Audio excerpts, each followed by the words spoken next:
Yo.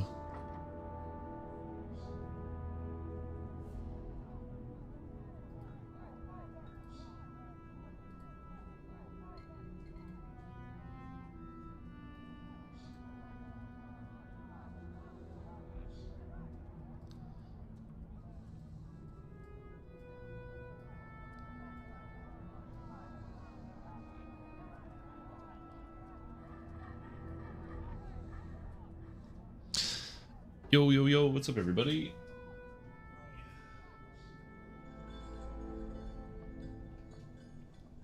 I am doing okay. Just a little tired today. Don't know why. Just a little. Whoop. Whoop. Hit the buttons. Hello, everybody. What's up? Oh, whoops. I had the screen. I wasn't even like looking at my screen. I was like staring at my enhancement tree. Whoa, whoa. What's up, everybody? Hope you guys are doing good. Hope everyone's having a good day. How am I doing? I'm good. I have been working on a bunch of stuff. So I've had some people already point out some problems with some of the builds that I had put together for beginner basics. So I've been working on fixing those, which has been good. Just nothing like super major, but just like some minor stuff. So in terms of that, there's like on the barbarian build, the leveling guide didn't really match up with a couple things, and that's just due to the quirks of the software I was using, but it's fixed, so that is good. So you don't have to worry about like, oh, does everything not fit or whatever. It's now everything properly fits. It's all the same and it matches up and whatever. There's probably going to be more issues like that. Although I will say Barbarian was the first one that I did, and so I learned some of the quirks of some of the selecting tools within the program, but it should be better now. So that's better. And then also, last night, I just finished posting all of the archetype builds. So you have the Acolyte of the Skin, the Blightcaster, the Dark Apostate, the Dark Hunter, Dragon Disciple TBD, because I'm still like playing Dragon Disciple, and I don't know what the best way to do it is for like a beginner. So I'm still working that out. I feel like going like basically pure, doing spellcasting and heroics, and then swapping to pure melee is pretty much the answer. But we'll figure that out later. Then Dragon Lord, Sacred Fist, Stormsinger, and of course Wild Mage. So all these things here as options, and they're pretty cool. So if you ever, also I'd have alternative builds for a bunch of these, not all of them. Like I don't have an alternative for Blightcaster because like Blightcaster pretty much only has one build, which is cast spells. It's not very versatile for the most part. So multi-classing isn't really great with Blightcaster, and the Blight Wolf is kind of bad. Which is actually like really funny, the reason why Blight Wolf is bad. Because you wouldn't think that it would be that bad. But the problem is Blightcaster has really no synergy with melee whatsoever. The closest you get is Poison the Hydra, where the poison spell allows you to bypass poison immunity, which is cool. And then you can use like the Poison Imbue, which does more damage. Additionally, there's also the Unkindness of Ravens, where when you attack, you also deal additional damage and blind targets. So again, both of those things are kind of interesting options because you can blind things constantly. But the main issue, and the thing that keeps it down pretty much the entire time, is... Where's Blightcaster? Blightcasters, with some of their spells, especially with the higher levels, you get Blighted Breath. Blighted Breath has a reflex save, and they have to make a save or become... There's a reflex save for damage and a fortitude save for the blind. Now, this is actually way worse than the Druid. I'm going to explain why. Druid. Because I think it's like... It's just something that you might not be aware of. So if I go to Druid, same spell level, they get Cold Breath. Cold Breath has no saving throw on it, which means you can use it no matter what type of like cold Druid you play. It's just going to land. The problem with Blightcaster is that Blighted Breath has a saving throw on it. Now, that being said, it's a conjuration spell. So you can use conjuration like you would do with other stuff. So maybe if you want to cast some of the actual spells, you can kind of like weave some of them in between. But being a reflex save, if you're a melee, it's very difficult to keep this conjuration up, especially for poison, which is going to get resisted by almost everything. And the monsters that have low reflex saves, your undead, your constructs, are completely immune to the poison. But then the fortitude save, literally every monster is always going to take this. Now, that being said, you can convert it into acid instead, but the acid actually does less damage. And also, why am I casting a 5th level spell with 5th level mana cost for a d6 +2? It's just silly. Doesn't do anything. But it gets, whereas again, by contrast, the Druid Cold Breath has no save on it and does more damage. Also, this has basically no animation either. It's kind of sick. But it gets worse. Because you might be like, oh, Blighted Breath, it's Conjuration, right? Well, let's move down to one of the other spells that you get later. Actually, pretty much the only other main spell is Blighted Charge. And compare Blighted Charge with Snowslide. Snowslide is one of the best melee abilities you can get. You dash forward with extra damage, crit multi and crit and threat and multiplier, which is good. And it freezes enemies solid. They get a reflex save to negate it, but it's based off of your stunning DCs. So you stack strength, or you stack wisdom, or you stack whatever. You grab a trance, you stack tactical DCs, and you're all good. Remember, like, a stunning item gives you plus 15 to stunning, so you're going to get like a pretty high DC with this. Now, Blighted Charge also renders targets helpless, and they are blinded. But there's a huge difference. Blighted Charge does not use stunning DCs, which would make it very good. It's Necromancy. And Necromancy is not only a lot lower, because plus the highest Necromancy you can get is +7, I think. It's either +7 or +6 on an item, which is way lower than 15. But also, it doesn't work with anything else you scale. And if you stack Necromancy DCs, you really don't get anything else out of it. Sure, you could use Wail of the Banshee on a wolf, and maybe there's like a Necro Wolf play. Wail of the Banshee, Finger of Death, sure. But problematically, if you actually want to cast spells as any type of Blight Wolf, you run into the problem where you kind of have to be tier 5 of the Nature's Warrior, or Capstone of the Nature's Warrior tree, or else you have to deal with ridiculous spell cooldowns. Like, it's already a minute when you cast, what do you call it? Wail of the Banshee. It's a minute cooldown. Turning that into way longer is just like, it's not feasible for this type of character. So you could play pure and just kind of hit people with the spells, but you also have to play wisdom based. There's no other way around it, because you can use strength or dex, but if you use strength or dex with Blighted Charge, you can't land any of your other necromancy spells. So yeah. And then on top of that, Nature's Warrior doesn't get any spell DCs in it whatsoever. Where do you get your spell DCs? Well, there's only one place you get your spell DCs, and that is from the Blightcaster tree. But not just anywhere in the Blightcaster tree. That's right, you get them in the tier 5. Now granted, it's only +1, so you can probably do without it. But yeah, it's just one of those things where like, it just, none of it comes together at all. If they wanted it to work, Blightcaster actually, you know, if they wanted Blightcaster to actually function, they would have to give out Necromancy DCs somehow, somewhere, either in Nature's Warrior or make it lower in the Blightcaster tree. And if they did that, then I think Blightcaster Wolf could maybe work. But like, you're off by like 10 DCs on this character, and that's what ends up running you into problems. Anyway, so long story short, that's why I don't have a Blightcaster Wolf build. The Dark Apostate's a melee because it is. Dark Hunter's 2-weapon fighting, Dragon Lord, Falchion user, Sacred Fist is Sacred Fist, Stormsinger is a caster, and Wild Mage is a caster. That's pretty much all we got. Wizard got a new archetype? Not yet. They'll get one eventually. It's just not in the game yet. Someday there'll be a new Wizard archetype. For now, we got Dragon Disciple, which is like Fist Wizard, so it's good enough. Yeah, I've mentioned this before. My personal opinion as to what they could do for a wizard archetype, this is what I would like to see, still be intelligence based, but make it like in somebody who studies like holy scripture and pulls arcane magic out of it and channels the light through arcane, so they get a bunch of like light spells and light spell power, and they become like a radiance caster, but it's all intelligence and wizardy. I think something like that would be kind of cool. Oh my god, there's somebody doing Myth Drannor already, so I don't have to make my own thing. Alright, might as well join this guy.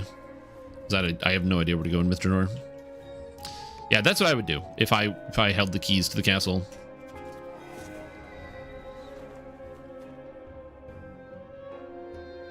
I don't know what they would do for a wizard archetype, but yeah. Chronomancy. So, like, what is that? So, I understand that, like, if I'm playing Chrono Trigger, or if I'm in pen and paper, I can see some of that being useful. But how does that work? Like, what is it? What is it? What are we talking about here? When you say chronomancy, what does it do? Like, I'm playing a video game. What does it do?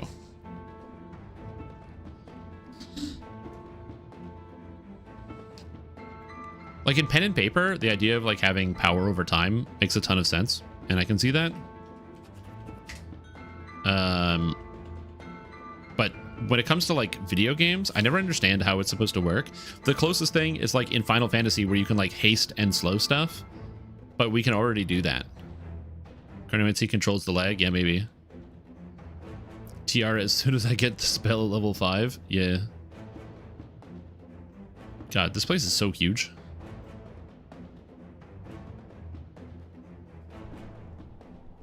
So how divination doesn't work? It's not that divination doesn't work. It's that they would have to have specific divinations for every quest, which they could do. They just probably wouldn't do at this point.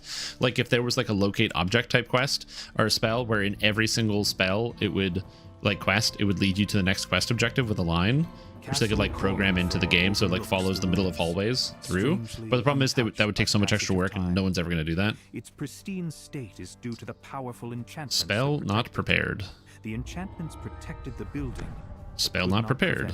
I don't have either of these spells. Okay, whatever. It's less buffing, I guess. I thought I had those spells, but I guess I don't. Summon spells and make summoner wizard.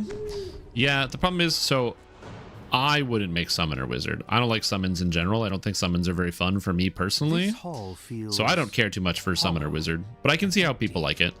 I'm not out here being like anti-summons. I know it's a very popular build that people like, very popular build archetype. There's no one in these houses. What's happening?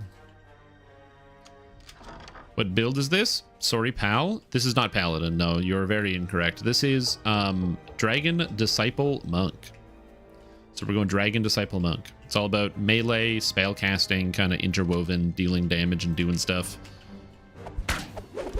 So the idea is I hit guys and I generate ki, and then I spend that ki on spells for the most part that do a good amount of damage. And I also melee. It's pretty cool overall, I would say. I quite like the actual character, and I feel like my damage is very high on this build, which is very satisfying.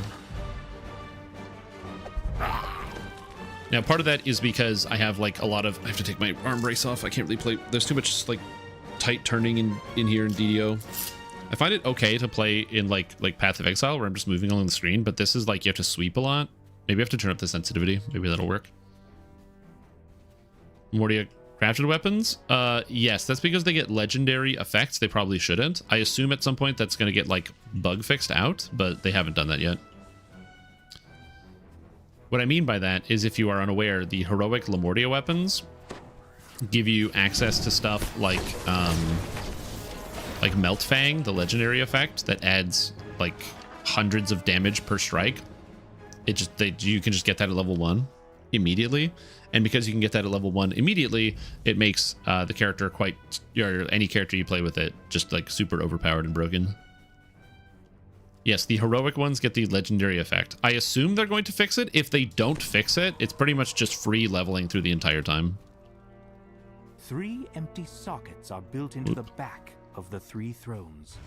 I was going to build it. Give me a passive trigger which can accelerate the next spell cast, so it does bonus damage and keeps reprocking. The wall behind the throne slides aside, manipulating time to recast spells. So you cast Fireball, and then the Fireball happens at the same place. It's like a double casting thing on a delay. Flecks of crystal, like stars, reflect in the ancient stone of this cavern.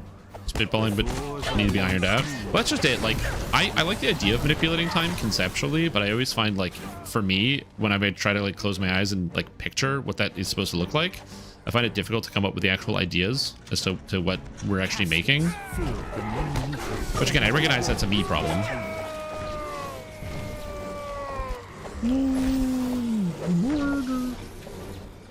Yo, what's up, deployable lover? How you doing? Fun police coming? I mean, I guess it's fun police. I don't know. I will say that it is fun to have a weapon that one-shots every single thing in the entire game immediately the second you start playing. I'm not out here telling you that like that can't be fun for a little bit, but like eventually you get kind of bored if there's no challenge whatsoever. Like this, you get a heroic Lamania or a heroic Lamordia weapon, you're basically able to do R10s in heroics because it does so much damage. You should have This spell you get a stack of increasing damage. Use those to sacrifice an ability to double spell proc delay. I can kind of see that. The problem is, like, with modular activations like that, I guess you could basically have, like, modes of casting. So you would have, like, let's say you had, like, 3 buttons, and one was, like, repeat mode, one was something else, and you could, like, hit repeat and then press the spell, or do rewind and then press the spell, and it would consume your stacks or something. That'd be kind of neat. I could see that. With a wave of the Lich's shriveled hand, Ooh, Lunar Gem of melee power. That's kind of cool. Undead appear. Your last blow slams the gaunt form of the Lich across the floor. Rather they fix skulls so they use spell power before a new archetype. Yeah, artificers just literally do that. Red wizards. Well, I don't know what quest that is, so I'm just gonna follow these guys. You only delay the inevitable. Destroying my physical form means nothing. My phylactery! No! Yeah, I kind of like that idea of, like, as you cast a spell, you get a stack of, like, I don't know, time dilation or something, or time waves, or time magic, and then you would have an ability where it would be like an instant skill that you press it and it's a buff, and then your next spell cast has an additional effect, whether your next spell, like, recasts or something like that. I don't know. Kind of cool. Can't tell where you're getting half your spells from. What do you mean you can't? Like, what do you mean half of my spells? You get them from the spell list. You get a list of spells because you're a spellcaster as a dragon disciple. And its agents are everywhere. You wonder when you'll encounter. I was cooking last night. I might put it in practice today. Yeah, dude. Do it up. Yo, what's up, Patino Bowen? How are you doing today? I don't know this quest at all, so yeah. Disciple has haste, elemental weapon, shields. Yep. Shield, resist energy, gust of wind, blur, elemental weapons, haste, chain lightning. Ever died in Mythdrana. A grim plan indeed. And then on top of that, I get a lot of my damaging spells from my enhancement tree. So that's why I feel like, oh, why aren't you, like, using the actual spells? It's because I just use the ones out of the enhancement tree, so I can take the more utility-based spells. You don't want to be casting spells constantly, because you run out of mana. I don't have, like, the mana for it. But the ones in the tree actually cost ki instead, and I have lots of ki, because I get ki when I hit people.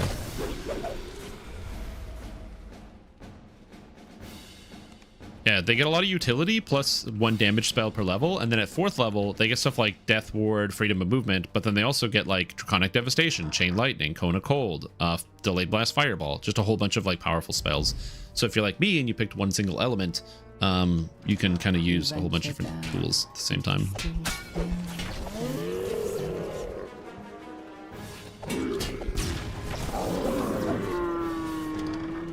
Idea now, since it requires some semi-pay attention. Yep. And the idea that you every time you cast a spell, you get a stack, and then you expend the stacks. The only thing is you would have to do something where to limit players from casting like spells that cost 1 or 0 mana, and then using that as a way to kind of generate stacks for free. And if you were wondering, it is not hard to get spells that cost 1 or 0 mana. So you could just generate infinity stacks and do whatever you want. Although you wouldn't be able to make it like auto cast. So I don't know how you would fix that. Because you would still have to manually do all of the casting yourself.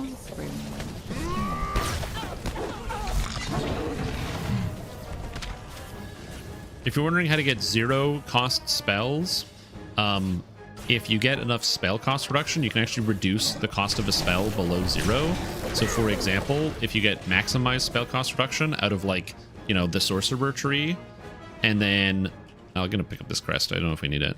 If you get maximized spell cost reduction out of sorcerer, and you get maximized spell cost reduction out of, or like let's say you're playing a wizard, right? In this example, use Archmage, you get maximized spell cost reduction for 9. You get an extra -1 from the capstone for 10. You get an item that gives you an extra 3 for 13. You get 9 reduction out of Draconic Incarnation for 22, and you get 9 cost reduction out of what do you call it? Primal Avatar for an extra 9 for 31. Magic Missile only costs 4 spell points. So 4 plus 25, which is maximized, is 29, minus 31 is -2, allowing you to cast the spell for free.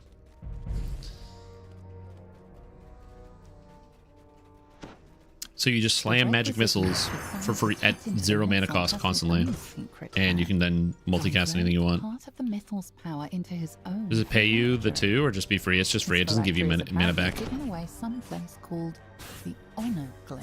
That'd be pretty wild if it actually like refunded you the cost and increased your mana pool, but it doesn't do that. Down the last location of that wizard. Ongluth, was it? He was one of the creators of the Mythil. It will not be simple, but you are a necromancer after all. With that, the Red Wizard. Just kidding, yeah. I don't know, I think it could be interesting. The time for eavesdropping is over. You've been detected. I think it could definitely be interesting in terms of like if there's a way to like use 0 cost spells to spam and then get extra stats. But I don't know. Okay, I now know how to do this quest very fast. That was really fast. Crown of the Evening Rose. I don't know anyone. I don't know if anyone wants this spell. I'm assuming they don't. Nope, they're all gone. All right, that was easy. Any healing stuff from Dragon Disciple? As a monk, yes. So monks get access from Shin'Tao to Hands of Healing, where I can just cast a healing spell. So I just go boop, and I can do that every 9 seconds in an AoE. Did they ramp up the DM narration quality? What do you mean by DM narration quality? Do you mean like the audio quality, as in they're using like better channel or like, you know, less compression or something? Or do you mean in terms of the voice acting, or I'm not sure what you mean by quality. Are you able to elaborate?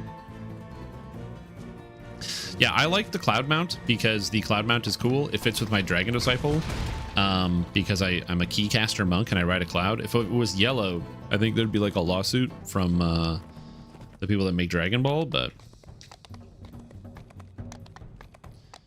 like the voice actor quality, kind of. Ever since Sharn, every expansion has featured several different guest voice actors. And so, for example, here in Myth Draenor, there is a quest. I don't know if we're going to do it, but there's a quest that features Amelia Tyler, who is the person who's basically the narrator for Baldur's Gate 3. She narrates one of the quests here, as well as like many other people. But yeah, ever since Sharn, there's been a reasonable selection of guest dungeon masters who do different quests in each expansion, which is cool. The Platinum Dragon's librarian has unsealed the entry into the library. What the? Dude, get away from me. What the fuck? This guy's literally behind me the whole time. Get out of here. If Castlevania happened, I don't know if we'll get a Castlevania collab, but that'd be kind of cool. Yeah, the one thing SSG is really bad at is selling cosmetics. They've always been really bad at selling cosmetics. They added the footprints into the game, and then instead of selling people different colored footprints that they could use, being like, you can earn the blood red ones, but if you want to buy blue footprints or green footprints, instead of adding them to the store, they just never added them. The way to the upper library is open. Instead of being like, hey, we have this cloud mount, we could give you a different type of cloud in the DDO store. Instead, they're never going to add another cloud again. Fire giant stands amidst the stacks of books. SSG is very bad at selling cosmetics. They always have been. Which you could argue is maybe not the worst thing, because like, it's funny, a lot of people get upset about the cost of cosmetics in like other video games. They'll be like, oh my god, company X is so predatory, they're charging X amount of dollars for cosmetics. And you can't really say the same for SSG because they just don't sell people cosmetics. I guess you could make the argument that the like the expansions cost or have like the higher versions which give you the cosmetics, but like that's pretty much the only thing we get is the expansions. You've quenched all opposition in the upper library, but the Ifriti escaped through the portal. Chase him down to guarantee he can't bring any more of his minions back to the library. Selling character power, and SSG does that a lot. Yeah. Ahead, you can see the Ifriti gathering more They do. of this fiery They do minion. sell character power Then quite a bit. end him once and for all. We've had this discussion before. People have asked me, like, what's my opinion on the fact that you can basically just buy tomes and buy power and buy all this stuff. And, you know, you can buy past lives if you buy enough autos boxes. Like, what my opinion on that is. And the answer to that, and the reason why my answer, but what I personally think about that is I just kind of don't really care.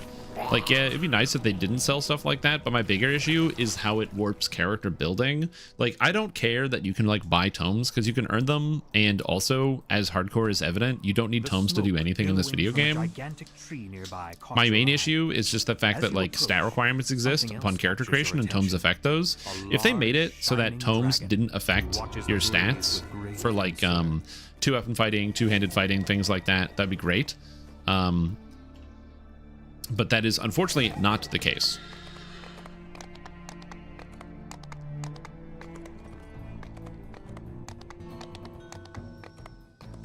So there's that.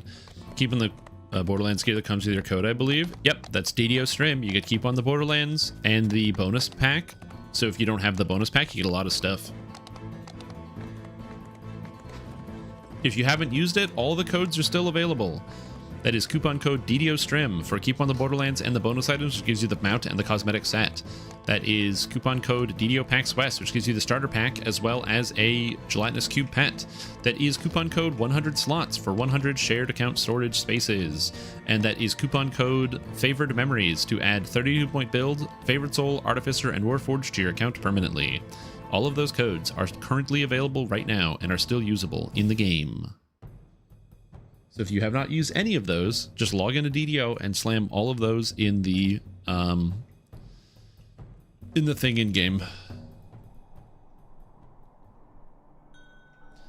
I think the points are earnable in game. Yeah, that's why a bunch of people like lost their minds, because there was like a mount you could buy. Where's the mount? Where's the mount? Do I have it? Bone Devil, yeah, no, Bone Devil armored mount. The armored nightmare. So a bunch of people were upset about the fact that the nightmare was like 2,500 points in the DDO store, but like the fact that it's like 2,500 points in the DDO store is subsidized by the fact that you earn points in game.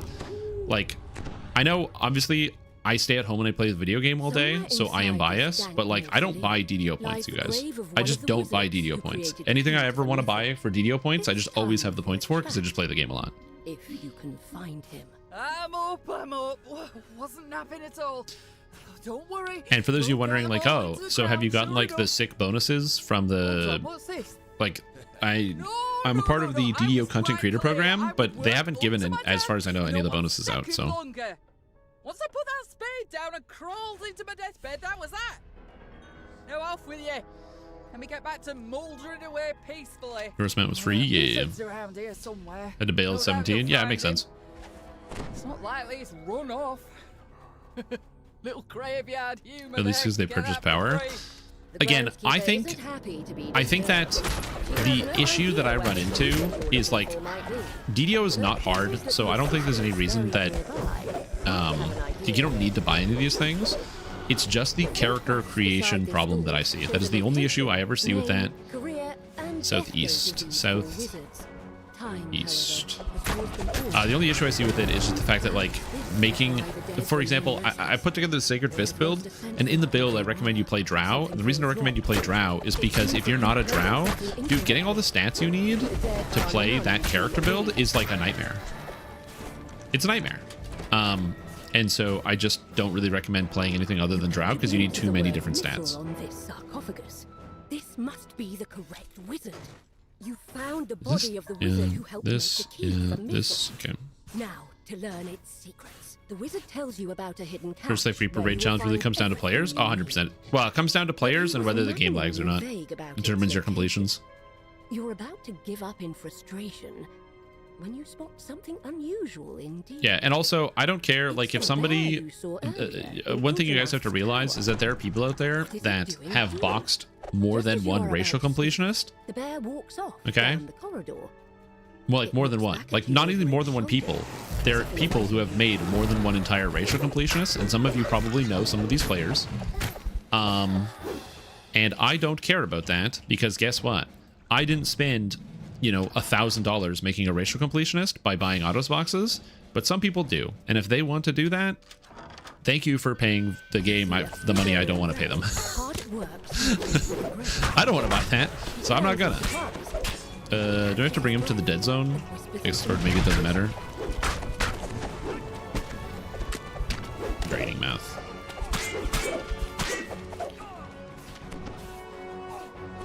I've not played anything since previous expansion. I lost all interest. Don't like the direction they're going with the expansions. What don't you like with the expansion?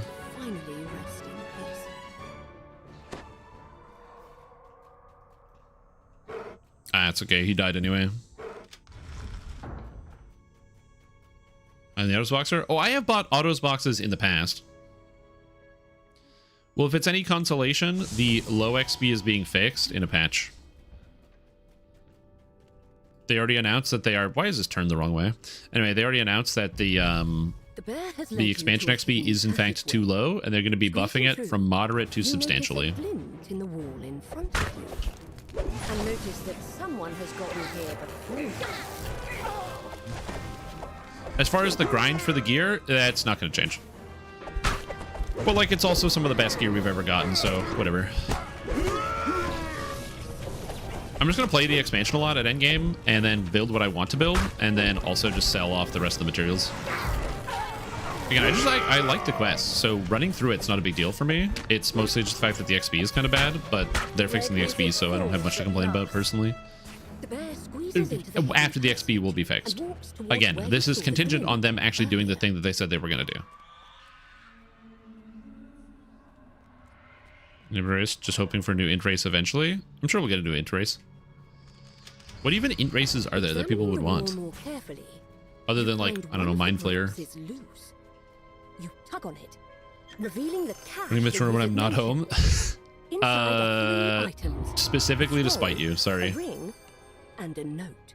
The note seems to assume that the temple to Legolas Enerath Cranium Rat. must be where you need I to mean, go next. You're not wrong.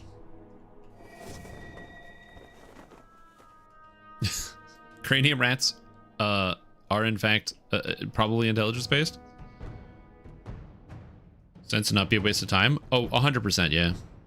Again, that was the biggest reason, like in my review, where like when I posted it about the content, I'm like, the content is actually good. The quests are good. They're interesting. The new monsters are fun. There's a lot of unique stuff. There's good ideas. Again, I really enjoyed the Asylum quests. They were like some of the best quests we've gotten in DDO in a while, just in the way that they're designed. And there's kind of like this maze-like layout where you're kind of losing yourself as you go through. Like, dude, it's cool. And I really enjoyed it. So like, there's some good stuff. The music's great. I don't say this often, but the sound effects, especially on the servitors, is like just phenomenal. Huge fan. But like, the XP is so core to the game's experience that it just kills me. So that's why I'm hoping to fix it. Yeah, storyline is good. The strange note you found in the burial glen has led you here, to the temple of Legolas Enerath, resting place of Mithranna's elusive god of time. Here, what do I do this? I go talk to this. I do this. My whole thing is I don't need every quest that ever comes out to be the best XP ever. But like, the Ravenloft expansion shouldn't give, like the level 8 expansion shouldn't give 6 more experience than the level 7 expansion. It should give like 40% more experience, because you need 40% or 50% more XP to level up to the next level. So it should give way more experience. On top of that, what they should do, and this is just my personal opinion, they should take the amount of XP it takes a character to go from level 1 to gain 1 level. So to go from level 8 to level 9, they should take that amount of experience and divide that out through all the quests. That's what they should do. And you might be like, yeah, but isn't that going to be like 1 level for a first life character? I'm saying as the base XP. That's not including any of these bonuses. That's not including the Deep Reaper, the Delving bonus, any of this other bullshit. Just take the amount of XP you need to go from level 8 to level 9, divide that between all the quests, and then when you put in the multipliers, it means that if you're playing on elite difficulty, and you're a first lifer, you'll get like a couple levels, and if you're playing on Reaper mode and you're a multi-lifer like myself and many others, you'll get way more XP. able to help with your Die. search. However, just as you finished talking, a rift. I went the wrong way. After stepping through the rift, you find I yourself like, back in the I think that it was just an oversight where they didn't adjust the XP from like the baseline. And because the second you look at the numbers, it just doesn't make any sense, especially considering one of the quests that's in the expansion is the Wish, which is the longest quest in the entire expansion. The Wish is the longest quest. It's not even close. And it gives the least amount of XP.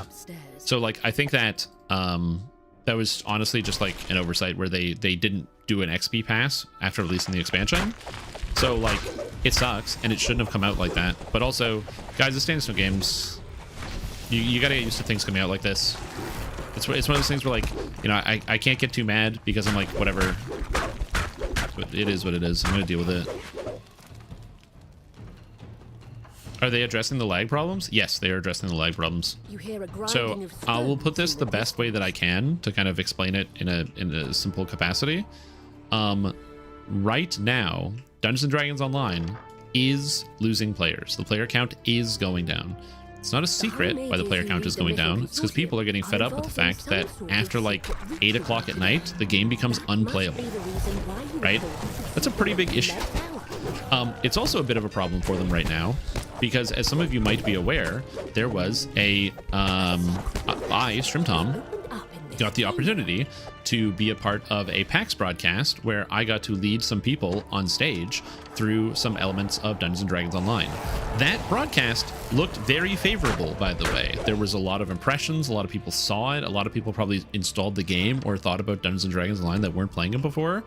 From a viewer's perspective, it was a very, very successful broadcast, and it was really good for them to do. That being said, while it was very successful of a broadcast, it comes with a secondary problem. How do you convince people that they should come and play Dungeons & Dragons Online when they log in and they physically cannot play the game in the after hours? It is a major issue that is going on right now. So you may be wondering, well, okay, if the lag is such a problem and they are in fact trying to fix it, why would they even do this big presentation? Isn't that kind of stupid? And the answer is, that's not how media works. When they can't tell PAX West, hey, can you reschedule your event? PAX West is a multi-million-dollar convention. So they probably paid for that time slot, like 50 to 100 grand for that time slot. And they probably booked that 9 months ago. So there is no world in which they are losing that time slot because they got to be on stage for 3 hours on the main stage at PAX on Saturday, the busiest day. There's no way they were giving up that time slot. So the fact that the game is lagging and basically not working is just like really bad timing. The lag has been an issue for a while, but they were hopeful that the server merge and the 64-bit servers would fix everything, and it very obviously did not fix everything. There's no secret about this. It's just it didn't work because there were other problems that cropped up from having a lot of people on the server. So I hope that Standing Stone Games can get a handle on it, and I hope that they are able to fix some of the lag issues, and I know for a fact that they are currently working on it all the time. I know that this is a constant problem that they are continuously working on all the time.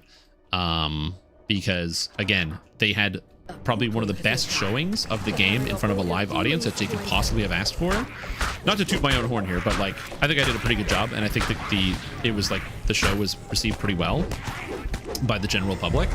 And they have the major problem of the game looks like fucking garbage and plays like garbage when you actually get into it, and that's not good.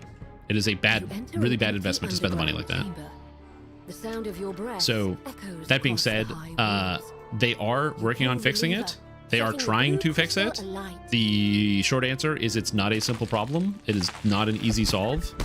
And the unfortunate reality is, until they get it fixed, you know, we're not like getting new content while they're trying to fix the problem. Like they have all the people hands on deck who can fix it that are currently fixing it. But it just kind of is what it is.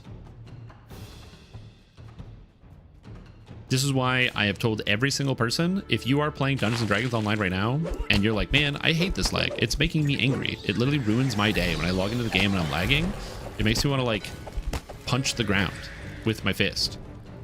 I totally understand that. I get the frustration.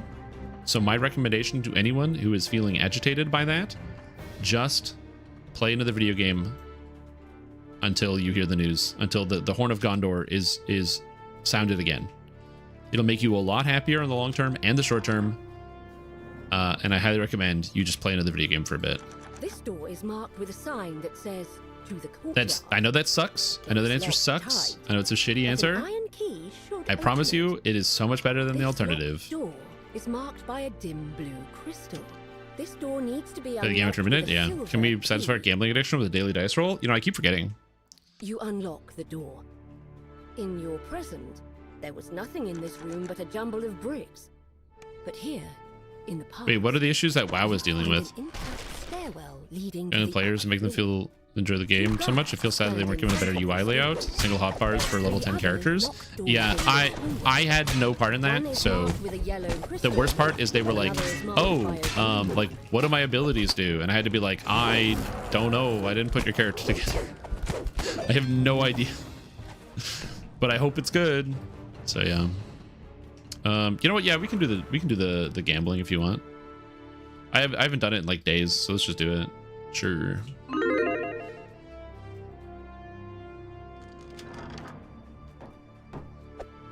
No, not log off if you like. I'm playing DDO because this is like my thing. This is what I do. Also, I'm not at peak hours. The game actually functions right now. Like I'm not lagging at all right now. You know what I mean? You can stay quite a few through the enhancement trees. Is this actually worth it? You can stay quite a few. Do you mean you can add quite a few? Yes. Every time you get an extra favorite enemy, it increases the damage to all favorite enemies by 2. So if you have 5 favorite enemies, then you deal 10 extra damage to all your favorite enemies. If you then pick up Undead from Viscera Night Fighter, Animal from Falconry, and Fae from Shirati, you end up getting, what is it?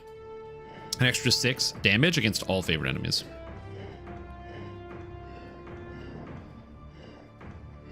Oh, it's been a while since I've done this puzzle.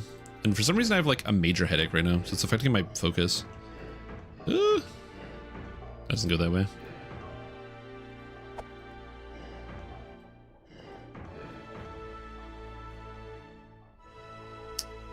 Oh, wait. It has to go this way. Oh. The last room lights up, and you hear a click. It must be the lever on the back wall unlocking. You pull the lever, and the yellow crystal lights up.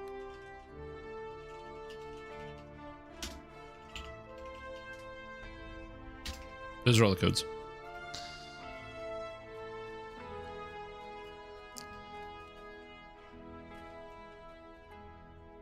Also, the Lord of the Rings code, Explore Our World, gives you all the content in Lord of the Rings Online. So if you ever wanted to try something else, that game is not currently dying to lag. Apparently the PvP is also pretty good. We've had a bit of a downturn in terms of the number of people that are showing up for raids right now, just because sometimes that happens. Like end of an expansion cycle, fewer people are interested in raiding because the raid's been figured out. Everybody has the gear, so we're kind of just waiting for the next expansion to happen. This happens in pretty much every single MMORPG that has any type of raid in it. Except for DDO. DDO is a wild one because of TRing. But yeah. So we just have a bit of a downturn in terms of just people showing up to raid. But apparently the guild has been going out and doing a bunch of PvP as a group. And the PvP apparently is extremely fun. There's like a lot of people that are doing stuff. They've done some reworks to how the PvP works in Lotro recently. Well, they've done some like major functions. There's now sieges that you can do, so you can like siege different areas. There's new objectives to fight over, different ways to actually do progress from the monster play side. They added like a battle pass for the monster players. So now there's like you get like things for as you play, you like unlock extra stuff.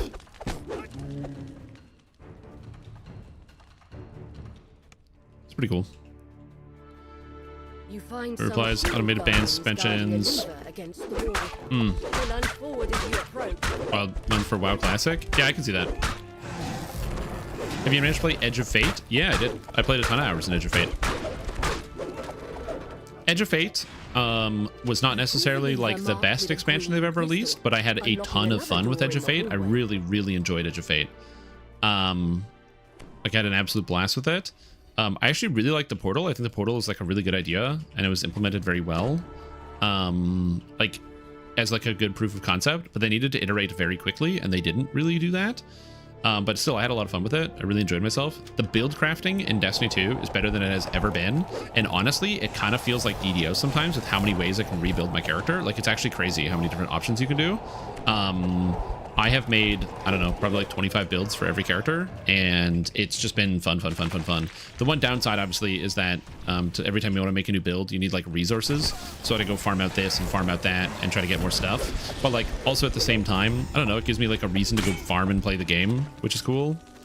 The new perks are good. They've just done a really, really good job with it. This most recent update is also pretty cool. The main issue is I actually haven't had the chance to play the update Ash and Iron that came out yesterday, because I had no time yesterday to play it. And when I tried to play it today with the new update, the new activity is like this like 3-player activity in a giant area where you're supposed to like complete objectives and do stuff, but it's designed around 3 players. My first game, the 2 people in my group, they run forward, they both immediately die, and instead of waiting for a res or something, they just like leave, and it doesn't backfill. So I do the first section solo, I get to the second section, and 15 minutes later, I'm still working on the section because it's just, the health bars are designed for 3 players, and I'm playing solo. So I'm like, okay, I am not doing this. So I just left because I didn't want to do it entirely by myself. So I joined a new group, or I did a new thing. Same thing happened. The players that were in my group sprinted forward, immediately died, and then decided to quit. And I was like, well, I'm done with this activity for a bit. So I'm going to wait either until they fix the backfilling problem or whatever it is. Returning to the past, you find yourself in a well-decorated bedchamber. You spot a small, shining object in the shadows. So yeah. Yeah, DDO store is hella buggy. Do you think they'll ever do hardcore again? No lanterns, actual hardcore? No, I don't think so. I think hardcore's done. It'd be cool if they did. I would like to see them do hardcore again, but I don't think we'll ever get hardcore ever again, no.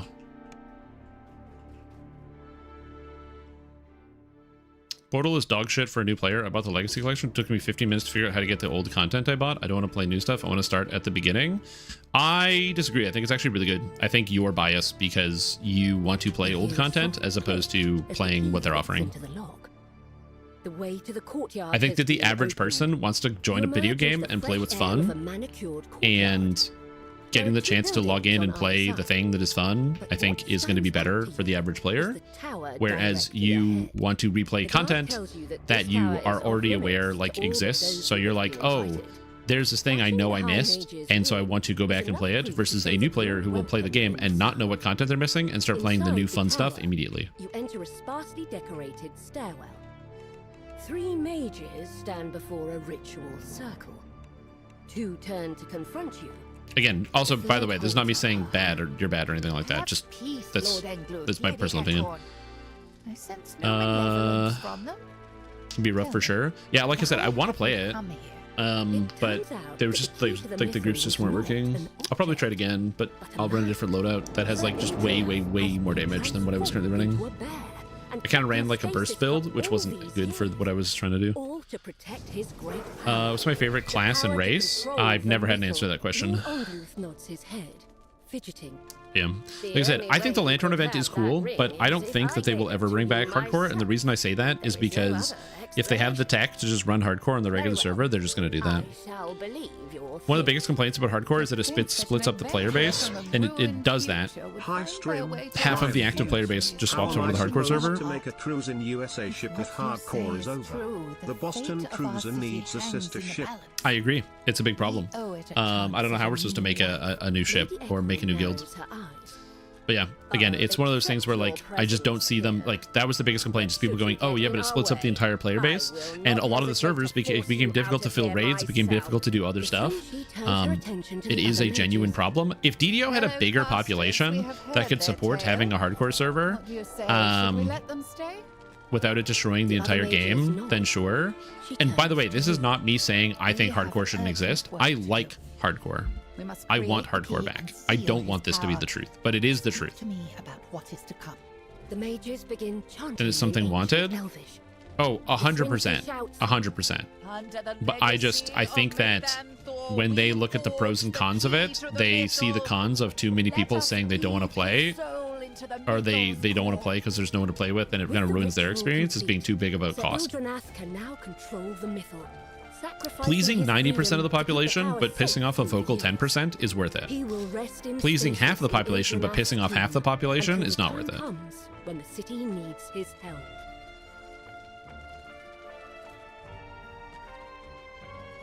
And again, this is not me saying in any capacity, what am I supposed to do? Oh, right. He got turned in. I'm supposed to go here. You have returned to the present. What's up? To your surprise, the Srinshi is waiting for you. She beckons you over. Here we are once again. But yeah, like I said, hardcore is one of those things. It's just like Reaper mode. Some people just don't like Reaper mode, and I can't fault them for that. Another change I would make if I had the keys is I would make Reaper and Elite give the same amount of XP. I would just bump Reaper or Elite up to the Reaper XP value and call it a day. A lot of people hate Reaper mode and don't ever want to run it, but they have to, because if you open an LFM, it is this guy doing, oh, this is not even a group, so this is dead.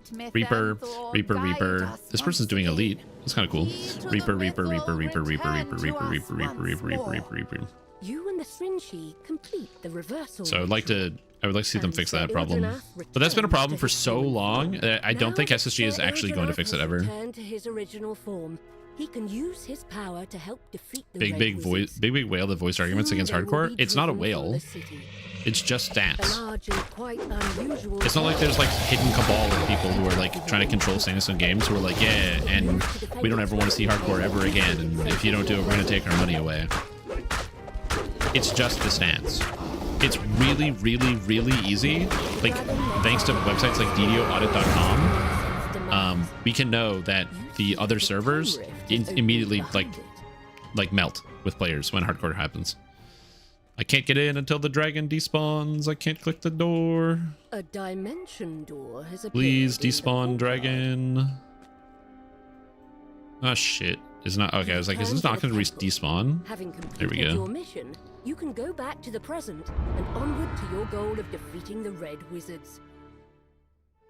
You step into the rift and return to the ruined present.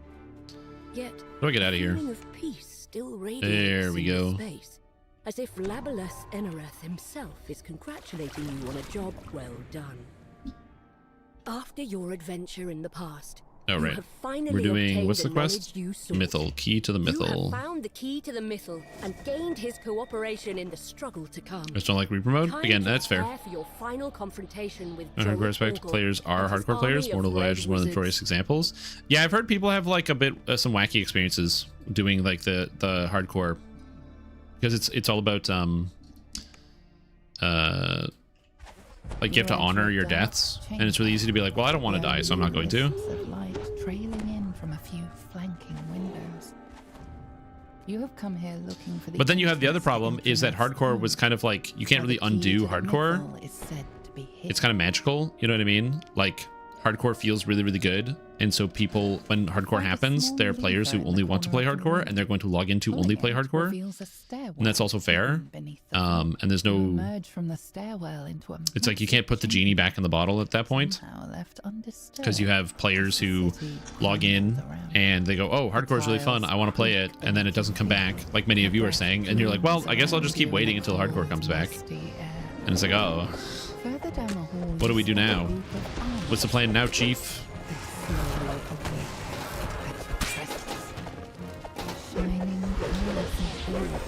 Hardcore did not have lag for most of the time. That take is so wrong. I don't even know where you start with that.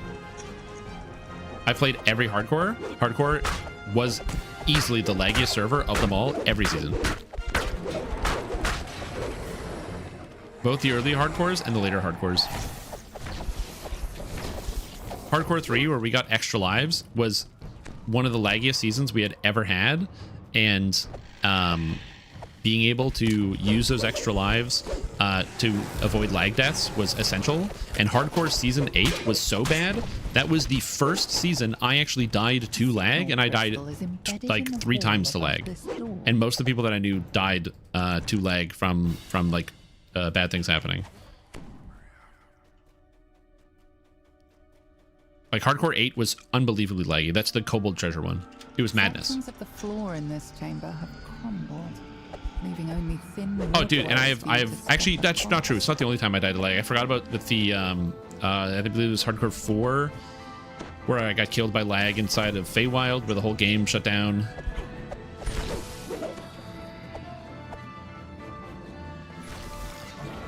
Yeah.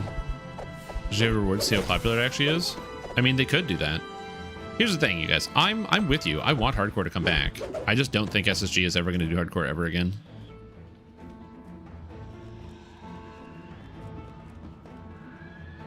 There's been kind of like a slow drip feed of things, and I have to assume it's probably because they are just like, oh, there's a lever there. I have to assume it's just because there's like an issue in terms of like getting certain things done on certain time frames that's currently going on right now. The reason why I say that is because we used to get like 2 hardcores a year, and then when hardcore slowed down, we got like the event with the Illithid invasion, and they're like, yeah, there's gonna be more events and stuff coming soon that's gonna affect the whole game, and it'll be good for players. Then we got nothing for a while. Then we got the Lantern event, which is cool, but it's been over a year since the Lantern event. No, it hasn't been over a year. The Lantern event ended in February, something like that, and we still don't have another event. They said there's like a Fey event coming, but we just haven't really heard any like details about like what it is or what's going to be happening.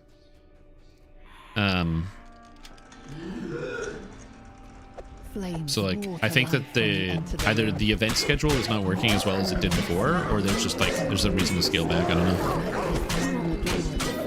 Oh yeah, it is more important. I'm not disagreeing with that, but no Tomb Mummy. Bring back hounds. A lot of people really hated hounds.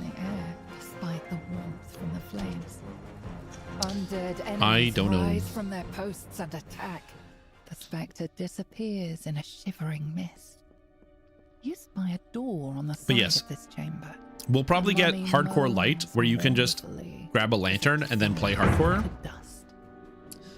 That's probably going to be happening again in the future. Crystal lights up, emitting a soft glow. But I don't think we're going to be getting actual Hardcore at any point in the future. Above it starts to glow. A massive tiles. Again, I liked Hardcore Season 6. I'm not here saying it was bad.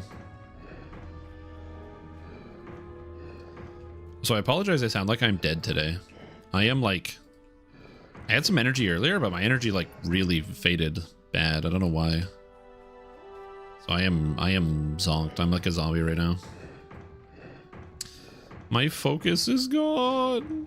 Oh...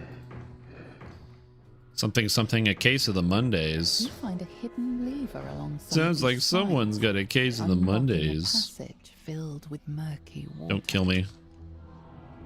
With all the runes hey, I didn't die. Nice. In the side of the room. You hear the click of the door ahead unlocking. Yeah, the hound's getting people. Again, that was kind of funny.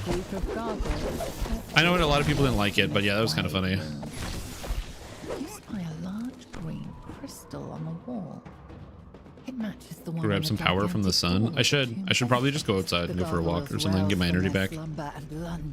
Oh shit, I'm lost, dude. Into a chamber. I know I'm supposed to go somewhere, but where? The gargoyle screeches. No, that's... Is it this way? At your feet. You pull the lever, setting the green. What would stop them from making a toggle on character creation? Probably the fact that they just don't have the tech. We haven't had the character creator get updated in quite a long time. And given the fact that they don't have a way to, well, not they don't have a way, but they aren't like updating any of the old builds and stuff that are like pre-mades, when they're like really horrible. Like, it's hard to understate how horrible most of the pre-mades are. They take garbage dog water feats almost the entire time. They have way too much intelligence. They put points into skills that are like they're pre-mades that put points into listen. Okay, like that's how bad they are. You don't need listen, and so that hasn't been updated. And again, at a time where more new players than ever are probably coming in, not ever, but in a long time, are coming into DDO right now because of the promos. They're coming in to play. They don't know what to pick, so they pick one of the pre-mades, which makes sense because that's what you would do when you start playing a game. You pick one of the pre-mades, and then they're really horrible. and yeah, they're just kind of stuck. This ancient decaying system. Again, I will say this. You know, I don't envy the people that their job is to fix it. Place the icon of the elves, the icon of the humans, and the icon of the dwarves. Now that you're basically working for SSG, can't you suggest the rework for remades? I don't work for Sandy Sun Games. I don't work for Sandy Sun Games. I just want to make sure that's like super clear. No, like literally not at all. I was contracted by Daybreak to do a publicity event. A pedestal stands against the back wall. A large creature snores peacefully in the center of the room.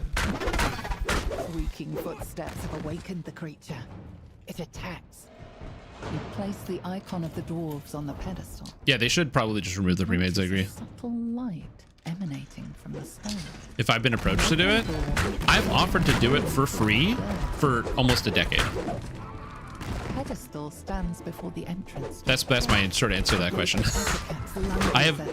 I have made open offers that I would do it for free because I think it's important to the game to have something like that for all the people that play it for free for for almost a decade.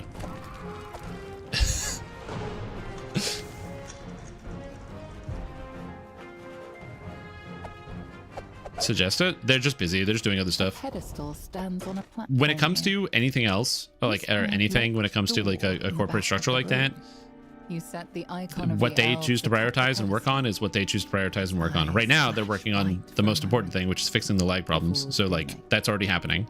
Because that's a pretty big deal. So I know that's being worked on.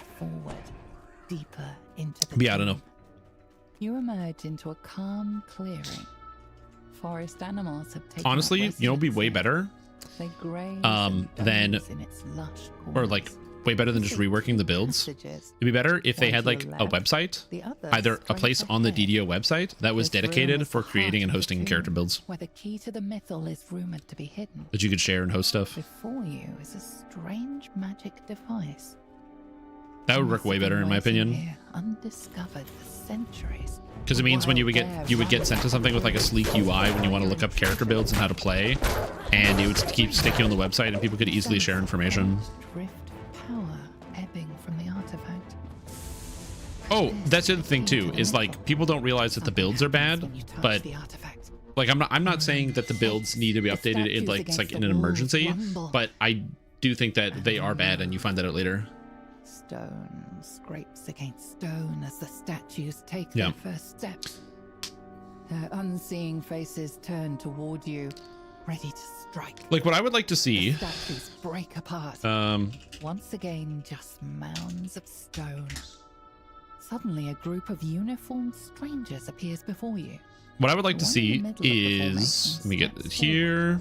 Just as I oh no. I knew that following you into this tomb would lead us straight is something like the way that Mobalytics does their builds for like Destiny and Diablo and other video games would be cool, where any person can get a really simple layout where they can just like upload information about the character. So you can just upload like the class, the levels, what kind of items you want to equip, and a little bit of information, and then it's done and it's easy to share. And you can do all of that on like a web client, as opposed to we have to use like an ancient third party or like a piece of software that you have to download onto the desktop to like upload a build. And like I like Matron's Builder. I like the utility that it gives, but it's really heavy, it's really slow, and it calculates everything, which is good when you want all the calculations, but a lot of people don't need all the calculations. Just to write a build together, you don't need any calculations for that.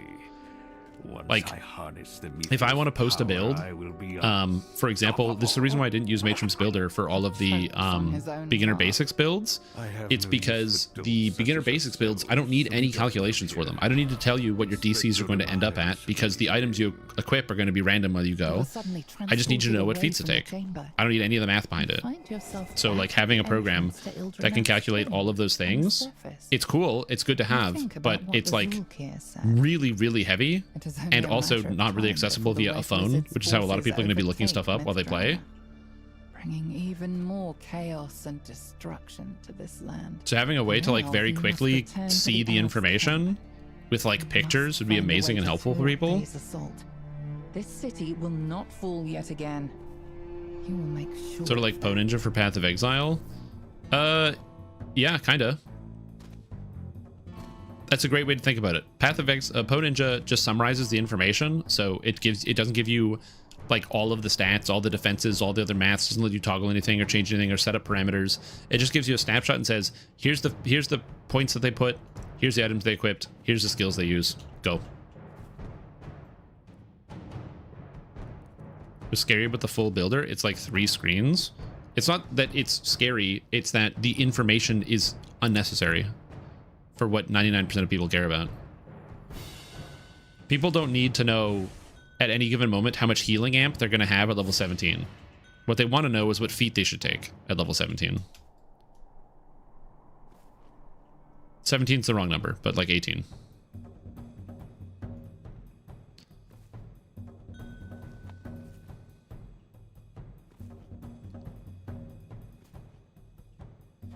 Right? It's like the dwarves built the House of Gems as a place where the was it the George Carlin quote where it's like, you know, think of how stupid the average person is and then remember that half of all people are stupider than that. It's not that people are inherently stupid, it's that, I mean, that's what he's saying, but it's that if you have a lot of information and you throw it at somebody right away, a lot of people just kind of tune out and they lose interest. It looks like this was a lecture hall. And you might be like, yeah, but in DDO, you do have to like learn all this stuff. You do eventually have to get to the point where you know how to do all these things. You understand the math, you understand the numbers. And that's true. But the key operative word there is eventually. You get there.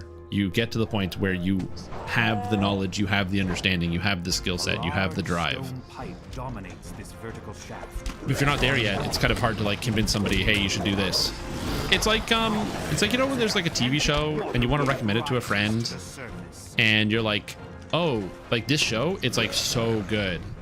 It gets really good by like the 4th season. You got to watch the first 3 seasons though, because it's worth it. It like builds up to it. The first 3 seasons are kind of whatever. They're kind of bad. But once you get to season 4, it's so good. And you tell that to your friend and then they just don't watch the show. They go, oh, the show was bad for most of the time. Good, I'm not going to watch it. It's like similar idea. The lever is pulled and several ancient mechanisms slowly start to move. Yeah, just a way for people to visually see it and just go, oh, I need these feats, I need these skills, I need these points. Let me go play the game. Again, not to toot my own horn or anything. No, I'm definitely doing that. But like for my beginner guides that I put together, that's literally all I have for them. I have just what are you playing? You know, what are your stats? What are your skills? What are your feats? What are your enhancements? What order do you put them in? And what epic destiny is? And that's it. Anything more than that, it's really overwhelming for people really fast. Really overwhelming for a new player.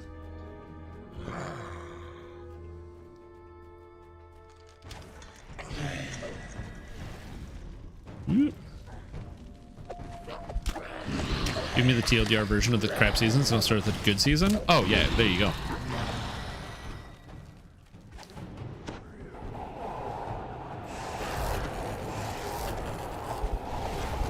Anyway, my point is, there's like a lot of issues when it comes to like the way that information is given to players with regards to like builds and stuff. And it's because, oh damn, whoops, it's my bad. And this is not me. I am not saying anything bad about the overarching DDO community or anything like that. People put out incredible and amazing builds, but like readability is not always like the easiest thing for a lot of people to accomplish. It's actually very hard to write something that is legible and understandable by a wide variety of people. And if you've never had the chance or taken the time to like try to write a, like just try writing a DDO build for like for this game that's like understandable. You might be like, oh yeah, well I just use the builder and export it, but like no, it's probably not understandable because they don't know. Nobody knows what you're talking about. You give somebody enhancements. Oh, well, what's the order of the enhancements? What should you take? Okay, well how do you write that? Why do you take these enhancements? You start putting all the time in, and it's like it ends up being a lot, and especially because all of the builders don't print out visuals. They only print out like there's no pictures. It's all just like text. And people reference things via pictures all the time. Outfit of the Crown Blade. What the fuck? Will die. Did I get the rare? Is this rare? With a final sibilant cry, the spirit Naga falls lifelessly to the ground. You find Yoink. the phylactery nestled inside a delicate padded coffer. Now that you have the Lich's phylactery, you can put a stop to the Red Wizard's incursion. It's time to return to the Elven Many players already entrenched in jargon. Yep. The dwarves built the House song, of Gems as a Ogma's place where the song. city's gem cutters could grade, trade, and safely store jewels. Teach stuff, but they need a better job. Like that's the thing I'm going to try to well at some point if I find the energy to go through with the beginner basic build guides, I want to post a picture of what the enhancement trees are supposed to look like when they're done. So that way people can actually see them and what they should be putting their points into. In a perfect world, I would have a post there that would show every level what your enhancement trees are supposed to look like. So what your tree looks like at 1, then 2, then 3, then 4, then 5, then 6. So that way somebody can follow along visually and know where to put their points. Because if you look at the builder, like the printout that I have, it's legible, but it's tough sometimes because it's such dense text. You enter the temple's main hall. Floating spiral staircase. Did one build end up being like 8 pages? Yeah, exactly. Like writing builds takes a long time. Beyond it lies a sealed door. Like last night, I spent 5 hours putting the archetypes on there. This note looks much more recent. Some of you might have even seen it that I was doing it because there was like, I don't know, like 17 people or something like actually watching the document as I was going through. Yeah, it took me like 5 hours to get all that stuff up there. And that's just exporting stuff from the program and then adding some context. Those are definitely the right notes. In the right. Oh, I got the streamer client, Blue Phoenix, that's why.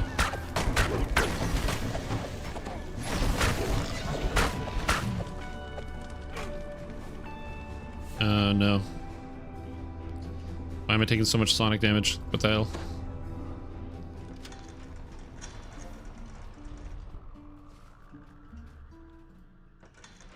Those are definitely the right notes. Notes in the right order. Those are definitely the right notes. Bong, bong, In the right bong, order. bong, bong, bong, bong. Let's go. Well, like I saw Powerball is 1.7 billion because no one was winning. I finally buy a ticket. Someone wins and it's not you. I mean, The nearby crystal. yeah, that happens. Sometimes you don't win the Powerball lottery. Those are definitely the right notes. In the right order. But yeah. Anyways, long story short is that the reason why you can go and look up a build for some video games and you can understand it almost implicitly is because the websites use pictures of the thing so you can reference the thing to the game so you have like a familiarity to it. Those are Whereas definitely the if right you are notes. looking at like in In the DDO, right we don't really have that anywhere. It's all just text files. And so that is kind of a big barrier to entry for many people. The Again, not nearby like people are crystal dumb lights up. and they need to look at pictures and they can't handle things that aren't pictures. The way to the inner Oh, we're done. temple is now open. You must have pleased. But more so Ogma. just that like, At least that's just kind of how it is. It's just easier to reference things when you have like a picture of it. Those are definitely the right notes. In the right order. the nearby crystal lights. up. Calandra? The What the door hell to is the this? inner Dark temple is Apostate? now Acolyte of the Skin? Beyond What the is a hell? What kind splendid of character brown build is one. that? Why would you combine those two things? So bizarre to me, dude. What the heck? It's just strange. It's just weird. What do you Dark Apostle, you sacrifice some things to like dead gods or something? Dude, those gods are dead. They ain't helping you now. I'm out here, you know, getting some sacred resource. In the Temple of Inspiration, I can write the story of my heart. We need more of it in DDO. Yeah. I just assume the reason why they had Amelia Tyler do one quest is because she's probably more expensive than other voice actors. Because of the Baldur's Gate 3 thing, but I don't know. But you may yet Texas and Missouri. Go on. Challenge. Can you just screenshot the text and call it a picture? Yeah, probably. You feel strange sensations as you enter the heart of Alchemist Temple. The excitement of a new idea, the joy of hearing a good song. A sphinx. Portal and then seeds. In the center of the chamber. Somewhere this way. I don't know where, but somewhere where. You have proven your oh yeah, I forgot to do the gold roll. Gold roll music. Gold roll music. Ooh, it's a low roll today, by the way. Sorry, team. I'm gonna be honest, Mr. Cult of the Ocelot. You wanted it, and now you got it. Congratulations. You got exactly what you wanted. Oh my god, I'm lost. Hey! Yo, what's up, Death Drummer? How you doing? You are worthy of the idol. She nods towards the back of hey, you know the build? Yeah, I know the build. I'm just doing some friendly cyberbullying, okay? That's all it is. Smiling sadly. The icon. Oh, it's good to actually set my eyes on it. Also, there's Legolas in my group. Go. Which is really funny to me. Find the Mythal. You're capable adventurers. I don't know who's playing Legolas, but that's great. You know, needle in the face tech at YouTube. Did the quest like 10 minutes the last time? Took myself over an hour. Nice. Hey, I'm glad I was able to help with that. That's good. We'll be truly accepted by our Seldering kin. I think I was meant to be here. The power I feel in this place reminds me of one I have not felt since I left the presence of my lady. Whoop. Portal to below. Glad to be of service. I know that obviously the beginner basics builds are not like the videos that people want to see. They want like new builds and new things, but like I'm working on it. So the beginner basics builds are like just in-betweeners. They're just free. Deep into the Underdark. Occasional signs so if you're like, oh, are you ever posting like new content? I absolutely will, but like I'm just doing it at the pace that I would normally do it, because the alternative is I basically would post a video every 2 weeks with a build, and then there'd be like usually nothing in between. So the beginner basics is nice because it means I can like post a build, you know, all the time. So it's good. Thank you. I hope the beginner basics ranger is you notice a usable. Green leaf lying on the ground. Hopefully it is all done well and there isn't a horrible, awful error inside of it somewhere. If there is, it is what it is, but I hope not. A massive Umber Hulk. Oh no, it's an Umber Hulk. Oh. The massive creature. Yeah, I know also a lot of it is repetitive. If you watch those videos, by the way, you're gonna, what the hell's happening on my screen? Oh my gosh. You're gonna see a lot of the same thing. You're gonna see again and again and again the same thing over and over and over of like, here's how you manage spell points. Here's where you buy consumables. Here's where you get this. Sometimes there will be different things that I reference, like in the wizard video where I'm like, you know, you can go to the portable hole to buy your spells and things like that. So I will have like different things. Also, did you know that you can sneak down, pull the lever, and then climb over this way and avoid all the monsters in the quest? And you can just go through this way. I'm not going to do that, but that is something you can do. This small clearing shows signs of having been recently used as a camp.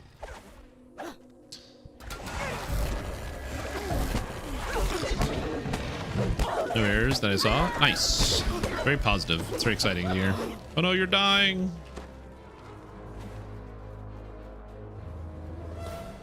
Fall down and do the same.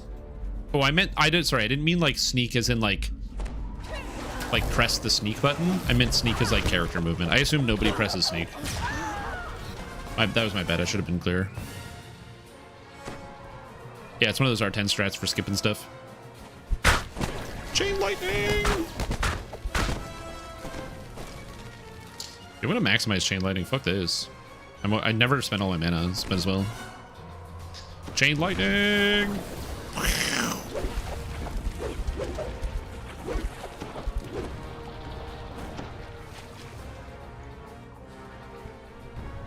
There was this flame that said I had, but I did not in fact have it. Yeah. Yeah, I've had multiple people say like I've taught them something that they've been playing for a while, and there was like a thing that they didn't realize that you can actually do.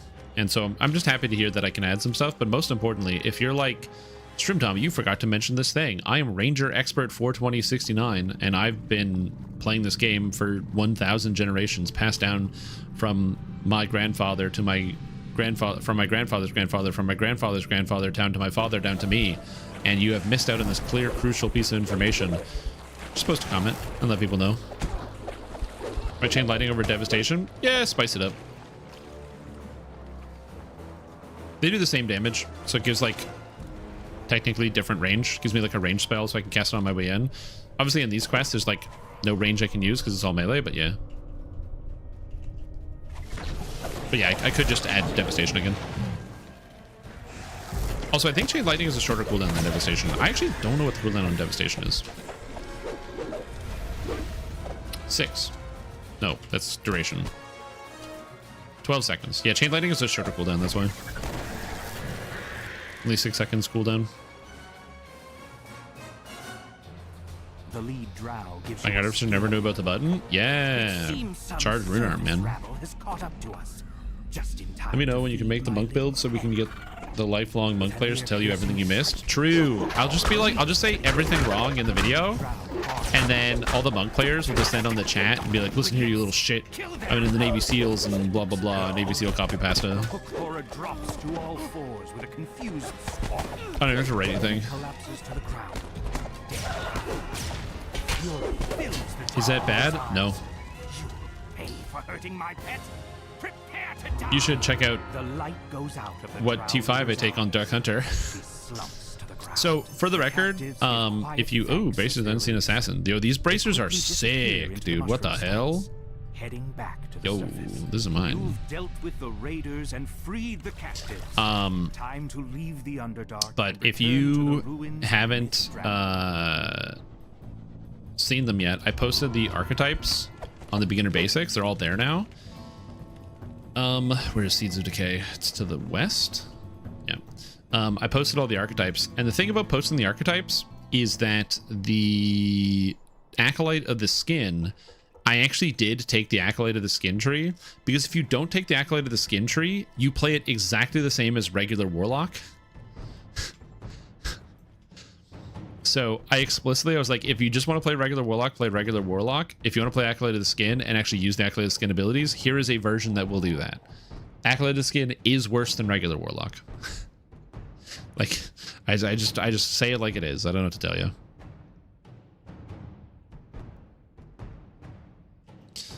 XP. The Stringy Journal. Portals. And these portals have led all manner. And before of somebody goes, creatures yeah, but into the StrimTom, city. didn't you know that because you can absorb fire damage, you can actually use it to do this weird thing in R10 2-aught to handle, where you can like absorb the damage to heal fully on a tank and blah blah blah blah blah. And yeah, you're right. There is some wacky goofy stuff you can do with Acolyte of the Skin for like R10 rating, You conclude that but that is not indicative of the whole game. But it is cool. I do admit there are some very cool things you can do specifically with Acolyte of the Skin. You'll have to find another way. But like, that is not the common experience most people are gonna have. Seething with vile energy. Making a review, just wanted to have you play making a debuffer that doesn't use any traditional things with free reign on anything else. So good thing. We're gonna be changing up how the build reviews work in the future, Chalky Fish. So this is something that's going to be happening in the future. I haven't had the energy to like put that together yet. But the build review series is going to change. So the way it's going to work in the future is instead people will submit a build and it just goes into like a file. Yeah, don't redeem it yet. I don't think you can. If you can, I have to turn that off. But if anyone who did, while I was not paying attention, I will refund your points to get your points back. But the idea is, instead of doing a single build review, I would just take a segment. So my plan is to pick one time of the day. So it would be like Wednesdays at 3, for example. I'm not saying that this is it, but just like it would be every Wednesday at 3, we do a build review. But the way it works is we're going to review 2 builds. So people submit their builds. And after both builds have been reviewed, where we go over and look at the concepts, the people in the chat vote on whichever one they think is cooler and more interesting. And depending on which one people think is cooler or more interesting, that person will win DDO points. So it's to encourage people to use build reviews to come up with wacky ideas and to submit them to see if there's any way they can make it better, but also to show, hey, here's my really cool build you didn't think about. And then people in chat go, oh shit, that's really cool. And it's a way for us to, or like for, well, not us, for me to kind of help showcase interesting and diverse build ideas instead of someone going, here is pure fighter for the 50th time. Channeling its power into the strange pod. Chaos Crawler.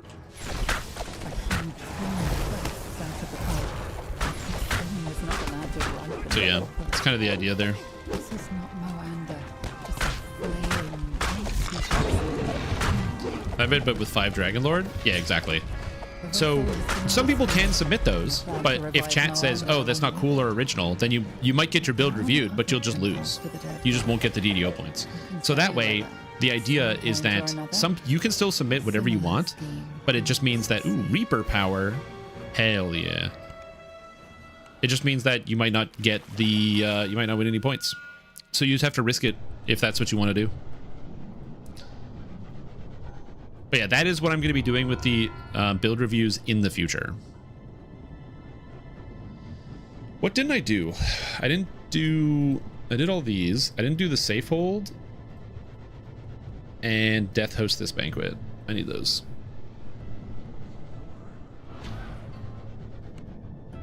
Hopefully Death Host doesn't crash. But yeah, so that's the idea. I'm going to get rid of the button real quick. What? Oh my god, no, don't do this. Okay, manage rewards. But it will be coming back. Oh, the power-ups. I can change the cost of the power-ups. That's fantastic. Build review, and it'll be just one cost. So yeah. Turn in then Archons. I got more to do. Thanks, team. Okay. All right. R1 myth cleanup. But before I do that, I gotta use the bathroom. I've been sitting here for hours. And it has occurred to me I really need to use the bathroom. What is this? All right, I'll be right back.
All right, so I need Death Hostess Banquet and key to the Mythal. No, Death Hostess Banquet in the Safehold. Myth. Death Hostess Banquet.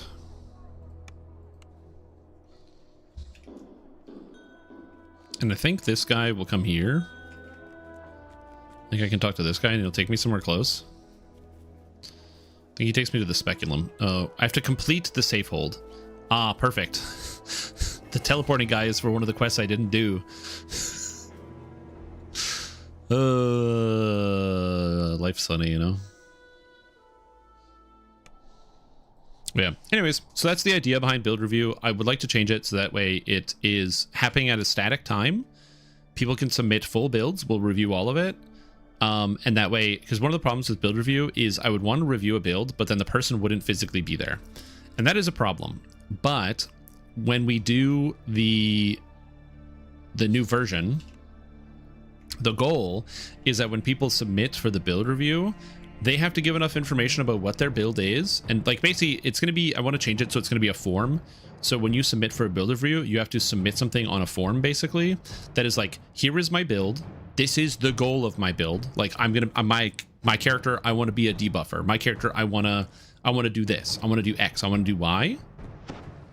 And then you can even, if you want, point out things that you don't know how to incorporate, or point out things that you need to keep. So say you're like, listen, I want to play a debuffer. It's really important to me. I need 11 levels of Barbarian. That was long ago. Like specifically, that can't change. And then it goes, okay, so now we have to like look at it and examine it based on those facts. And I think something like that could be kind of interesting to keep it exciting. And then that form will basically then go into like a database that we can pull from for actually doing the reviews. So then when it comes up to like 3 o'clock, like, you know, let's say it's 3 o'clock on Wednesday, I go, okay, cool, 3 o'clock on Wednesday, I grab 2 builds that sound interesting, throw them together, and then bada bing, bada boom.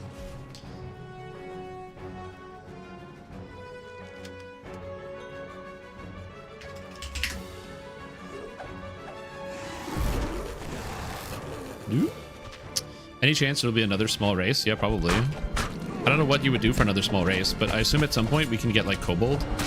What the fuck? How did you take 240 damage?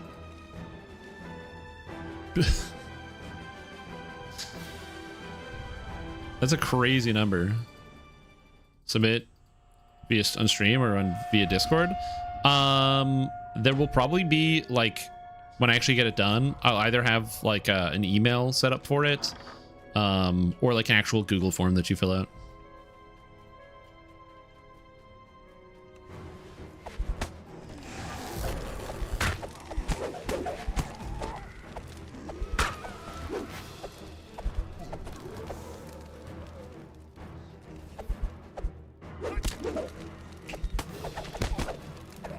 Does DDO have any items that change things up enough to make a build around it? Yes, tons. You hear someone An easy example is an item like the Outburst, which is a two-handed sword that deals only electric damage. Because it deals only electric damage, you have to find a way to bypass electric immunity on monsters, or else the sword will do 0 damage a lot, because like all demons are immune to lightning, and lots of non-demons are immune to lightning.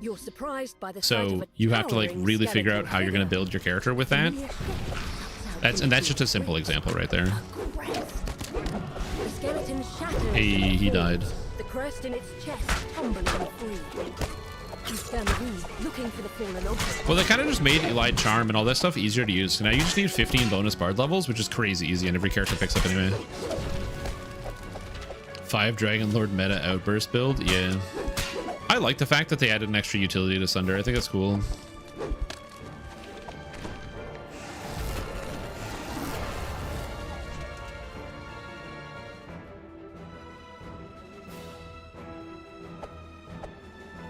Sunder is one of those things that it's not worth it to use at all during the leveling process, but once you get to endgame, it actually becomes really valuable to be able to Sunder targets, either by reducing saving throws directly, or by reducing armor class, which is again something that a lot of people don't think about very often, but it is kind of like a big deal. Because if you haven't played around at endgame a lot and you haven't attacked an endgame raid bosses have between like 250 plus, like the modern ones, armor class. And that much armor class, you don't get the hit chance to be able to overcome it all the time. So that's where you need destruction effects, sunder effects, things like that. And it actually becomes like extremely good. Yeah, well, I mean, vulnerability is always good because usually it's automatically applied, whereas to press Sunder to reduce an opponent's armor class by 20%, you actually have to press the button and then have the animation play. And most people aren't going to do that on a single target because it only hits one monster. Whereas like a lot of times if you have like a destruction effect, like let's say vacuum on a weapon, it just automatically applies vulnerability on every attack. Let me in.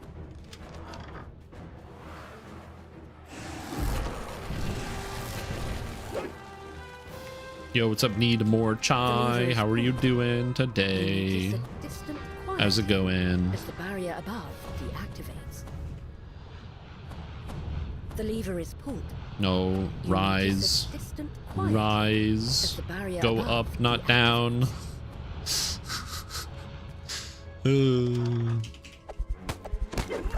Job interviews, was confident about, but got rejected, so I'm a bit bummed out. Oh man, I'm sorry about that. Hey, you're doing better than me. I graduated 4 months ago, and I have gotten no calls or emails.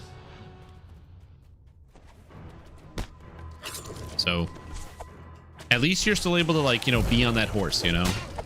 You get to feel the cold satisfaction of being rejected and feeling worthless. I don't even get to that point, man. I'm jealous. I want somebody to tell me I'm garbage instead of just getting the automatic email of thank you for your application to X job. We will never call you. Likely fits the socket of a door mechanism. Did he cast D-Door up there? I don't know. I don't care. For some reason it don't work for me. I'm thinking it's because of spell resistance. That is correct. If you have never... So if you're playing as a Blight caster, you can bypass poison immunity with the poison spell, which is really cool. Except, whoops, golems are immune to poison and have spell resistance. Demons and devils are immune to poison and have spell resistance, which is bypassable, but it's not 0, which is problematic. And what else? Wisps are immune to poison and have spell resistance.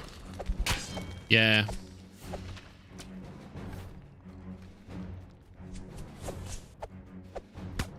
Uni and had no money. Hey, are you still looking? Brother, I would have starved to death. 100%, dude. That's so annoying when you get a response and they're like, hey, we didn't get back to you. Like, we didn't even send you an email letting you know we were still interested in possibly maybe kind of hiring you at any point. But are you still looking like 9 months later?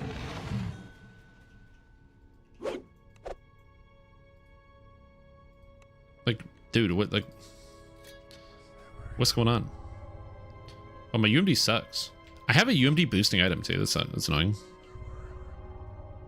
Mansion, what's immune to poison? Lamortia.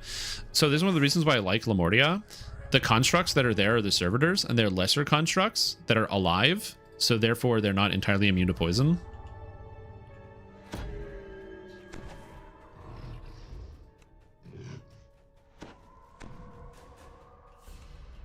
What's happening in here?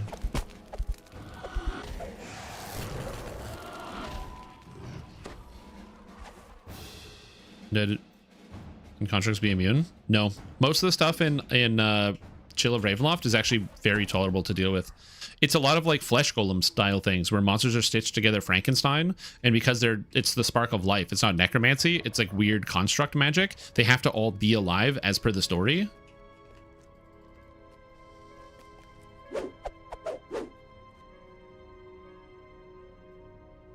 Yo, what's up, Chris? How you doing?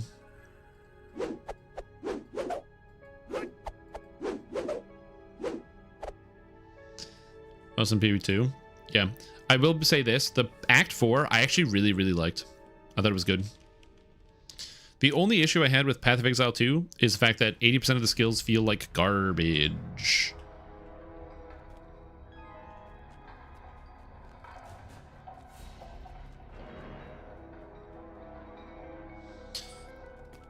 Thank you. First name. We looked at your application while insert positive thing here. We've already moved forward with another candidate. They could at least do that, yeah. I just got nothing.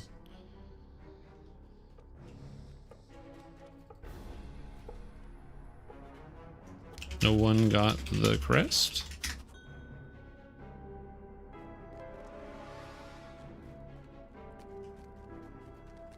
Okay. I'll go find it. I'll go find it. Stay here. It's fine. Looks ass though. Corrupted blood is a huge pain in the ass. It's mostly the damage over time, yeah. I found like there's the blood puddles on the ground that like drain your health really quick. Oh, they didn't even change the template? Yeah.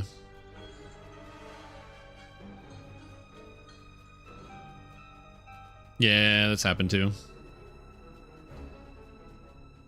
A lot of them are immune to electricity. Are there? No, they're not immune. They're like resistant to electricity.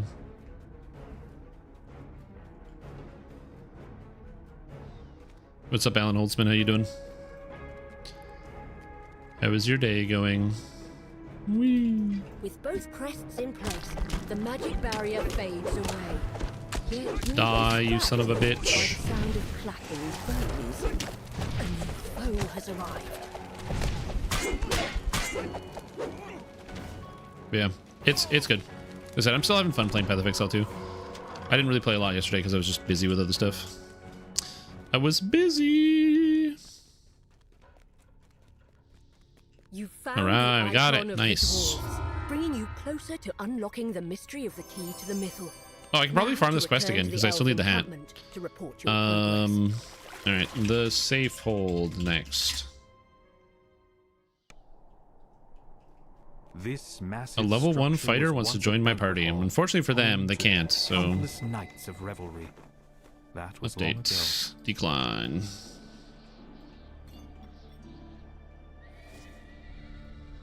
Which I believe is the speculum.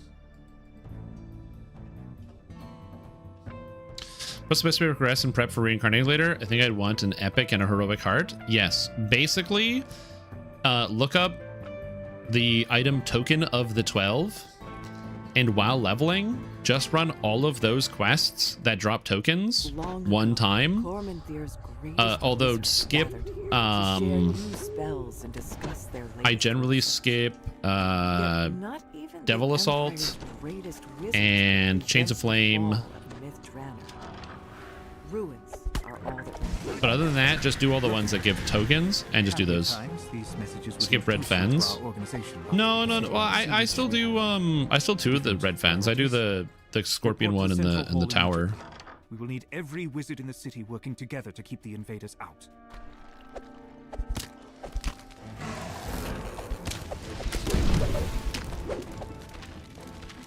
Dude, I'm not gonna be able to open any doors in this stupid dungeon.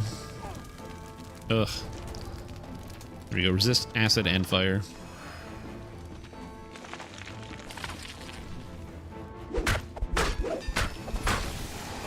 Yeah, Vaughn 3, Vaughn 1 to 4, Spies in the House, Lords of Dust 1 to 4.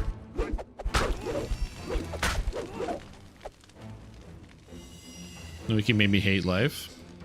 Wait, is this bad? This was once the library. Yet the No, it just has the quest on there. You get a token for Whiskey? Yeah, I usually get 2 on Elite. Swallowed by the insatiable maw of time. Oh, like the chart that's there with all the quests?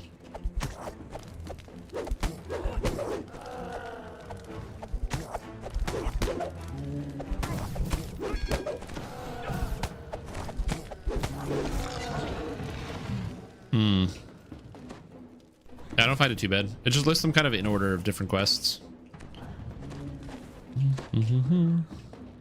You say leveling, but then it says epic. So when you get to level 20, you still level up to level 30. So to get to level 30, you have to do quests to gain experience points.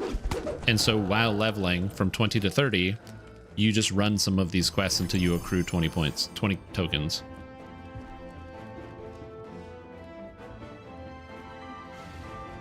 I don't know how else to say that.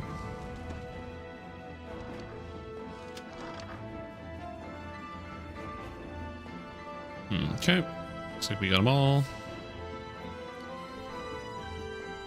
Now we gotta put them together.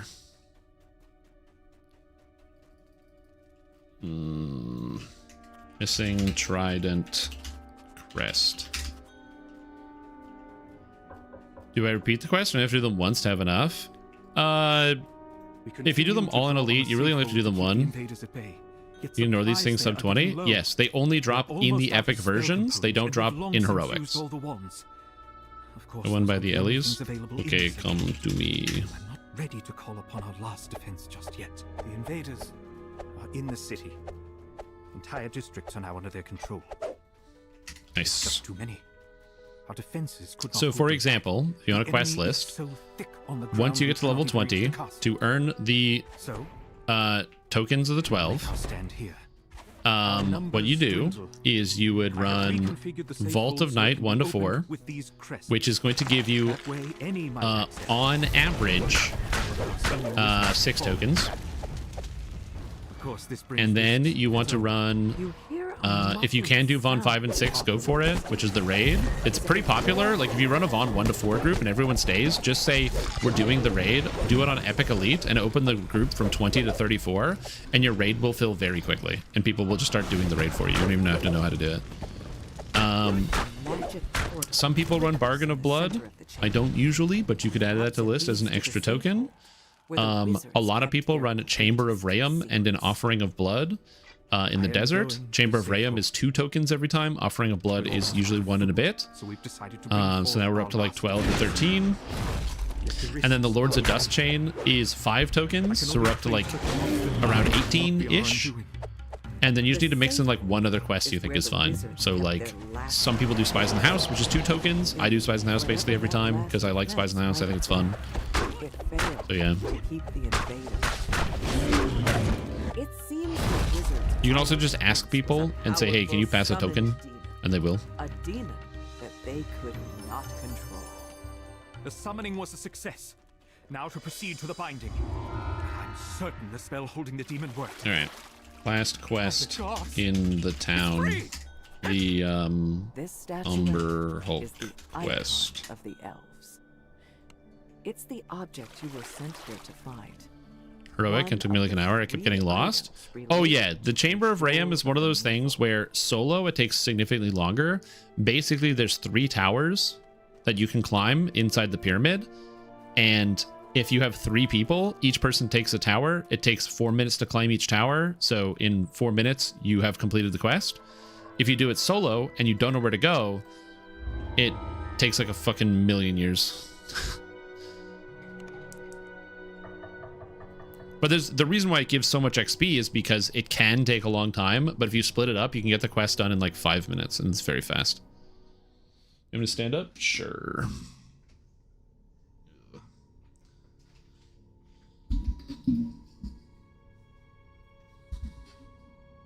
I don't like doing party crashers.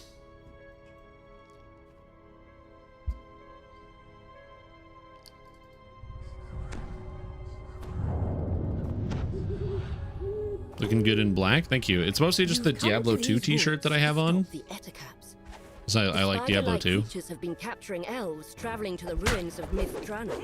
Now to see if you can find some place of But yeah, it's like anything else. All those quests that I recommended to you, they're going to feel slow. But you do them every time you TR. So the first time you do it, you're like learning it. The second time you're still learning it. But then all of a sudden it's like, oh, I go here. Oh, I do this. Oh, I actually have to do this. And you got to pick it up as you go. The Eticaps take their captives to a great cave, somewhere deeper in the forest. Yeah, also not every build can kill Rayum. True, because unfortunately Rayum is immune to cold and lightning and spells of 4th level or lower. Eticaps take their captives. So, and he's undead.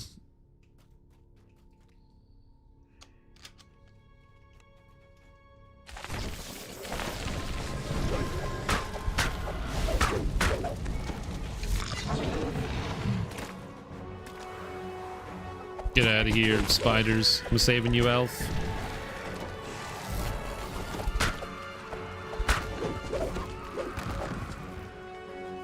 I'm actually not saving the elf. I don't really care. Yeah, dude, I'm just gonna cast Chain Lightning on some people. I don't think it's actually that good. I think for the most part, meleeing is like better. other than like the initial attack.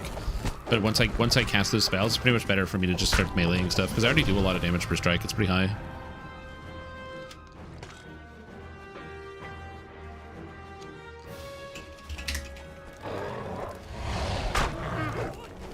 Yeah, you like get into the quest, you cast a spell, and then you, or like you start the fight with a spell, and then you go straight into melee.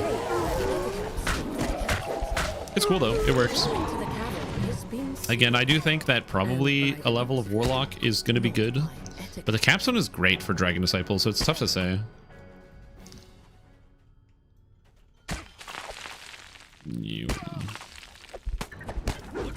This is better for breath DCs, and DD only gets DCs for breath spells. I mean, and evocation, but yeah. Or are you implying that the evocation bonus doesn't function? Is it bugged? It's not enough. Well, yeah, for endgame, but it's good for now. Yeah, in endgame, you're not casting Chain Lightning, but I got 47 right now.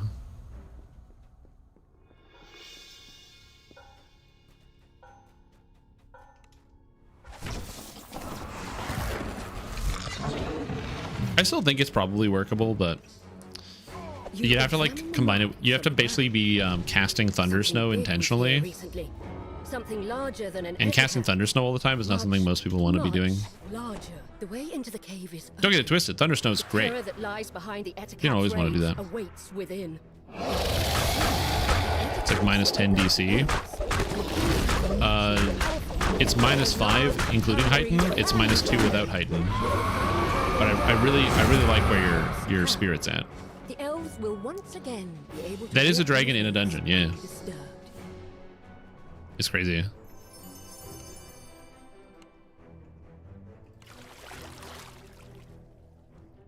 No Chain Lightning? Okay, so then I need you to explain the minus 10.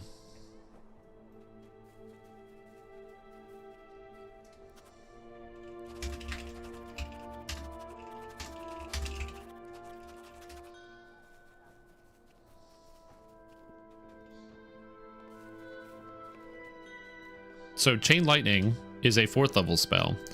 Normally it's a 6th level spell, so it's 2 DCs under where you would get it normally on another caster.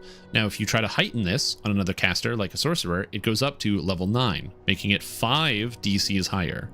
But where's the 10? It's for sure minus 5. I'm not disputing that. But I know you're saying like minus 10, but like minus 10 is really far from minus 5. 5 is like 10. I mean, it'd be like if I went into to the store and I want to buy something for $9 and I gave the guy a 5 and be like, no, it's like a 10. You know, it's like a 10. Don't worry about it. It's like a 10. I'm just imagining the look I would get. That'd be really funny. It's like a 10. You gotta understand. Which doesn't affect it. But yeah, but you also get plus 2 to evocation, which is pretty standard. Like remember, Sorc only gets plus 1 to evocation.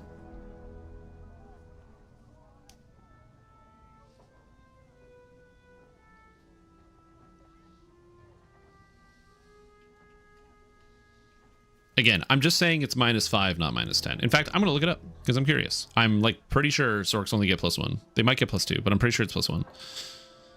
Also, what's up, Osake? How you doing? Like, let's say I'm playing an Air Savant as a sorcerer, and I go to tier 5. They get evocation focus plus 1. So realistically, you're only minus 4 on a Sorc. Do they get bonus to DCs for Tap Zone? No, they just get plus 2 charisma. And Dragon Disciples actually get plus 4 wisdom. So they're actually plus 2. So really, it's only minus 3 on a Sorc.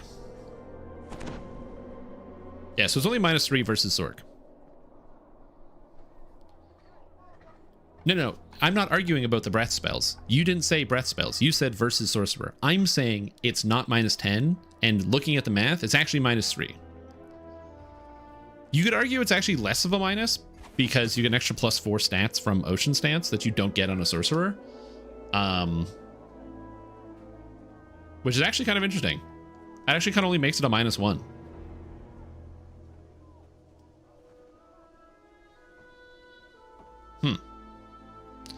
But yeah, versus the breath spells for sure, yeah. Right now I have Chain Lightning at 44 with Draconic Devastation in a book hitting for 49. So I'm -5 on the Draconic Devastation. And that is only going to get bigger from -10 to -1. Yeah, it's all good. Venom goggles with +3 equipment inside evocation any good? Yes, they are very good. It's everything you want.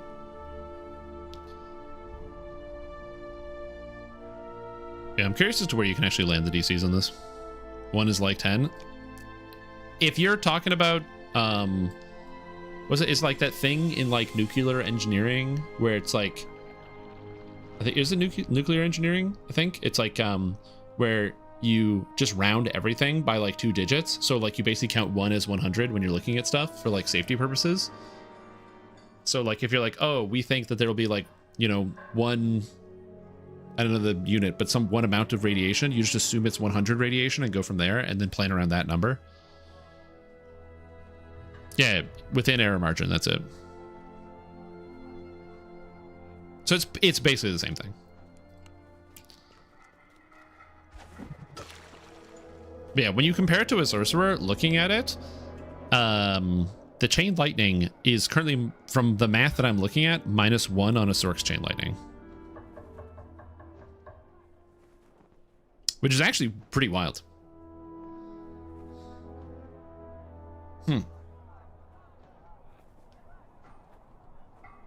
Interesting. Anyway, I gotta level up. Where's the level guy? Monk trainer. DD levels faster than Sork? Well, yeah, because you're a monk, so you get the base movement speed increase, and you get better AoE spell-like abilities for leveling. Yeah, Dragon Disciple, from what I can tell, is like kind of cracked. It's like really, really good for leveling. The only problem is it just doesn't have the staying power for like endgame as a caster, simply because you just don't have the mana, and so you have to, like, the thing that Sorcerer wins out on is you can cast 2 Chain Lightnings in the same time it takes the Dragon Disciple to cast 1. Chain Lightning is not the example spell, but also then like Thunderstroke, right? Like a Sorcerer can Thunderstroke a guy for 80,000 damage, and you can't do that on a Dragon Disciple. So there's that. That's another part of it.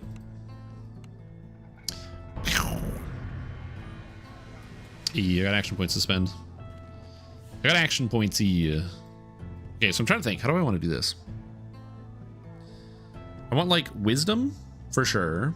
Wisdom. I kind of just want to stack wisdom, if I'm going to be honest. Like I kind of want to hit like Fey Dark Illusions and get more wisdom and just stack wisdom. But I think we go wisdom. You have to take Jade Strike because Jade Strike's the nuts. And I guess you take 1 point in fast hands, so you can take Argent Fist. And then I guess you have to take Tomb of Jade. You don't have to take Tomb of Jade. I'll think it out. Think it out. What does Strim want the tomorrow patch to do? Fix the lag. They said that so usually Wednesday is DDO's downtime. So DDO has downtime on Wednesdays. They pushed the downtime to tomorrow because they are still working on something to work on some lag, as per the DDO forums. So if I click the button, timing this week. Cordovan, we are not doing downtime tomorrow, Wednesday, as we are working on a game update for further game performance work on Thursday. Then according to Cordovan, 2 changes targeting game performance on Thursday in particular currently are in the release notes as such. Extensive work has been done to clean up incorrectly flagged decorative objects which were being tracked by the server and causing our garbage collection process to back up under heavy load conditions. These objects are mostly things like bones, flowers, bushes, and grass. Other than improving server performance, these adjustments should have no impact on gameplay, and certain rock formations and walkable trees have had their physics simplified. These objects were found to have excessively complex and were taxing the server. More of these affected objects were found in Mitranor and the Isle of Dread landscapes, which actually makes sense because every time they find sources of lag, for example like objects or other things, then new content is added and then the lag gets worse. And so it is not a surprise that they have like an object that is doing a bad thing. If you have ever like seen any indie designed project ever in your life, you will know exactly what this is. You'll look at some game on Steam that looks like shit. It literally looks like fucking garbage. It looks like baby's first attempt at making a game in Unity or something, or on like any engine. And it's because every object has like a million polygons in it, because they didn't do like any work to optimize the item at all, and they just drew it in the laziest, simplest way, or used like they imported some object that somebody else drew that is terrible, and you put 10 of those objects in your world, and now your computer's going into overdrive trying to like render these objects that don't look good, and they are made terribly, so they have too many pieces in them for calculations. So it is not a surprise to me that Myth Drannor has new art assets like rocks and trees and bushes and flowers and bone piles that are doing really horrible things to the game system. It's one of those things you kind of hope doesn't happen, because this is a legacy product, so it shouldn't have that happen, but what are you going to do? Got like 4 spell slots per level. I agree. I wish they got, or even just one more would be nice. Don't use factor of safety 3. Factor of safety 3, we kill people. Also, weren't learning enough, so we're just going to get Eminem to come wrap the lessons. Yeah. Catch and testing, you can find it full scale and not in test environments. 100%, yeah. So that's actually not a surprise. So you might be wondering, okay, but what does population have to do with this, right? You might be like, okay, let's say that's true. Let's just assume what SSG is saying is true at face value. How does rocks having bad physics and trees having bad physics make the game lag when you put everybody on the 64-bit servers? The answer to that question is simply volume. The more people play, the more instances are loaded with these objects, and the more of those objects on the server at any one given moment, the more problems you end up having. It's the reason why, when it comes to performance issues, you look at games like Path of Exile or games like Dungeons & Dragons Online, every time a player starts doing a new activity, they have to open an instance that puts that on the server, and it costs server load to do more things, right? And so the faster people do content and the faster people are moving, the more instances are created, the more things are generated, the more things the server has to take care of. It's the reason why you have situations like, people are like, oh, how come all of the dashes share cooldowns? And the reason all the dashes share cooldowns now, not all of them, there's some that don't, but the reason why they did that is because if you could just chain dashes together, you could just skip killing monsters in a lot of quests and purple alert everything, leaving all the monsters behind, complete quests even faster, and then load more dungeons and purple alert more dungeons with more monsters, and it's just this cascading effect. So they want to stop it. Now, the solution, obviously, is to like make the game function better, so that way trees aren't fucking up the entire video game, which is currently what they're doing. But yeah, it's just one of those things. Missions that you only catch with large volume? Yeah, exactly, 100%. It's bad rocks. I'm gonna have rock picker and hook up on a tractor. It's a good idea, actually. Yeah, if you have a rock picker. Anyway, I'm gonna take a quick 5-minute break here. I'm gonna get some water and do a couple other things, so I'll be back in like a couple minutes. I don't know if are the patch notes up actually. So Zergan more reading. Yeah, and by the way, this is not me saying I'm blaming the players for going fast. It's not the players' fault for going fast. Okay, so I'm not saying the players are going fast. SSG is the game designers. They're the adults. If you give children a big bowl of cookies and you say, hey, only have one cookie a day, and then you turn your back on the player, on the children, and they eat all the cookies, that's on you. It's your responsibility for putting that in the game, or for putting that in front of the kids. And it's the same thing. If people can dash infinitely and they can ignore monsters and never fight anything and screw up the game server, you can blame the players for that.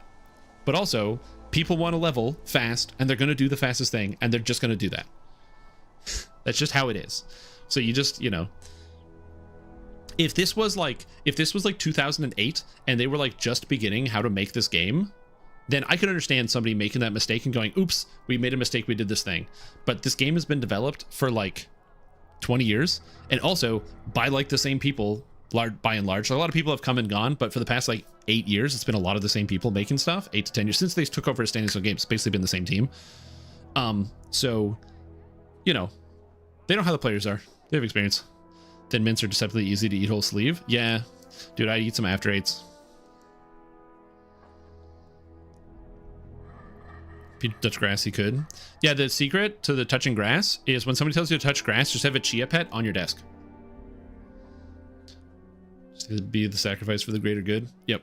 Anyways, I will be back in like a couple minutes. But yeah, I am just I'm gonna do some stuff real quick. Here, if you want to see what my character looks like, here's what my character looks like right now. Also, I know my wisdom is a really disgusting number. It's kind of upsetting. I don't even understand how high it is, or how it's so high. It's really wild.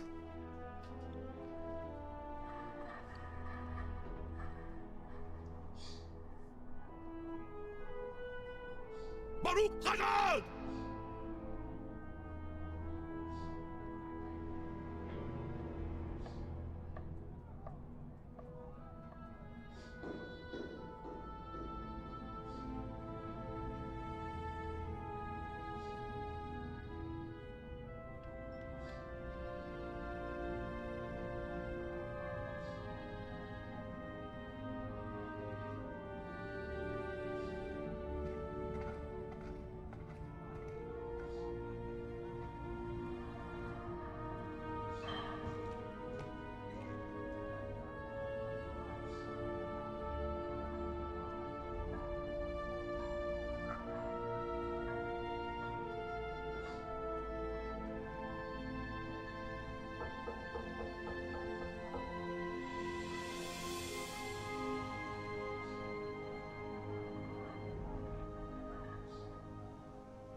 And he came back.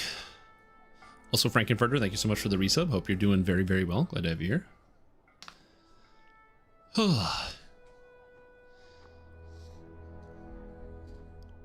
The raid. Do you think there's an issue with all the botting? So you're not allowed to bot in DDO if you see people who are not playing the game, but instead they have bots controlling their characters. You can report those people and they will get banned.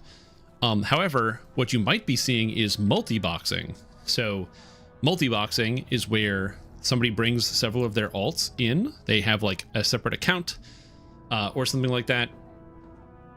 And they like move their characters all either with the same input. So they have like one thing that clones inputs to those other accounts, which you can do using a tool. I believe Dungeon Helper lets you do that. Or other pieces of software. And that is allowed by the terms of service. So if people are doing that, it's fine. And I don't really care what people do with like multi-boxing. I don't really care.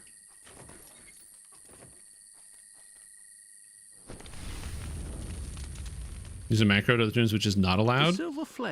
Again, I don't know the specifics. All I can say is, for me personally, I also just don't really care. I'm gonna be honest with you.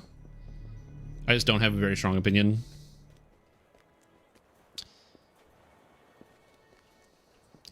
I only have a weak opinion. Yeah, I don't really care. Yeah.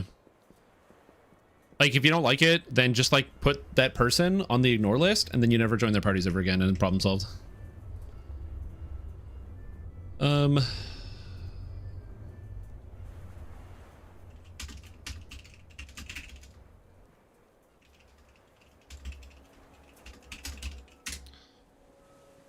Okay. I'm not doing this. We are doing, what are some good quests here? Let's do, Necro 4 R1. Necro 4 is pretty good. Necropolis. But yeah, I don't really care about that stuff. Again, I understand why it can matter to some. So I'm not out here trying to say like, oh, it's a good thing that people are multi-boxing. It's mostly just that like, I don't really care. Like whatever. Often dragged out, wasted like 20 minutes of your potion for no reason.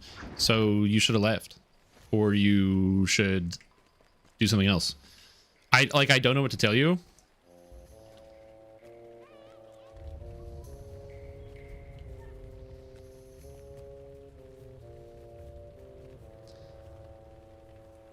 Where am I going? I need to go to House Drasco to buy ones.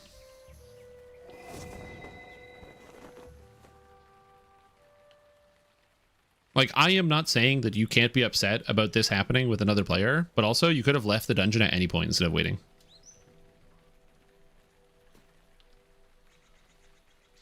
Also, especially if they had to swap from one character to the next to like alt tab and then go to the next account and then move the character and then go to the next account and move the character and go to the next account and move the character over and over and over. Again, that sucks and that's annoying. But that is not against terms of service, and that's not what botting is. That's like the least efficient movement ever.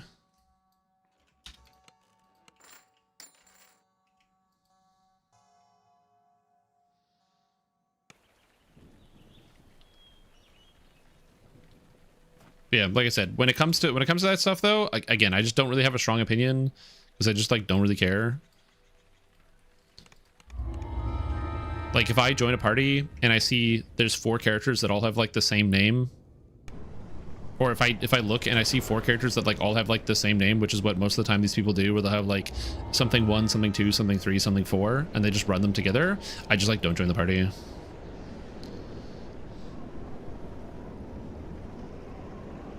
Again, I totally understand why you're frustrated. I totally understand why it can get under your skin. But like, I don't know. I personally can't find myself being mad about 20 minutes of a potion. It's one of the reasons why like I don't use potions personally, is because like it's really easy to get yourself into like a tizzy. Not specifically talking about you, myself as well, of like situations where like a delay happens and now I'm thinking in terms of potion minutes lost as opposed to like it's a video game and it starts to affect my perception, which is why I don't use potions anymore. Yet also his hirelings in his bio. Oh, sure. But like I said, I don't know. Just like ignore that person and their characters and then move on. I will say this. I don't support going on the warpath because a guy can convince you out of 20 minutes of experience pot. I get how it's frustrating. But yeah. This once magnificent temple of Vol was ravaged by the blood. Competitive player versus players don't really care what other people do. We aren't competing for crafting materials. The main issue is just that people like dupe stuff. And that's where it gets screwy. The interior of the Yeah, there's also like that courtesy thing. Actually, like what some other people are saying, that like, you know, there's kind of like that etiquette. Like if you're in a group and you're going to be doing stuff like that, it's like fair to also let people know that that stuff is going on. So again, I can understand that. And again, it can be annoying when people are like not giving clear information, so you feel like you're wasting your time. Again, totally understandable. The hallways here But yeah. have been crushed by the force. Again, it's just one of the reasons why I don't use leveling. I don't use potions most of the time. I find potions usually inspire me to be frustrated with other people as opposed to like have more fun with the video game, so I just don't do it. But that being said, there are reasons why people use potions. Sometimes people want to get through different builds or change their character, and it's a faster way to play. It also saves on the amount of time you actually play the game. So like, you know, if you've already played Dungeons & Dragons Online 50 times and you don't much care for the leveling process and you just wanted to try a new build at endgame, it makes sense why you'd want to use a potion or an autos box or whatever to get to the level cap. So again, I'm not saying that these things are bad, but yeah, it's just, I don't know. Days people list their lobby as for zerging. Yeah. But in Diablo 2, nowadays, pretty much every lobby is like that. I wouldn't say every lobby, but depends on what it is.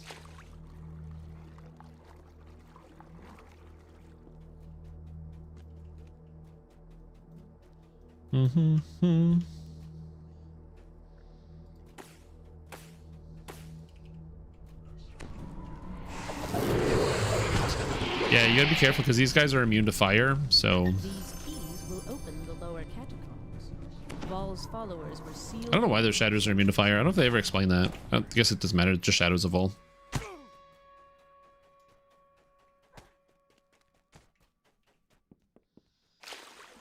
Yeah. Yeah, when you say like the other issue, the main issue that I think I run into, and I will be totally honest with you, is just the implication of the statement. I don't really like leading questions. I find leading questions are annoying more than anything else. Where you said, what do you think about all of the botting? And I'm gonna be honest, if I roll down the list, I don't see anybody multi-boxing. And if they are multi-boxing, they're playing by themselves or like within their own small group. So like the insinuation that DD, like you're insinuating that DDO has a major problem with people multi-boxing or botting or doing something, which I just don't think is true. I think just you had a bad situation with somebody who was rude, and that sucks. Damn. But I don't think it's a widespread issue. I don't think it's having grander effects on the wider sense of the video game. I could be wrong about this. Maybe it is a huge issue, and maybe like because I'm streamer man, I don't see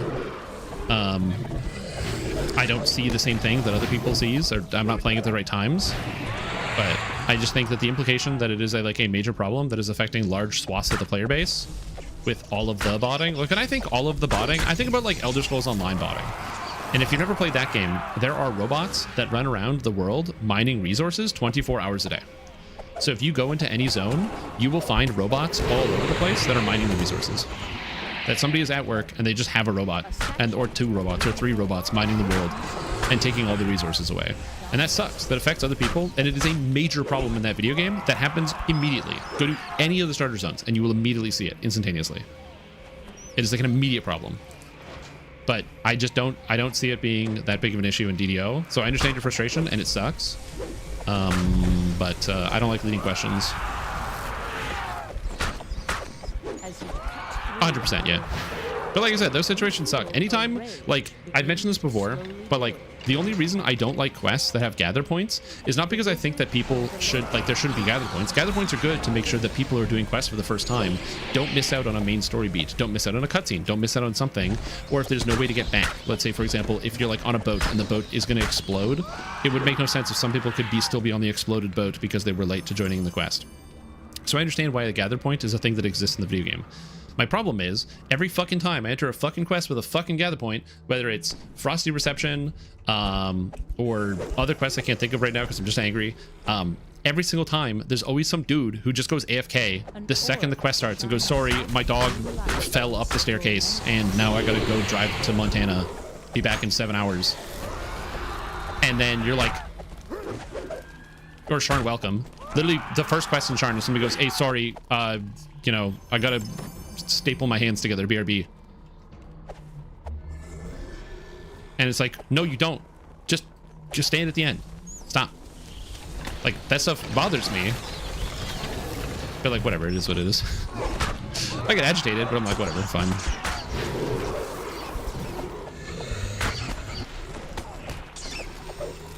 Healing. Yeah, my goldfish is drowning us, yeah. Seriously stressed because they're not getting the item they farm for? True. Okay, loot is an illusion, Exile. New City was flying a couple days ago in ESO? Hell yeah. How do you think people are duping items? We're not allowed to discuss how people are duping items, so I'm not answering that question. Come to my altar, she says. And if you know how people are doing it, don't post in the chat because you will receive a ban, not just here. The High Priest if you know how people are duping items, report to Standing Stone Games with your findings and let them know what is going on. Don't post it publicly in public spaces. The High Priest congratulates you. He will stand with you against the abbot.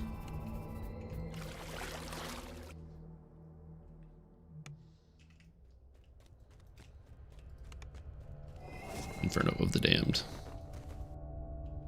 Doing that, you'll be caught? Yeah. Just to wait for them to run through the whole thing? No, what you do is you get to the end of it. If I'm leading the quest, and this is a pro tip for you if you're leading it, if you're close to the end, don't accept the invite. Just reply to that person 1 sec, get to the end of the quest, and then after you hit the gather point, then add them to the group. Then they can step in, it doesn't matter.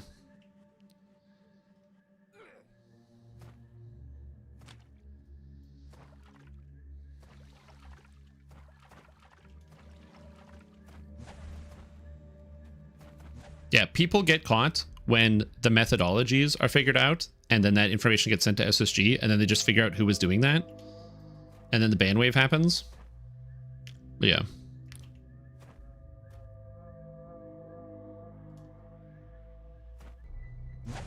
Heat rises from the menacing entrance to the Inferno of the Damned. Oh no, it's all good, Blue. Don't worry about it. I probably misread your question. Sorry, I'm like kind of like tired and unfocused today. So that's on me. But as you answered it yourself, yeah, it's about the same thing. The Black Abbot's cult sunlight streams in through a crack in the ceiling. That, and also, I do one of the privileges of being a DDO person in the space is like I know things, I hear things. Intense heat radiates from this focus. I will say there are some stories that I cannot tell, but there's some wacky stuff Flames of damnation engulf this room. that I have both heard about and seen happen.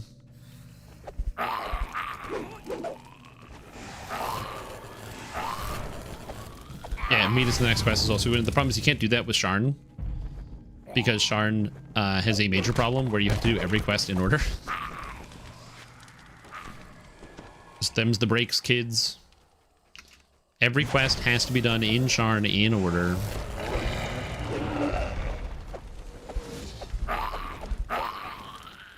The Guardian goes as the flames do. Oh shit, is that Firestorm from a fire cleric? Holy moly. Find and defeat his undying soul. Sorry, sweetheart. Them's the breaks. I'm not gonna lie. He's got a good manner of speaking.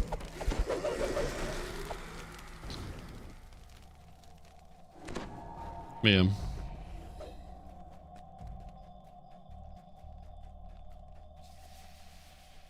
How does one deal with the I have to put stuff in my backpack to move from bank to shared and vice versa? Oh, just like moving items? I don't know, slowly. I'm not exactly sure I understand what you mean. Like, are you saying your inventory is entirely full and you can't move anything?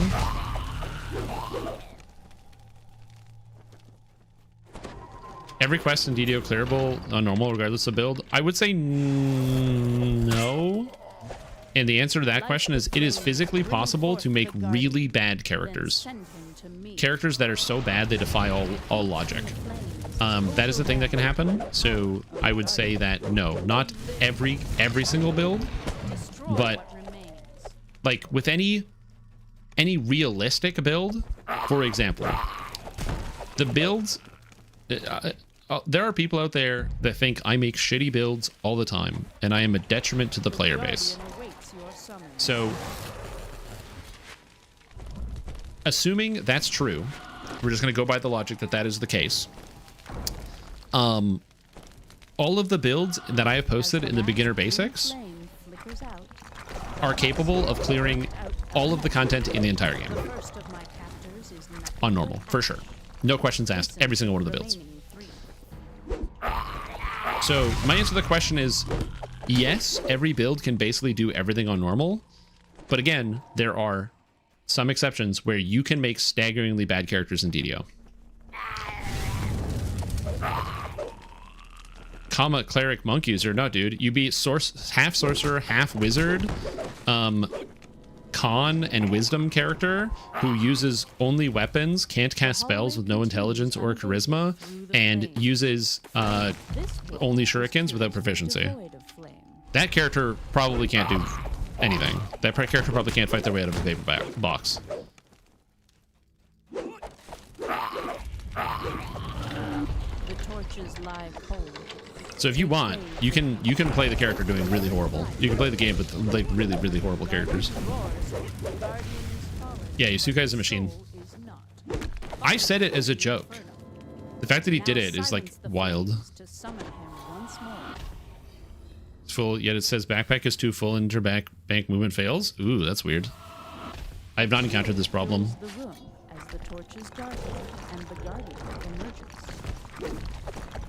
And I'm assuming if you log out and log in, it doesn't fix the problem.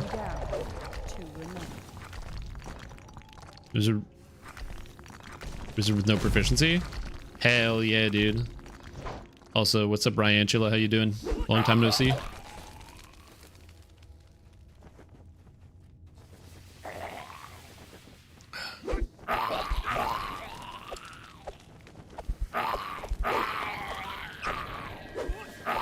For a year or more? Oh, well, yeah, you guys are boned. I have no idea how to solve this problem. I've never heard of this issue, so I hope you figure it out, and when you do figure it out, please let me know so I can help other people. Okay, thanks. Alight the flames to bring forth the Guardian. In DDO return, thought I'd check in and see what you're up to. Okay, so I'm going to give you the 4-on-1 on the situation about what's going on in DDO so you can help make a decision on what you should be doing or whether you want to come back and play. Number 1, I'm playing the newest character class recently added, Dragon Disciple Monk. Dragon Disciple Monk is basically a monk that gets access to spells and a bunch of key abilities, so you can cast like a bunch of dragon breaths and also have some cool like dragon slam attacks. He dodged. Don't worry, it's cool. And there's some really neat stuff going on in the game. So there's some really cool stuff. Character building has like never been more interesting ever than ever before. Really good stuff.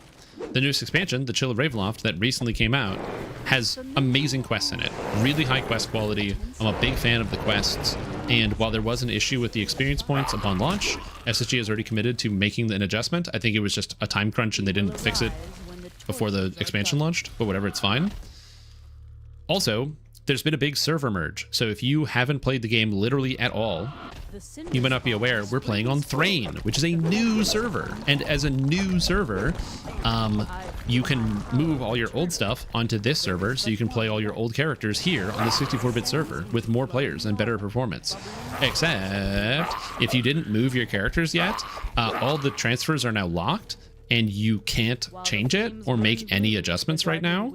You'll have to wait until they open it, which they said later, which they're probably going to do after they fix the other problem. Remember when I said new servers with lag-free experience? Nah, they're worse than ever. It's like crazy laggy. So it's just a problem they're working on. So my recommendation to you is log into DDO. Okay. And if you need to have that itch to play on Cormier, which is currently the least laggy server in the game, and I can highly recommend it. Cormier is like good times. So log in, play on Cormier, and have a blast and do some stuff. But most importantly, what you should do is you should use these codes on your account for a bunch of free stuff. Because if you didn't know, I got to be guiding people how to play the game on the big stage at PAX West. So there's DDO Stream in-game, DDO PAX West, favorite memories, and 100 slots for a bunch of free stuff. All those codes work right now. So just log in, put in all those codes. You get 100 shared account storages, 32-point builds, Favorite Soul, Artificer, Warforged as permanent additions to your account. You get Keep on the Borderlands bonus pack with a mount and all the cosmetics and all that. Starter pack, some more pets. So you should definitely do that no matter what. And when I say no matter what, that shit ends Friday, I think. Yes, all of it still works. It is going to be, or I believe it's going until Monday. So I highly recommend you don't forget about it and you think about it and you do it. Because if you don't, you will forget. So just do it now while we're talking. Just update the game, log in. Doesn't matter what server, just log in at any server, put the codes in. So there's that. And then other than that, the game is like giga laggy right now. It's actually okay right now. So like I'm not playing at peak hours. So when it's non-peak hours, the game is like really smooth in comparison to the way it used to be. But the second you hit peak hours, when I say unplayable, I mean like unplayable. I mean, you can't move. The game is sludge. Last night I'm currently working on my beginner basic series and I wanted to test something with, that was written on the wiki where it says that the new Wild Mage sorcerer has like this scaling damage that you get to add to some of the chaos or like the chaos oriented spells. So like Color Spray adds a d6 damage, but Greater Color Spray adds a d6 plus 7. And I was like, there's no way that's true. So I wanted to log in and test the damage on those spells. And it took me like 25 minutes to get to one quest where I could test the damage because I entered an adventure zone and then I went into the quest Promise of Fire where there's an infinite health scorpion to test on.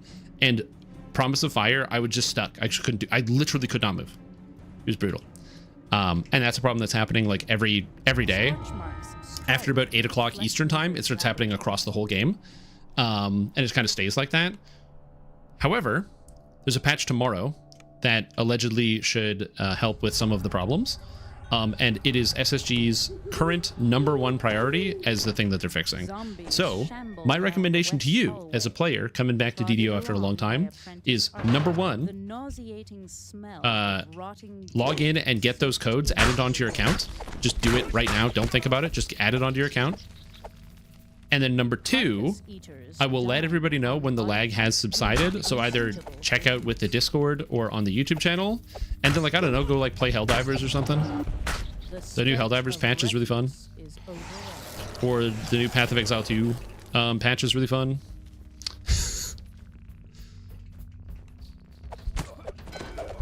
Or if you have to scratch the DDO itch, play on the server Cormier. Cormier is the most stable, easiest to play server. The smell of rot dissipates. A key. Yep, Last Epoch's good too. You could play Silksong.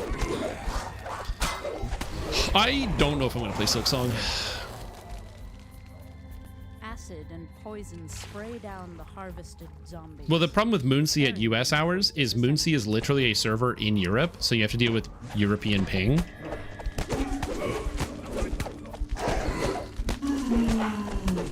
No problem. But that being said, I will say, even though there is some doom and gloom about like game lag and lag feel bad, here's what I can say. if the game wasn't lagging, in my opinion, DDO is currently in the best state the game has ever been in terms of character customization, the general balance of the game. There are so many builds that are at the end game right now that you can play. There's a huge amount of variety. There's so much cool stuff that you can do. It's fun. There's like a billion quests. Do you remember like when you would have to, back in the day, choose which quests you wanted to do and you have to repeat some quests or like do have a careful leveling path? There are so many quests in DDO. You don't have to do any careful leveling. You don't have to hold any levels. You can just play quests and you're always going to have stuff to do. There's so much extra content now.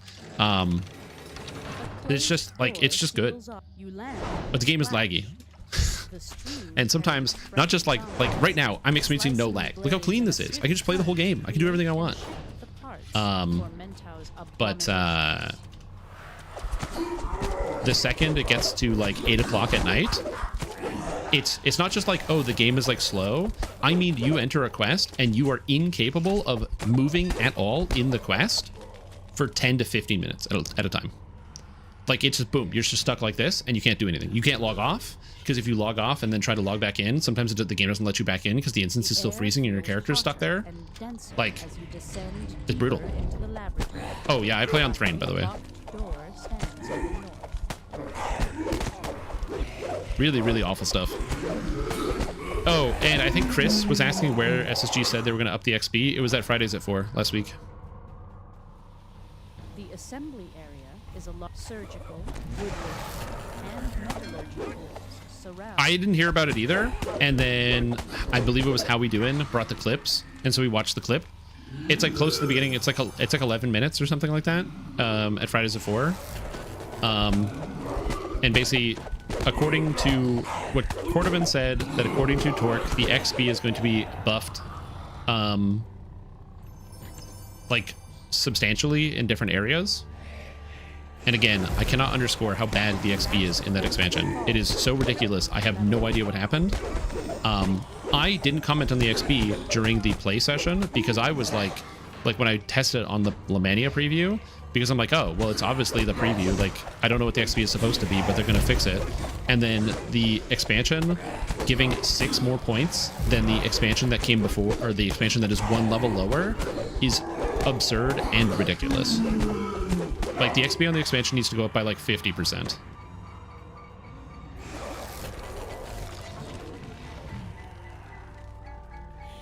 Summer discount work? I don't know. Only playtime is at night? Yeah.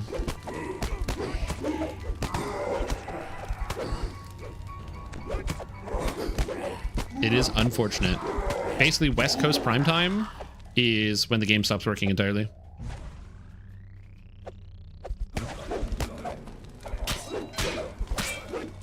And like I said, I feel very fortunate. I was lucky to get handpicked by Saints No Games to make the, or to like to go on stage at PAX, which is cool, and to be able to like showcase the game to like hundreds of quadrillions of players around the planet, so that people in like deep space and intergalactic civilizations will have the chance to try out and screw around with DDO because they've never seen it before, which is really cool. I'm thankful that I got to represent DDO on the Universal stage. Very cool. No longer in control. But then it's like, but then the fucking game doesn't work. In the control room and awaited help.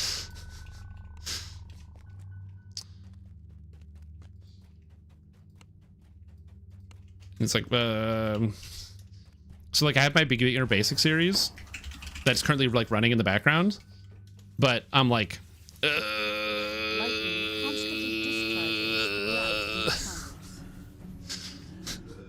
I feel really bad, but it is my personal honest opinion that if you need to play DDO, please play on Cormier, and if you don't need to play DDO, give it a few more weeks till they fix some more of the lag, so you don't like burn yourself out and get angry.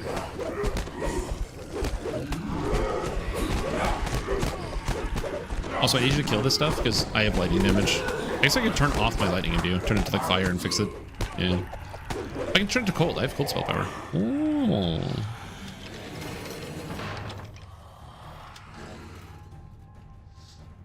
So yeah. Breathe lightning on lightning healing mobs several times in a row. Yeah. It's because I'm talking and I'm not paying attention. Above the room of life you can clearly see the lightning conduits disappear into 2 passages. Streaming does weird stuff to your brain when you're like doing other things. I have mad respect for people who are capable of like streaming complicated stuff, like especially people that like stream speedrunning, where they can like do extremely complicated tricks while they are talking. To me, that is incredibly impressive. The lightning machine is open. Okay, I will need you for this.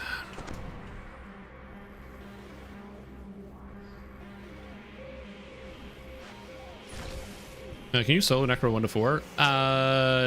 You can solo. You can solo Necro 1. You can solo Necro 2. Necro 3. You can solo 1, 2, and 3. You cannot. You cannot is wrong. It's really hard to solo this quest because the timing window is really short. All right, now we go 3, 2, 1, and runes. Because you need to hit all the runes. And if you don't hit all the runes quick enough, you don't finish the quest. So you have to be able to slam them all down. Solo, it is very hard to do this room. In epics, it's a minute to hit them all. In heroics, it's like 20 seconds. So you need to have like basically a hireling and a pet and some speed, like a dash. All right, Ghosts of Perdition. Yeah. In epics, it's very easy. West Coast, the Bringers of Lag.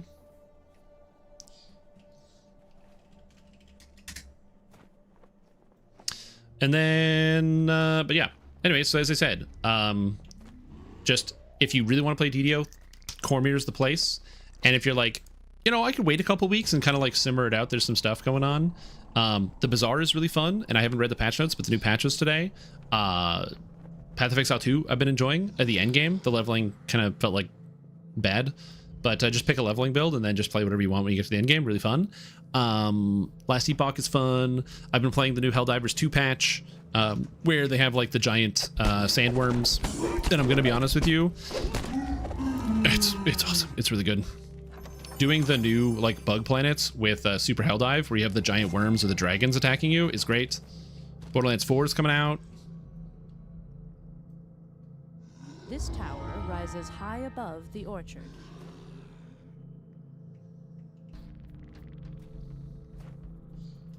Need to flag for quests? Yeah, everybody wants that. The Black Abbot's enemies have been brought to this place to be slaughtered and sacrificed. The corpses hanging from the Tree of Woe rustle ominously in the wind. And now I'm going to take down the LFM because I don't want to deal with people coming in and late joining on the gather quest in here. The tunnels run deep because this is a major gather quest. Although I'm going to turn my stuff back on. Electricity. From within the several philosophers mull curiously. I don't mind flagging for some things, but stuff like Sharn, where you have to do the entire thing in order, so if somebody doesn't do the first quest, they can't late join you at all. Stuff like that should probably go. That is a battle that I will never win.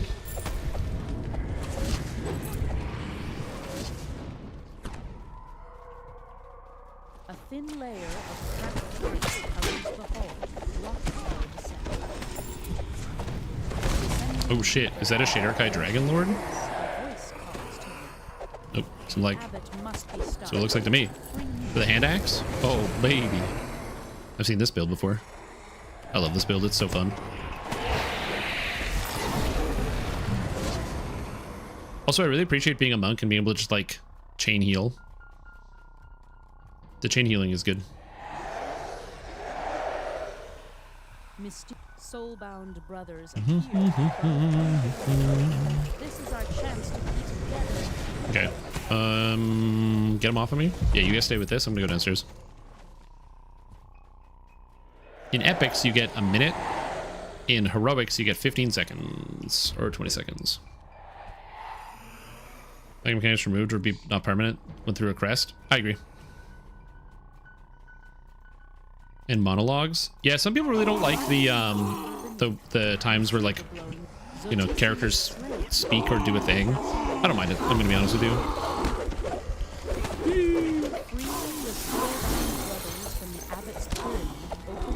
Like, I don't know. I just like go on my phone. Or like look at something or go to my other monitor. I guess I am privileged that I have a phone to look at or another monitor to just stare at. The familiar voice calls again, louder and clearer. You are close. I'm so slow because I didn't cast haste. Oh, shit. Double Reaper. Oh. Oh. Ah. Game. Please. Game. Ah, shit. We're dead. No. Is it back? Hold on. Oh, game works. Hey, you're okay. We made it.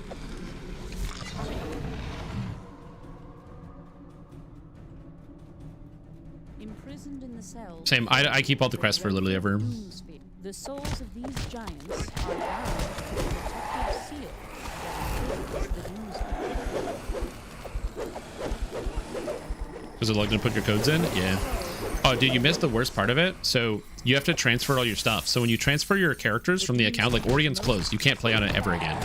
But you can transfer your stuff. But you take everything. You take your shared storage, you take your crafting storage, you take your mounts, you take your pets. Everything you earn, you get to keep. So it's not like that stuff stays there. Your astral shards, all of it gets to transfer with you. The problem is the process is packing and unpacking. And dude, the first couple of days where people were like unpacking, actually the first couple of days were not too bad. It was like the 4th or 5th day where a lot of people had like unpacked their characters and there was so much garbage data from all the people unpacking. So the game would start freezing up because you know that somebody just started unpacking a whole guild that they transferred. It's like, oh, someone unpacked a guild. Right, he's immune to lightning. The frozen floor shatters as the battle rages on. I think I'm going to become helpless because I don't have a way to stop the con damage that I'm experiencing.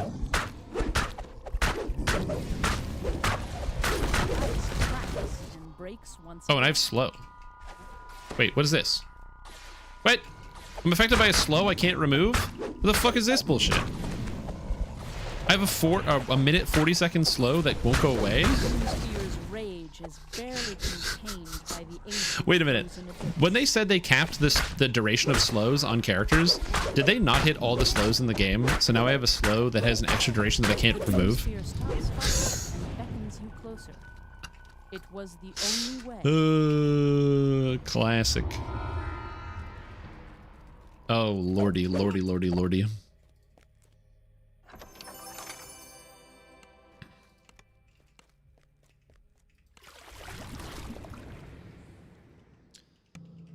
I watched your great video on changes you believe should come. Do you think the devs watch stuff like that from their player base? Yes. Some people are cynical and think the developers don't listen to anything or don't pay attention to anything. But those people have no ability to pay attention to anything and notice that the developers do react to feedback from the players. The developers do react on the forums. They post about how they react to stuff on the forums. The developers do pay attention and read things. They just don't always listen to everybody because sometimes players don't know what they want and sometimes players suggest things that don't make any sense. Or sometimes they just have different ideas that are at odds, and maybe we disagree. But yes, I do think that they respond to player feedback. And that will include both sides. Like, sometimes the DDO developers will make a bad decision, and then they get feedback, and then they change it. And sometimes they make a bad decision, and then they get feedback, and they don't change it because they think it's the right decision, and we just have to deal with it. But yes, the developers do listen and pay attention to feedback. Listen, is it a coincidence that I posted my video about Ravenloft and I said the expansion was really good, but I can't give it more than a B+ rating because the XP is so unbelievably bad, it makes me confused about the nature of the video game in general. And then 2 days later, they announced that they're changing the XP. I'm not saying it was entirely me. It was probably me and also everybody echoing the same thing. But they did make a change based on that. So yes. Anyways, I will be Why will I be back? Because I got sous vide to do. Sorry. What does String think about adding mission marker in the game for new players in quests because I know they exist in the outside world? In quests? No, I don't like mission markers. How about read the text and explore? It's a video game. I think it's okay that DDO doesn't have that feature. I don't need the game to handhold people so hard that they literally only look at the radio in the top right corner and never look at their screen. Every other game does that. Every other game does that. Go play WoW, go play Lord of the Rings, go play any other video game, and they will all tell you exactly where to go, where you can literally get an ice pick, jam it into your frontal lobe, and be able to play the game with full proficiency. And DDO says, hey, you're on an adventure. Look. Examine. Read. It's good. Are there helping hands you can get? Yeah, the hands you can drop to show people where to go in like confusing quests. But like, also the other problem too is DDO is like 3-dimensional. So like, I'm gonna show. I'm gonna walk away because the sous vide is done. But hold on, give me a sec here. Is another reason why it doesn't work in DDO.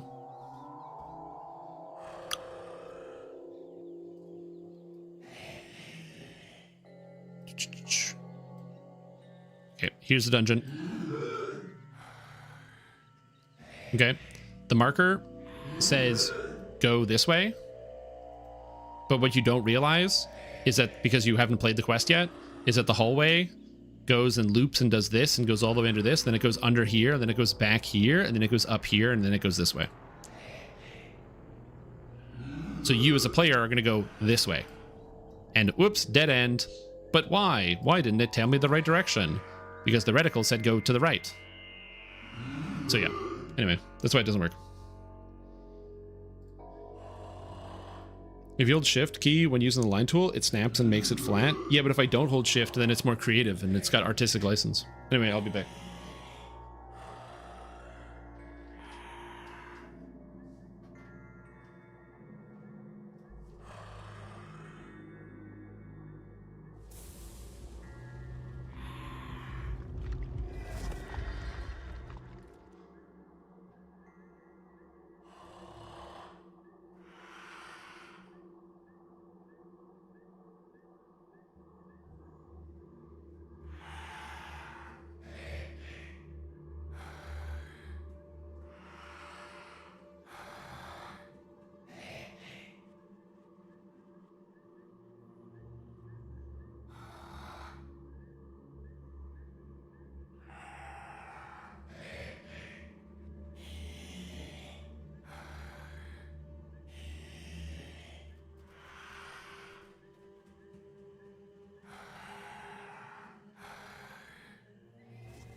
I have a headache. So I have wine. Oh, if you hear noises, that's probably just the bird. Wait, are there Necro 4 alerts? Oh, it's probably because there's probably like a golem sound or something that was coming through. That's probably what it was. But no, I'm good. I stepped away. Received. I've learned that 2 things about myself. One thing is that I personally have learned I don't really like eating on camera because I find that eating on camera is like, I don't know, I just feel like really weird about it. Like some people, like some streamers, they'll like throw a YouTube video on and they'll like watch a YouTube video while they eat. Oh my god, there's just something weird about that. So I just went and ate something and I walked away to do that.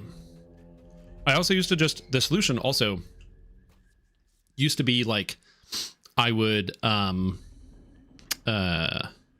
just not eat while streaming. And that was also a bad solution. I didn't like that problem either. Wait, patch notes are up? Hold on.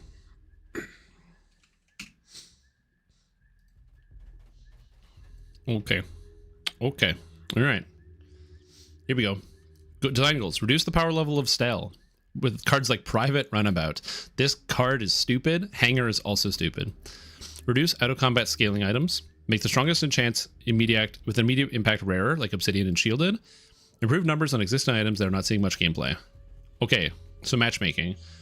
We're changing the way players are matched with opponents in ranked and normal modes. Players will only be matched with ghosts of their rank or lower in PvP fights. Interesting. Also, Rabid Stumpy, welcome to the stream team. Appreciate the work. Hope you're having a fantastic day. Glad to have you here. The experience for higher ranked players should not be changed. They can still rank against ghosts of any rank. And players now gain and lose ranks throughout the ranking process to help them keep in the proper rank for their current skill level. Oh. So if you don't gain ranks at Diamond unless you get at least 5 wins. Wow. It's kind of sick. All right, enchantments. Continued pass on enchantments. Added golden enchant to most items. Adjusted deadly enchant. Obsidian is rare. Silver tier lower merchants no longer sell enchanted items. Wait, silver tier and lower items? Wait a minute. So that means if I go to like the weapon vendor, I can no longer get obsidian enchanted items? That's crazy. Pricing changes. Enchantments no longer double an item's value. Okay. Legendary buy price 64 from 100. Legendary sell 32. So they're lowering the amount of money. Legendary items with a non-sell effect now sell for 0. No, dude. Okay, it's good. This is good. This is good because it means if you get a ticket and you get to go do the thing, you basically get 150 gold, and that was a huge problem with getting a ticket. So okay. Obstacle course event no longer spawns. Prospero event, it's fine. Regenerative tincture, regen twice your level. Okay, it used to be equal to your level, so it's bad. They nerfed mosquito, and regen skills no longer boost the output of items that give you permanent regen outside of combat. Tome of Yunjin, sifting pan, lunchbox. That's probably for the best. Free loot items should no longer appear on heroes that generally don't use that output. Okay, good. The number of times where you're playing like Mac and it's like, do you want some scrap? And I'm like, no, I don't want some scrap. Thanks. Players can now access settings from collection plus chest opening scenes, speed up time between experience, start hitting player portrait and game continuing, and new loading screen. Okay, so what do they do? Gotta read some of this. Continue to find a good way to make Standard Fighter as good as Dragon Lord. That's because Standard Fighter is not going to feel as good because Standard Fighter doesn't get the roar, which makes Dragon Lord feel absolutely insane during the leveling process. But Standard Fighter does more damage at the end game. So like during leveling, Dragon Lord is just better, but at end game, it's kind of a toss-up between the two. Okay, Apothecary buff, Black Rose buff, Boiling Flask nerf, that's good. Cauldron buff, that's good. Raven buff, that's good. And I've never seen a single person use this item. Death caps, whatever. Emerald, blah, blah, blah. I'm trying to see if there's anything substantial here. Runic double bow buff. They're going to keep buffing the runic double bow until somebody buys this thing. That's funny. Secret formula buff, because it sucks. Weaselpede. No, the Weaselpede, dude. Oh, they nerfed my boy. They nerfed my boy. Oh, wait, is the oil lantern?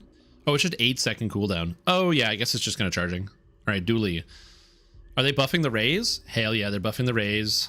They're buffing battery, barbed wire, slow 2 items. Okay, that's broken.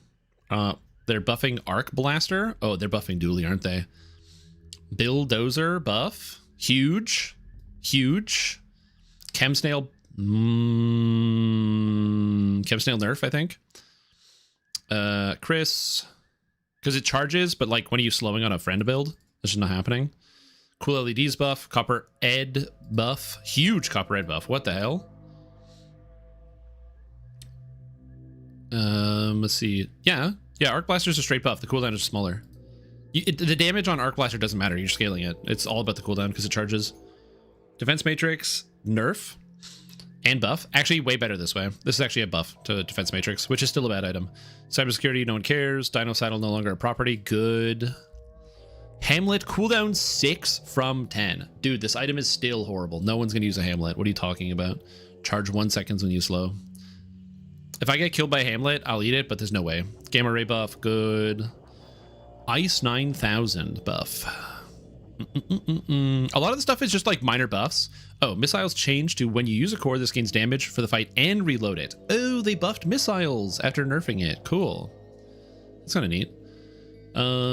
Plasma rifle nerf, that's good. Or buff. Ooh, that's gonna make the Annex Soldier literally kill you instantly. That's bad. PR Conditioner buff, good. PR Conditioner is horrible.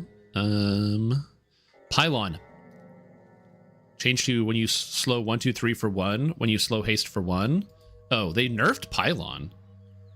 It gives more triggers, but it doesn't do as much. That's interesting. Rec specs, blah, blah, blah. I don't care. Railgun. It's a quest now? I didn't even know it was a quest. Wait, they nerfed Microdave? Did they? Burn to 5? No, but he's got... Microdave has a 4-second cooldown, dude. It's a huge buff. Losing the burn kind of sucks until you realize that at a 4-second cooldown, this thing's going off 100%. Like, the big, huge buff to Microdave. Satcom, blah, blah, blah. Core goes to 4 seconds. That's illegal. What are you talking about? The Shield and the Zord are getting lower cooldowns. Shield is like awful now. The Zord is way better, but the Shield somehow got way worse. That's kind of funny. Pulse Rifle is now tech. Disgusting. Pig. Dude, I don't even know anything about Pig. Dog, Blow Grindstone, Jabalian Drum buff. And apparently they murdered the money tree. 1 second. Whatever. Okay. I love the stealth changes. Less ammo. Lower slows. Starts at diamond. Is worse. Longer quest. Everything is worse on stealth, which is good. Private Runabout is 987 and damage to 100. This isn't even that bad. This is still a good item. Oh my gosh. Oh my god. Holy. All right. DDO lag, it's been pretty good so far. I've had like 2 lag spikes. Sorry, I'm just reading these patch notes because I'm very curious about them. We'll read the DDO patch notes after this. Okay, Anchor buff. Blowgun buff. Butterfly swords. Dude, I want to use butterfly swords forever, and it's still bad. But at Diamond, it's okay, but you're still gonna get there. Cyber Psy. Invulnerability charges to 2, 3, 4, and 5. Ooh, that's kind of cool. They buffed the fish. They buffed the eels. Did they buff the boat? Dude, they buffed boat. That's disgusting. You think it's worse because it doesn't get the damage, which actually I will say it's now it's weirder to scale. Maybe it's not necessarily a buff. Buff the shrimp. Buff Mr. Richardson. Buff Saltclaw. Honestly, Richardson being at 7 was like killer for it. So being at 6 makes it way better. Buff the pufferfish. Julian is now silver and is nerfed. Honestly, every build is Julian, so this is fine. But submarine cooldown to 2.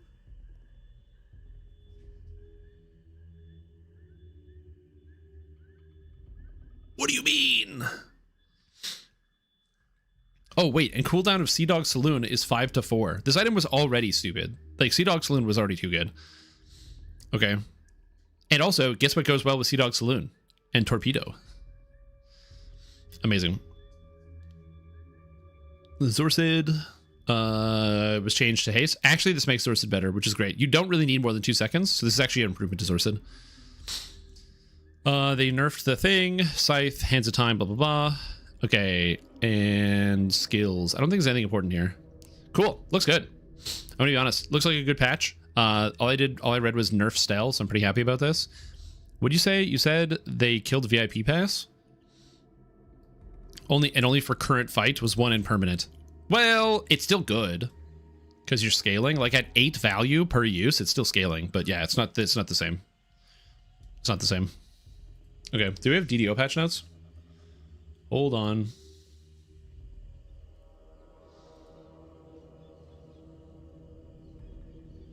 We don't have new patch notes.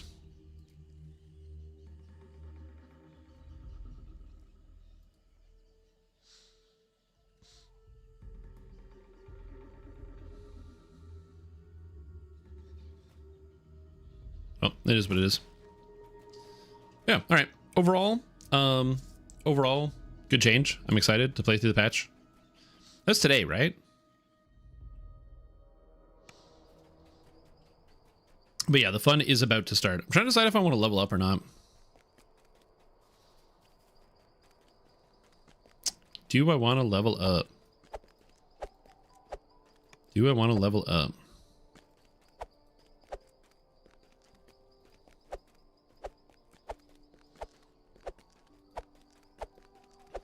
I have Ravenloft Saga, Giant Hold Saga, Myth Draenor Saga. And if I level up, I do both Sharns and I have the Sagas. And that's still not enough XP.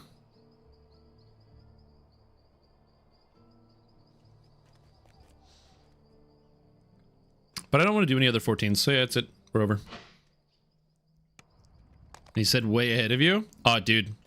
I'm going to be honest, the patch looks good. The only issue I had with the previous patch is...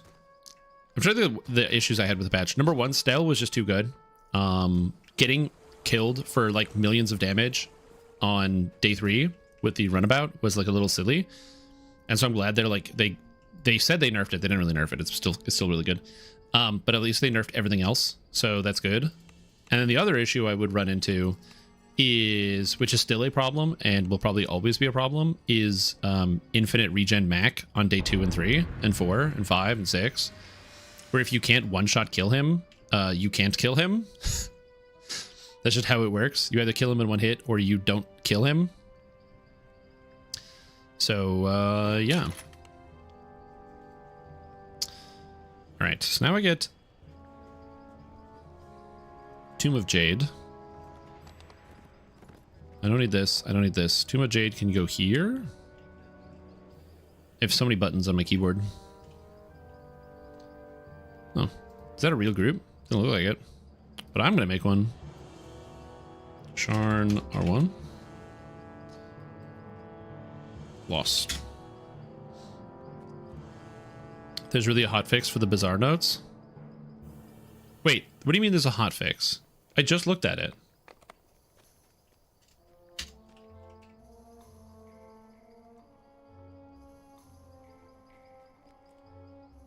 Is it at the bottom?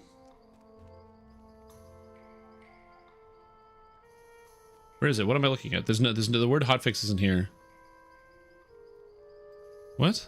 What are you talking about? Where? I don't... I'm gonna be honest, I don't see anything. I did. This is a new page. I don't know what you're talking about. Oh, it didn't load. That's weird. Wait, they hotfixed this already? Wait. Did they... I guess this must have just... Oh, this was intended and missed the original update, so they didn't buff Ballista. They fixed this. They fixed Double Whammy. Covetous Thief no longer has a Grindstone, substituted Honing Steel, and Grenade. The bird throws a grenade, because the new Grindstone was a bit too much on non-pig heroes this early in the runs. Oh, they didn't know this. They changed that. Princess Marianas no longer has Slow and Steady. Should make them a bit easier to buff to eels. Yeah. Heat Shield, turned off due to a bug. Lava Roller. Was bug with enchants we're working on non-enchanted item use. Okay, interesting. Amazing. They had an extra hotfix. What did they do to Honing Seal? Or not Honing Seal, Grindstone. What did they do to it? Cooldown 3. Added, if the weapon left has cooldown over 5, this has +1 multicast.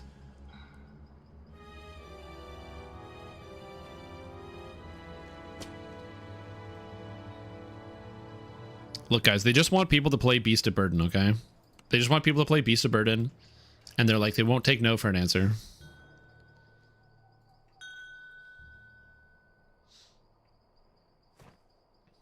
They're like, no, you have to play Beast of Burden, sorry.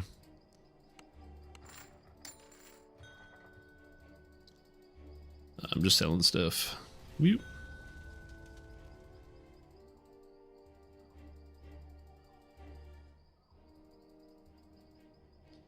Stone that will add to his experience.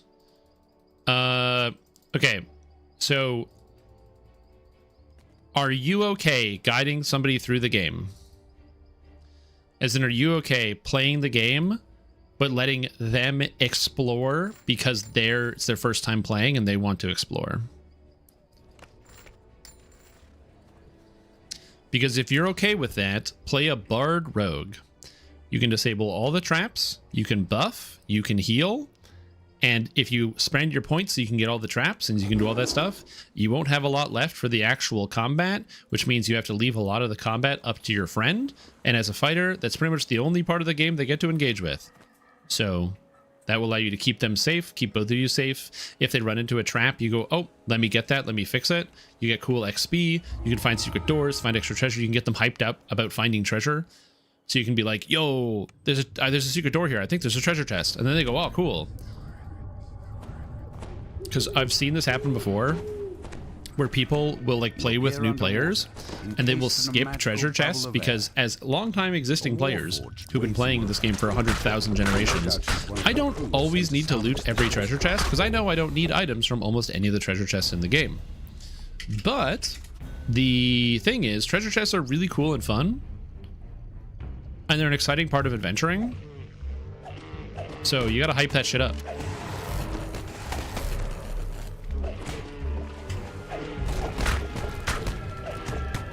I am trying so hard to save you, but it's basically impossible. I can't pull aggro off you. Sorry, dude.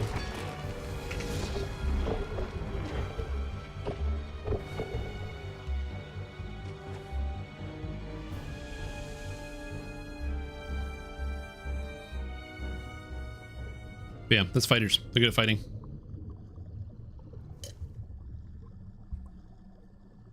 That would be my recommendation. Play a character that is not combat focused, so you can let them focus on the combat. Instead, you can just have an experience running around with them and going on the adventure.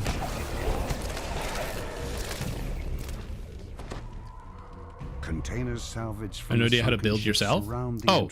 To this underwater but none have Vaunt's mark on them. Okay, so here's the way you do this. Go to the beginner basics. You step out of the water. Build guides. And then pick the Bard Spellsinger build. But instead of just like mix it up, so you just swap out the first level of your character for like Rogue, or like maybe the second level you just swap into Rogue and you take all the trapping skills and just make sure you max out the trapping skills and perform every time. More forces rush in. As long as you do that, you should be fine. I don't have a good way to do some of these things. I know obviously that might not be the best advice. I don't have like that type of split. The only other character I have that can do something similar is I have a build. It's under Acolyte of the Skin in the build guides, funnily enough. And it is a support, Acolyte of the Skin, that is designed entirely around like healing and debuffing, but it has enough damage to be able to level with. And the thing about it is that even though I can tell you right now that it's like, oh, you know, it's focused on support and buffing, it's still like a warlock. And so the first several levels, you are going to dominate and delete everything. So maybe not that one. Sahuagin stands before a vast port, which allows ships to come and go.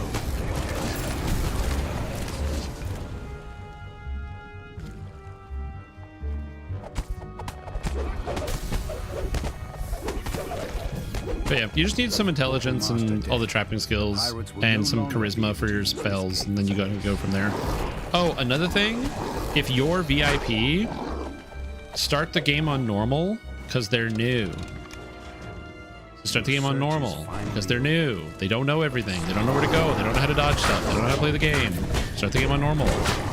And then if they feel like the game is too easy, or if you ask and be like, yeah, how are you having fun? And they go, yeah, I feel like the game is too easy and whatever. Then up the difficulty to hard, or maybe up the difficulty to elite. But start the game on normal. I cannot stress this enough. So many people will be like, yo, friend, come play this game with me. And they start the game on elite or like Reaper mode, and it has two problems. Problem number one is if you start the game on elite difficulty, it can skew a player's perception, because if they're playing with you and they're not struggling on elite difficulty, they might think elite is very easy, and new players get bodied on elite difficulty, because elite difficulty is really hard if you don't know any of the rules of the game. In the Clifftop Tower district. Like, yeah, you and I can go, oh, a Kobold Shaman is going to cast Lightning Bolt. So as I walk forward and I see the lightning spark in their hands when they raise their arms, I'm going to do a quick sidestep so that way the Lightning Bolt doesn't hit me. And the person playing with you doesn't know that. They walk up to the Kobold, who one-shot kills them, and they go, what the fuck? Of Sharn's lofty towers. She can help you contact Lucien Vaughn. Isabet tells you to take Do I have fortification? to the terrace, then speak to Lucien Vaughn. 109. Her employer wants you to pass along some information about the Stormreach beacon. You enter the boarding Which, that being said, you also know your friend better than I do, because I'm some random person on the computer. So if you know your friend is really into that, like, really challenging experience, and that's what they're looking for, they want to have something that is going to, like, bust their balls all the time, then, like, that's fair. And you can, like, make a decision based on that and go, oh, they really want to have this, like, super hard experience, and then drag them through, like, whatever. But let them take the lead. Let them make the decision. The boarding house is under an all-out attack. This looks more like an office than a boarding house. Vaunt has rented this entire operation. I'd really see if we can do decent damage with it. You can't. But it's cool, and it is better than before, but you still can't. Warlock has a problem in the game, and it's a fundamental issue, which is that as a Warlock, anything that enhances your Eldritch Blast makes all your other abilities worse, and you want to be casting your other abilities.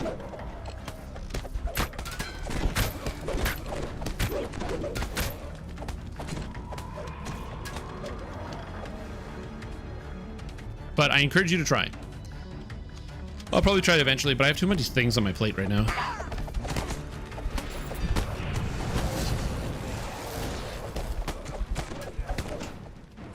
No, no, no. Stop going for the Warlock.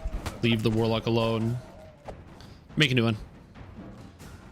The fun part is you're going to be able to play with your friend. And playing with your friend means that instead of being like, oh, I'm not TRing, it's the fun that is part of it.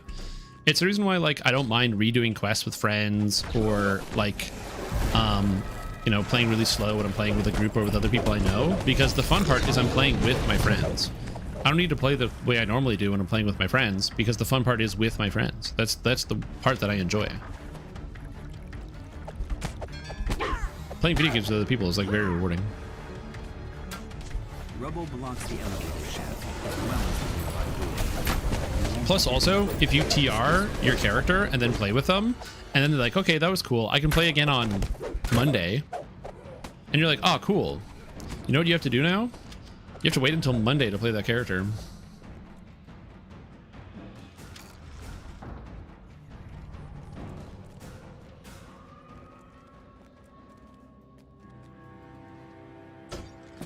Exactly. Sometimes you gotta visit the Memorial Bridge.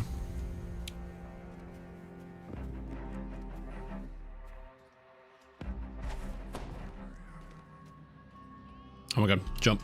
The way up to the terrace is just ahead. One final oh, I don't have Phase Strike. in the direction of the terrace.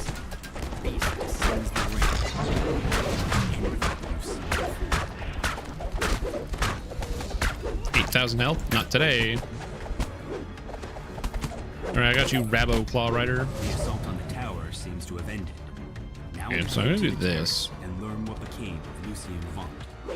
So I can have more buttons. I need more buttons. More buttons. The description of Lucien Vaunt. He seems unruffled by the Yeah, also XP matching up is probably a big deal.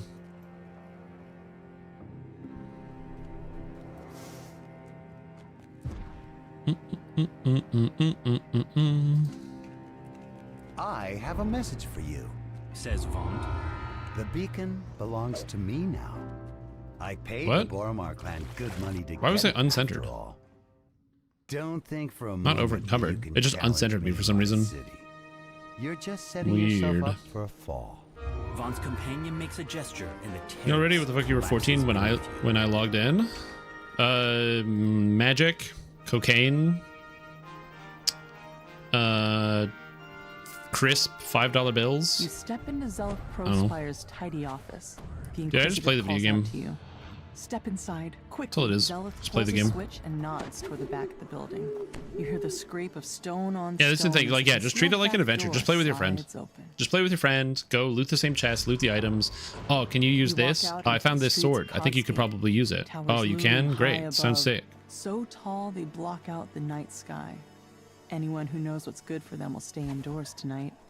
Oh, Rain of good. blood is falling DDO here, is starting to and DDO. it's up to you to mop up the mess.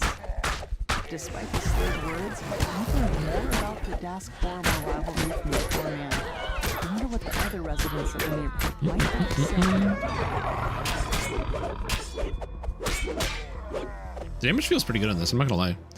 Oh, I got uncentered, so it turned off my power and electricity Push open the door stance. to the apartment.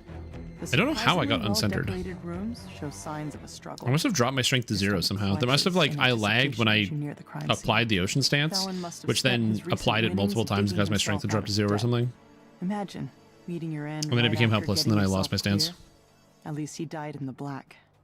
After examining the corpse, you can see that he was killed by a poisoned crossbow bolt. His last gambling ticket lies clear. That one was just one big, Bam. Boom. Despite clear attempts to make this Do we have Raised Dead? Oh, nice. We have Raised Dead. Cool. Oh, yeah, we have a cleric. The cleric has Raised Dead. As you mull this over, Duh. you hear voices from the direction of the front door. I don't have Raised Dead. I mean, I do, but my, oh, Reaper. Oh, I got you. I got you. The incriminating information in this ledger would fetch a pretty price on the black market. You wonder why the murderer would leave it behind. Defeat gang members. You find a crossbow. Oh, it just says gang members. Speed them up. The Dask. You also notice several gashes on her palms. I always think of the Gambling hall gnome. raised more questions But I guess he's about actually the murderers than Rakshasa. answers. Malek turn to the leave, Malevolent. you hear figures Thank you clamoring for clearing outside out the the Dask for me. Strike down the last of this group of Dask thugs. Again, I always find it funny whenever there's like the storyline in a game where somebody hires somebody to like take care of a job, and then they're like coming at the end, they're like, yeah, and now I'm gonna kill you. I'm gonna turn against you. And it's like, nobody. I took out the entire Dask gang. What do you think you're gonna do? Did you not see John Wick? Is nobody seen John Wick in this universe?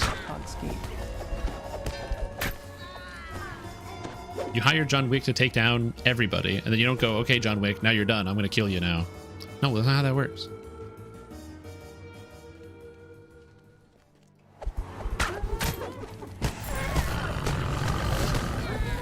Although I will say, I don't know what happens in the movies because I saw John Wick 1 and then I saw John Wick 2 and I haven't seen any of the other ones. And I'm like, do they really make that many movies? I don't know. I guess it's good. Keanu Reeves keeps doing it. The door to the pawn shop is unlocked, just as with the other crime scenes. Inside, the shopkeeper's body lies forgotten alongside all the other captives. Slave. Some small packages Where's it lie done? in the folder. No doubt I don't they wanna were stand up hidden anymore. there so they could be fenced on the black market later. A different body, but the same song. A crossbow bolt dipped in poison, and a palm covered in slashes. Fingers in the wrong button. Yet this time, a new detail catches your eye. A shattered pin bearing Von Gotta do this Arcano better. Technic's symbol. I agree. I think the John Wick movies are could have great. emptied the pawn shop, and yet only Lord's Knight I just haven't watched the rest of them. It's exclusively just because I haven't done it. No other reason than that. commits all these gruesome crimes. The last of the heavily armed halfling thugs falls. Another alley stretches before you. The more Admittedly, you I don't learn like about the know about you victims, guys. the more I just don't really questions watch a you lot of have. movies.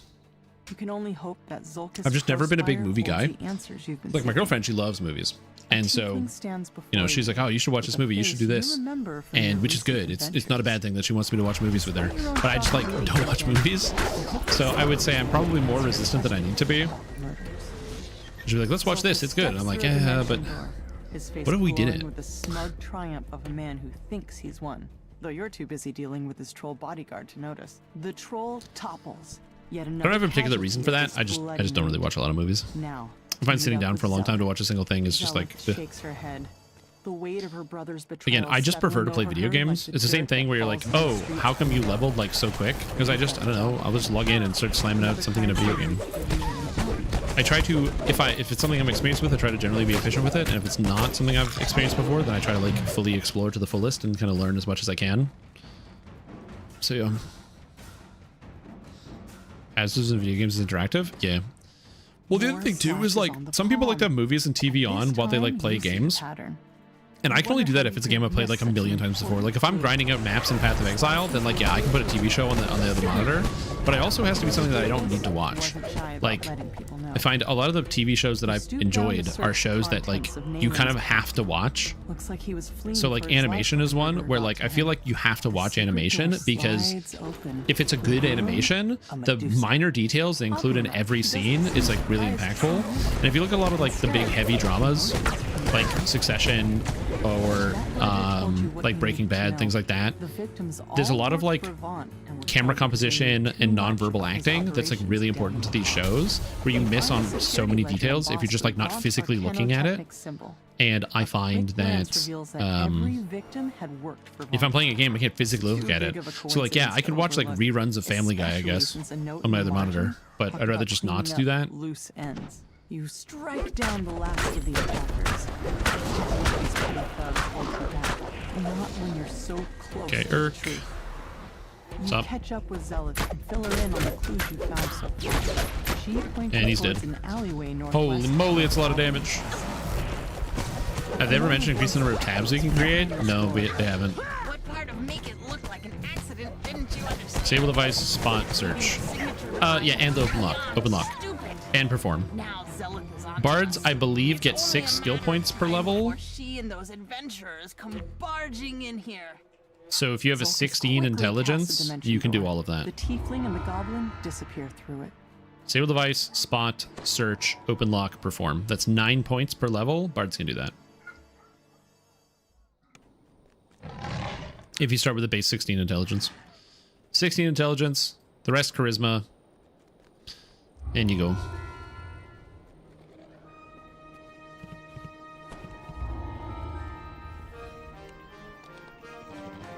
And if you find like on an individual level up you have extra points, then I just pick something. This adventure, like so many others, begins in a tavern. You're supposed to meet a disgruntled Thornton. I never noticed that the quest starts. This adventure begins like so many others in a tavern. Victor asked you to wait for him outside. It does. Looks like getting inside his warehouse won't be a problem. Victor leans over and whispers, I don't want to lose my job. Took a film criticism course in college, so I get locked in watching movies. Yeah, exactly. And I find a lot of the movies on TV. I just want to sit there and watch it. Like recently, I watched some of them Studio Ghibli movies that I never watched. So I watched Spirited Away and Howl's Moving Castle and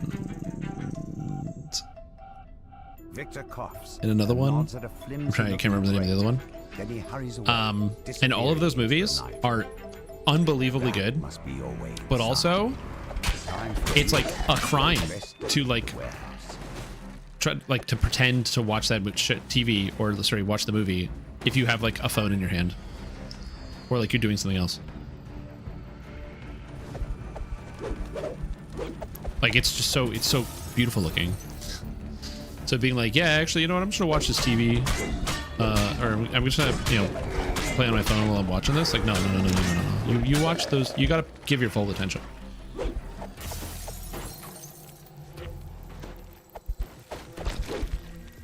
I will say though that like especially like Spirited Away was the first one I watched, and I was like not ready for the movie. I was like, what is happening? Oh, there it is. There's a ledger. It's a good movie, but it changes tone and so many things happen and it keeps happening and things keep happening and it keeps happening and things keep happening. I'm just like, what is going on? Just good film. Can recommend. You hear a scream of pain from up above. So I want to watch more. A scream cut short with steel. Suggestive themes, alcohol and tobacco usage. What is that DDO? I don't think DDO has suggestive themes. Voice responds. What of it? For the most part, it's pretty tame when it comes to the suggestive themes. The roof is on fire. An otherworldly air of confidence surrounds the Oh, handsome Malicia. who appears to be their leader. Yeah, true. We still have to destroy the lab downstairs. Portal, please. I don't always think about Malicia. I know that might sound counterintuitive, but it's true. You hear a familiar voice somewhere nearby. It's Victor, acting surprised. Pints and tidy lasses up the wazoo. Yeah, but there's nothing wrong with that. Is saying you're excited to go and meet people like tidy lasses is I don't think that's suggestive. Is that suggestive? Is that what that means? You can't touch me. This is one of Vaunt's prototypes. I'm gonna be honest. I don't think that there's any mention of Kobold and Sahagin interspecies love, but if there is, I would like to read that fanfiction. Send it to my email. Thank you. You think you're clever, but you're nowhere near as clever as Vaunt. His resources are virtually limitless. Oh, you're talking about the anniversary event where Jeets dreams about Malicia. I see what you're talking about. Yeah. I still disagree, but, you know. Hey, get turned to stone, idiot. Just teleport away. Victor tried to do just that. It seemed a dimensional anchor. Oh, get turned to stone, idiots. I guess that guy's not turned to stone, but whatever. Oh, Fear Reaper. Oh. Best you have to do to go find dates for a rare item. Oh yeah, there's. Well, I mean, okay, so there's Fred's first date, but I feel like Fred's first date does not have suggestive themes in it because the implication is that he's going on a date, and I feel like going on a date is not suggestive themes. You can have children's cartoons where characters like go on dates. That's fine. Oh, patch newts. Let's go. I like patch newts. All right, I'm gonna help the team so we can get the Vaunt prototypes. Oh, we got them? Perfect. All right, I'm reading patch notes. Team, finish the quest. Thanks. All right, patch newts. Number 1, extensive work has been done to clean up incorrectly flagged objects. Cool, we read that. Rock formations and walkable trees have had their physics simplified. Again, I tried to explain this. This is like if you ever seen like people that have really shitty looking video games that you can play that are like early access, and it's because they just have like all these really bad looking objects that are made with like millions of polygons, and so it chugs your computer even though everything looks bad. It's like kind of the experience. Fixed windows that are floating in Lemuria. Quests and heroic XP quests in Chill of Ravenloft has been increased, and several quests which were incorrectly set to medium are now correctly flagged as long, which also boosts their XP and favor on all difficulties.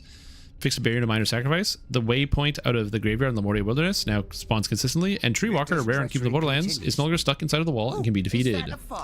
Cool. I didn't expect the Lemuria patch to be coming tomorrow. Don't just stare there gawking. Move. You hear the They fixed the Borderlands bug? Reported that 2 weeks ago? Yeah. The bug report function does work. Victor directs more guards your way. They went downstairs into the secret lab. After that. Romeo and Juliet, the Kobold, and Sahagin. Oh, this is Tavern Tales, right? Okay, I haven't played Tavern Tales yet. I actually don't know what quests, like where they are, or I don't know where they are or what level they are, so I haven't done it. I don't know where to go. Everywhere I've gone to, I haven't encountered any new NPCs, so I'm not sure where I'm supposed to go to do them. So yeah. Forge raids coalesce in the air around Victor.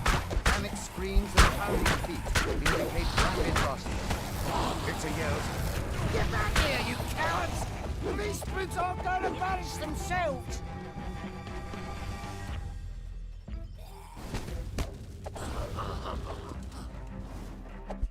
All right, don't do anything rash. I'm coming out. You always kill him and then you let him go, so his corpse slides away. Because I find it funny. The magical barrier around him fades away. Yeah, I'll have to run one of these then. Are they heroic only, or is there an epic version too?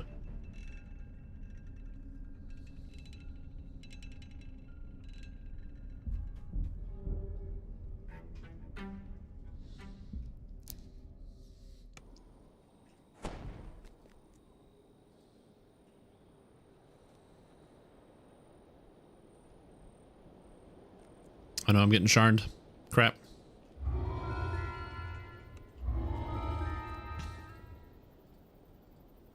Okay, so it is epics. Okay, so maybe I'll do it on legendary when I get there. I'll do it this life.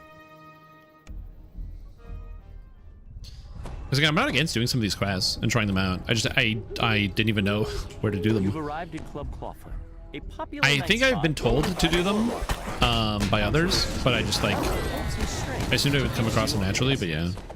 Perhaps now you can drive a wedge between the Boromar. Well, 34. Interesting. But it looks like there may be trouble before you even get inside the door. Are they in the taverns? Because the quest pack is Tavern Tales. Are they in the taverns or? They want to prevent you from enjoying a night on the town. Those Dusk thugs were loitering. Oh, is that the dinosaur one? The dinosaur quest? Boromar clan territory. Something's brewing, and you're smack in the middle of it. A group of would-be patrons lingers in the courtyard. What is in your King's Forest? Oh my god. Must not be on the guest list. Dude, I feel like one of these players that is unable to find stuff in DDO, and they're like, where do I go? Where do I find quests? I'm like that right now. I'm like, you can go where? To do what? To find what? To do what? To do huh? Before he'll let you talk. Yeah, Memoirs is gone, and now it's like some dinosaur quest. Nothing terribly unusual. You can tell Fenwick that all is quiet. It's not too bad if you have AoE. If you don't have AoE, it's a bit of a slug. Exterminators have already been contacted. Do not obey. The caretaker of these clawfoot dinosaurs says that the door mechanism is faulty. It needs repairs before the beast can be returned to their rightful halfling owners.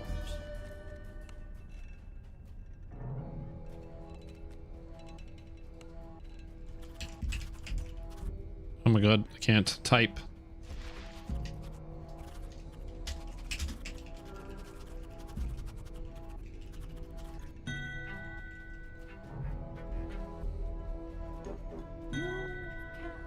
Okay. Fenwick is relieved to hear that the club is safe and secure. He gives you permission to approach Regina. Oh my god, I've got too many things going on. Give me a sec here. Regina turns to you and cries, "The alarm! Someone's breaching our magical wards!" Does that one exploit in King's Forest Slayer's name respawning still work? Yeah, it does. Yeah, you can do that. I think the reason why they haven't patched out of the game is because, like, who cares? It's really slow XP. It does give you XP over the course of like 2 hours. So it's one of those things where like it's just way faster to straight up level. So I don't think they care if people are doing that. Wait, you can't do it? I thought you could. When did they remove it? More dimension doors have opened nearby. I did not hear about this. It's really cool going blind. All right.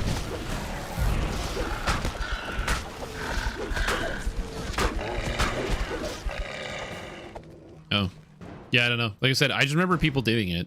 I never really cared. Like, you could just sit there and take your hands off the keyboard. But I've said this before and I'll say it again. I like playing the video game.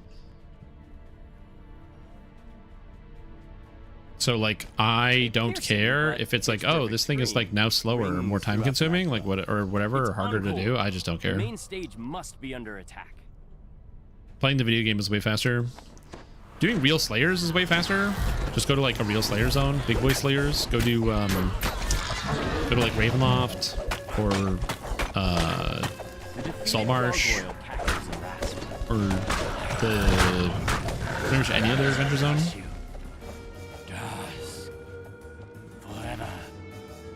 More attacks are on the way. Yeah, now we're gonna see what the Lamortia boost is, because they can say they boosted the XP, but if it's not actually boosted, we're gonna see. If it goes from 6 more XP over Isle of Dread to like 100 more XP over Isle of Dread, then like, what are we doing? You know, what are we doing? Triggers once again. Dusk's attack on the nightclub has resumed. So I am optimistic. For the record, I am optimistic. I'm not saying it's gonna be bad, but I am going to, before I prejudge, I'm just going to wait for the results. I'm going to wait for tomorrow. We're going to log in. We're going to look at the XP and we're going to find out.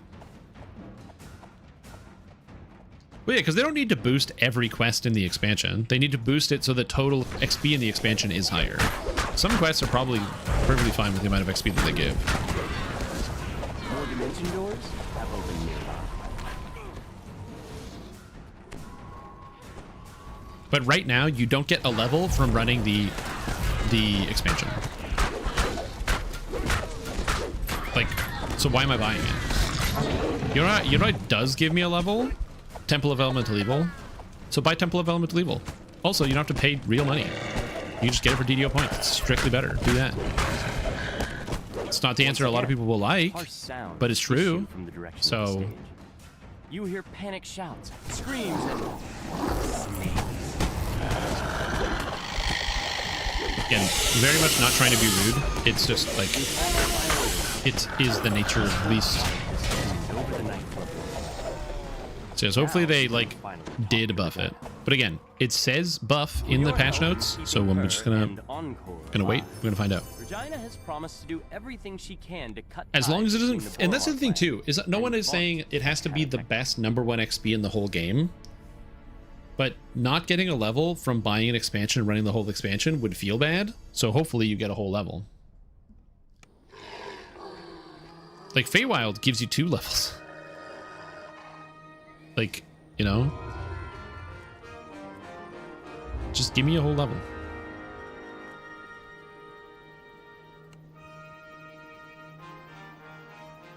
All right, let's go in here. Just a business. Streets are almost deserted at this hour. A lone figure stands. All right, guys, want to see something really cool? Next to a sky barge. Ugh. About time you Thought you were gonna go in the pit. Grumbles the old man. They've already started. Get on board quick, like, and I'll ferry you up to their window. Yeah, like here's my suggestion, okay, to fix the XP. This is pretty easy. DDO XP. So what they do is they go here.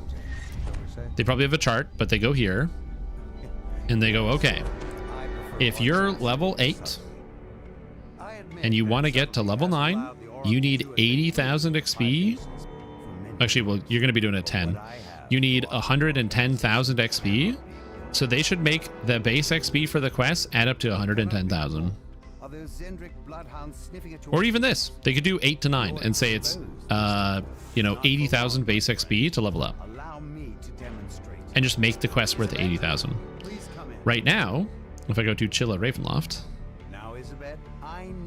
Chill of Ravenloft. Don't tell me it's not going to find it. Oh my golly goodness. Right now it is 42,000. So they're a little off. They're a little off. I'd prefer that you do your house cleaning when I am not present, Mr. Vaunt. A necessary demonstration. So yeah, that's what I said. That's all I want. I wanted you to see my improvements firsthand. Not quite dead yet. A calibration issue. No matter.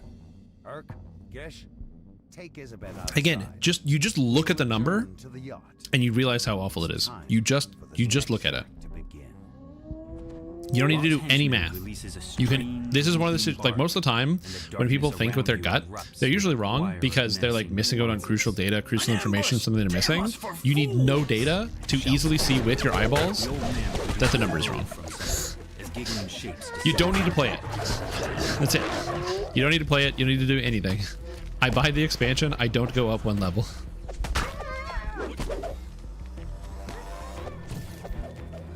It is catastrophic.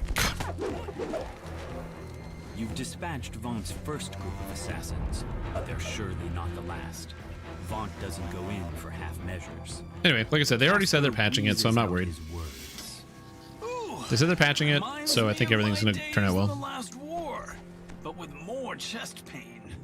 Too old for this, for sure.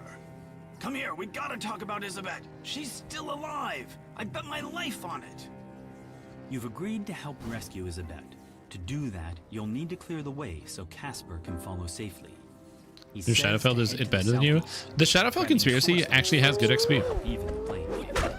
Shadowfell did a lot for DDO. Shadowfell was when we actually got the modern enhancement tree system, which is so wild to think that Epics came out with the old enhancement system, which is just crazy to think about. But on top of that, Shadow of the Conspiracy also had pretty good like actual XP in its stuff. It gave us iconics, which you could argue is bad. Creatures takes up position on the bridge, spoiling for a fight. The low bellow of an ogre accompanies the shrill cries of goblins. A strange-looking goblin glides up above the bridge. The limp form of Isabet lies on his source leg. The goblin shouts abuse at his gnome escort. Nobody's made mincemeat out of your fleabag gnolls. Imagine the old Epic Destiny today. I don't want to think about it. Again, if I could have a DDO Classic, I would want a DDO Classic that lets people experience how horrible the game was when you had to wait for like a cleric and a rogue in every group you're in. Because you couldn't just be like, oh, I'll just like jump over this thing because you realize you don't have any points in the jump skill and you have 50 less health than you think you have. Because you don't have a strength item yet because you're level 9 and you haven't found a +1 strength item. Taking up positions atop a nearby wine shop. You'll need to clear them out for Casper to pass. Like, we look at this today and that's 2 points and this is 2 points. But back in the day... It's Brian again. Today I learned how to play a ranger as a beginner, going pew-pew with my laser bow. Laser bow! Holy moly, that sounds cool actually. Metal glints on their bodies as they flit about, blocking your path. An ambush down, but more to come, I'd wager, shouts Casper. Head north, friends, up the skyway. I'll watch your back. Inside the bookstore, goblins scramble to release one last clutch of bats from their cages. Exploding bats? Gods, what a circus! Who's going to explain this mess to the City Watch come Also, Matus, welcome back to streaming for 42 months. Appreciate the support. Sorry, I, like my brain stalled for a second because I'm having brain stalls today. So it takes a minute to get there. Mercenaries await your attention there. Oh, actually, can someone do me a solid? I know you just asked me to do you a favor, but can somebody else do me a solid? The wiki says that the enhancement that adds damage onto color spray in adds damage onto color spray and greater color spray in the other one out of Wild Mage says that it goes up to a d6 + 7 for the other spells, and it 100% does not do that. So if somebody could like edit that out, that'd be super. I forced myself to log into DDO during peak hours and like lag in a quest for 30 minutes to test it. It doesn't work. But you get a d6 per level, but it's not a d6 + 7 as is claimed by the wiki. That's which is just straight up wrong. Also, that Ginger Canadian. Welcome back to the stream team. Appreciate support. It's been a fantastic day. Thank you so much for the sub, dude. Welcome back. I hope your day is going super good.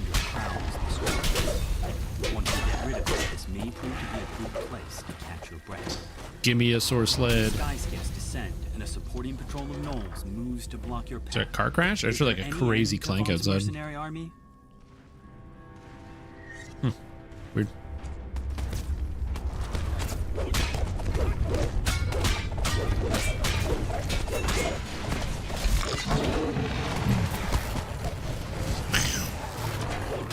Oh, hurl through hell! Dude, I love when people hurl through hell these things. This one unfortunately has Death Ward.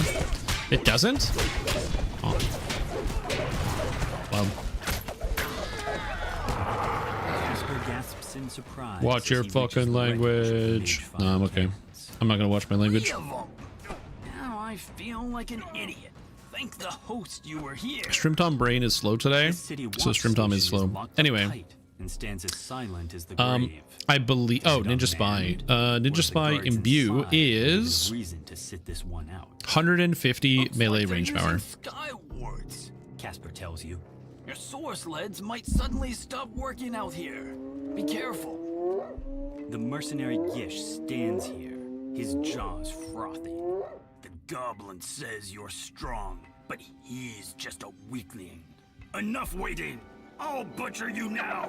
Feast on your flesh and keep all the glory for myself.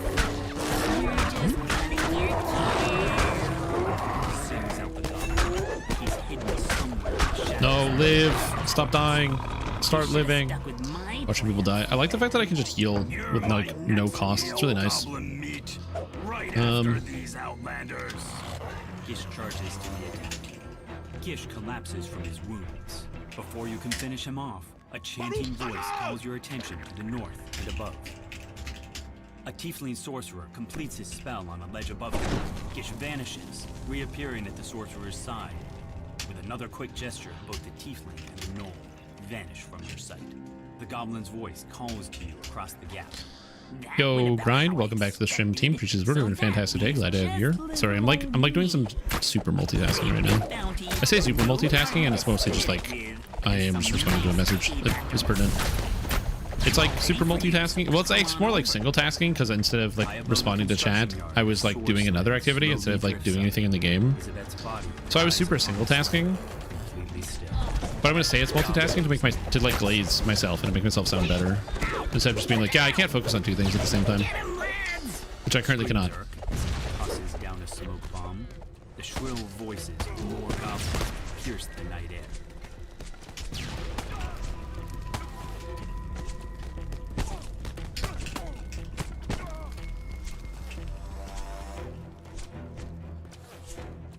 I think people are dying to lag. Now I really hate you. Oh, Urk is back here again? Woo. Goodbye. I love when Urk goes in the negative numbers and the game has to decide whether he should be dead or not. You notice the assassin source sled descending slowly, holding the limp form of Izabat. You've reached Izabat, but all is not well.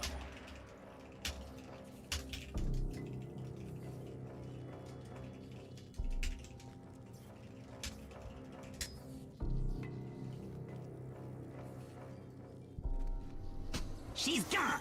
Gone! Celestial Topaz Ring. Boss man ate up her soul with his new improved vaunt. Why use your own when you can use I should probably someone give it to somebody if somebody wants it. Sorry, sweethearts. Them's the breaks. The goblin stands at the platform edge, an odd yet strangely familiar blade piercing his torso. Remember this? You never know. I should always check. Gibber's blade? It's why we get to keep me. Regina, come on, dude, pick it up. Anyway, I've had that experience too. Need to see a fallen angel about a spell. You know how it is. See you soon.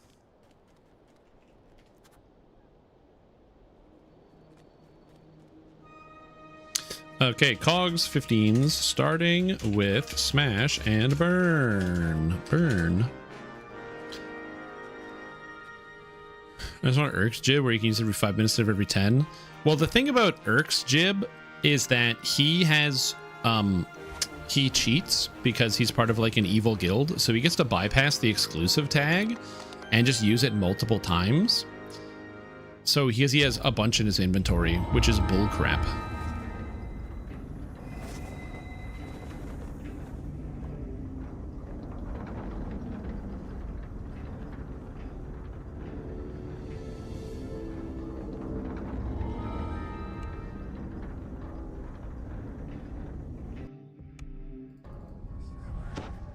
In the distance, you hear the grinding of massive gears and heavy machinery.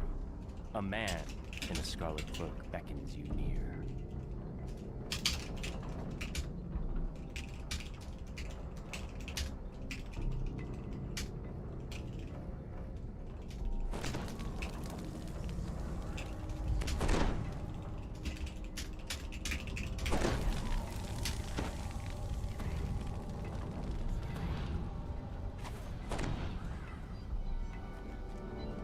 I don't think we have to talk to him, right? Oh no, don't lag and Smash and Burn. No. This door's hinges are coated in rust. Prying it open could create enough noise to alert anyone guarding this place. Maybe there is a way to get inside without alarming the Bordermarthans. Oh well.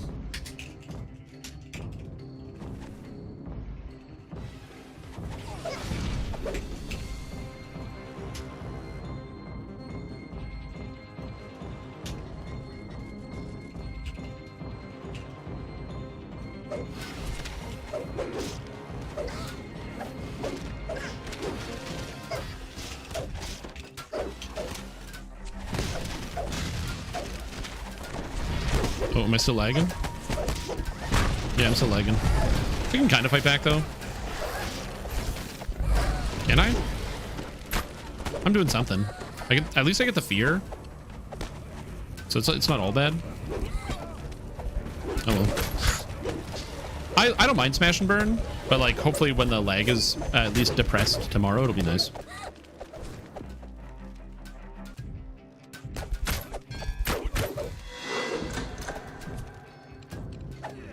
The vault door tumbles open. Surely danger and a generous bounty await you. You pocket the iron key. They're sure to be useful. The door is sealed shut with a heavy silver padlock. The key may be hidden somewhere among the shipments, or perhaps you can find another way. I don't think I have the way to open locks. Do we have somebody who can do that? Oh, it was pointed out. Sorry, I'm like really tired and distracted. It was pointed out by some people that there was an issue with my barbarian build, and I had to fix it. And it was basically because I had changed my decision about when I wanted people to get access to lock bash on barbarian in the build, because I think it's cool that you can kind of do that on any type of character. So I thought it would be kind of neat. The problem is I changed my mind partway through writing it, and so when I finished the version, I somehow managed to, instead of moving it, delete the ability. So multiple people pointed it out to me, and they were like, hey, as you enter the room, you hear someone barking orders from above. Intruders! Protect the special cargo, you ninny hammers. We'll make them pay for messing with the bar. It's like, I don't know, it's just cool that you can take stuff like that, and I made the big mistake of like not including it somehow in the mix-up. There's like a mistranslation. Sometimes jumping around for them.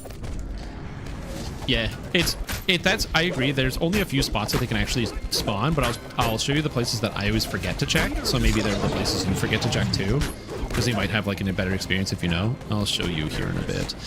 This quest is a lot easier if you have jump and featherfall as well. I don't have jump or featherfall. I have the jump skill though. It's one of the reasons why on monk type characters I actually just put points into jump, so I can just jump high. But I'll show you which ones I miss. The beginner shields. A few remaining halflings scramble out of the screaming in panic. Oromar is good. But some people are big on like feeding the troll type mentality. I'm not, but if I was, I would make a video on like DDO beginner basics, how to be a shill or something. Okay, sometimes there can be one here, which can be spooky, so you gotta watch out for that. The next one, which I already saw, was right here.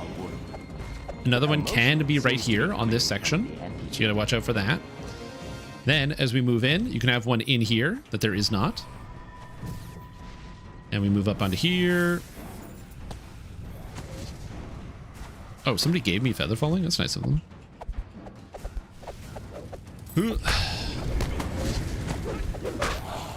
And then you want to come over here. And sometimes there's one on this section, but there is not currently one. Oh, somebody's chain casting feather falling me. That's nice. I believe it is our warlock. It's the company, or not company warlock, the company cleric. So you come up here, you grab this. Sometimes there's one here. Right down there, so you got to check for that. Then you got to look here. There's sometimes here, so you got to check for that. So we're gonna go down and get this one. The last of the special cargo crates is smashed. And then sometimes they are up towards the top. And then if it's not there, all the rest of them are going to be up on the last platform there. Can we talk about how a lot of high-end art is bought, sold by very wealthy people as a way to donate and claims tax write-offs and or other benefits? I think we should make an LLC and start donating art to each other for no particular reason. So it's also a way to do money laundering as well. So because you can't, like, art doesn't have an intrinsic value. Regardless of what the art is, the value is always subjective. And so it's hard to argue that a purchase of $300,000 for a piece of art isn't legitimate if there's reasons for it, which is why you'll have like big auctions where the whole point of the auctions is you have people doing shill bidding, where they bid a piece or an object up very high and inflate the price, and then it gets sold at an inflated price, and it looks like it's a fair bid, where the whole point is that everybody is bidding on this thing, so therefore it clearly holds this type of value, when it's actually just being artificially inflated to raise the value because people are using that as a way to publicly trade illegal currencies.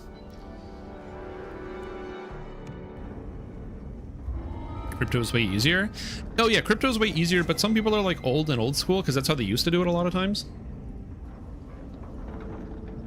Tax evasion's a big part of it too. Thralls. I didn't update this. Well, I'm stuck. I'm still stuck. Fuck.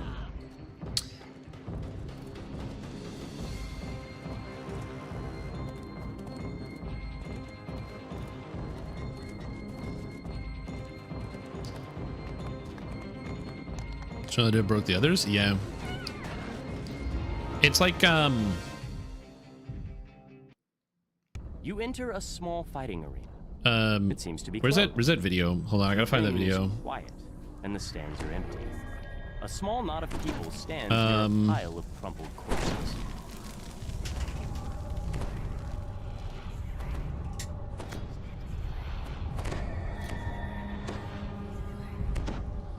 It's this meme. It's this meme. Right, it's like, Mom, I can't find the ketchup, and then here's Mom gonna find the ketchup.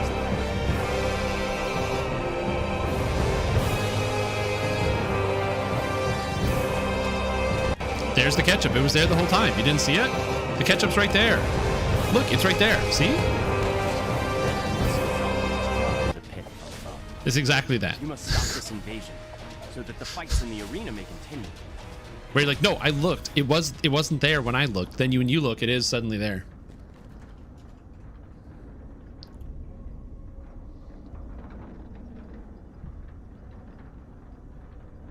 It's the same thing. You're looking for it, and there it is. Art auctions and car washes. Yeah, I don't know if car washes is totally accurate. I know that was on Breaking Bad. I don't know if that's actually how it works. This is not me saying that isn't how it is, or even doubting it. That's just me saying I don't know. Because I saw that on TV, and I don't know how accurate it is. Muffled moans draw your attention to the south. Perhaps this is the source of the zombie invasion. Yeah. I mean, if you want to make like some type of shell company and start funneling money around to like avoid paying taxes, I can't do that because I'd be talking about it in a public place, but you know. Wipers don't work. They click the button and wipe. Yeah, true. Yo, Lightwielder, welcome back to the stream team. Hope you're having a fantastic day. Thank you so much for tuning in. Appreciate the support. 13 months is a long time. Welcome back. The source of the creatures must be nearby. Ugh. Don't evade taxes. Oh yeah, dude. You feel a chill in the air. Draft seems to be coming from the western front. It's like it's what Jimmy McGill says in Breaking Bad. If they can get Al Capone, they can get you.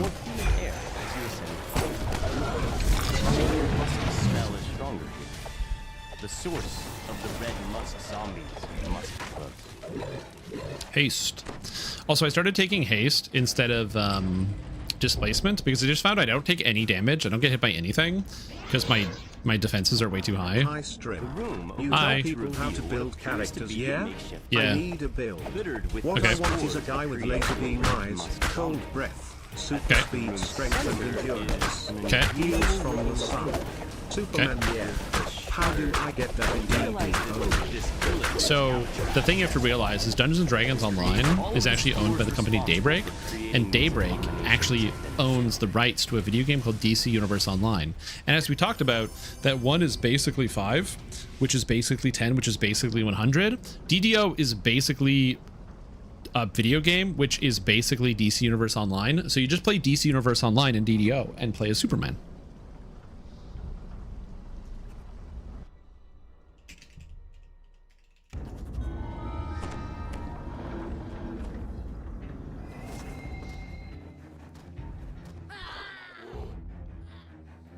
So yeah, Rick 80% of the time. The problem is it rains 20% of the time. Ugh, did you hate that? Yeah. I've never played. I don't have any experience with it.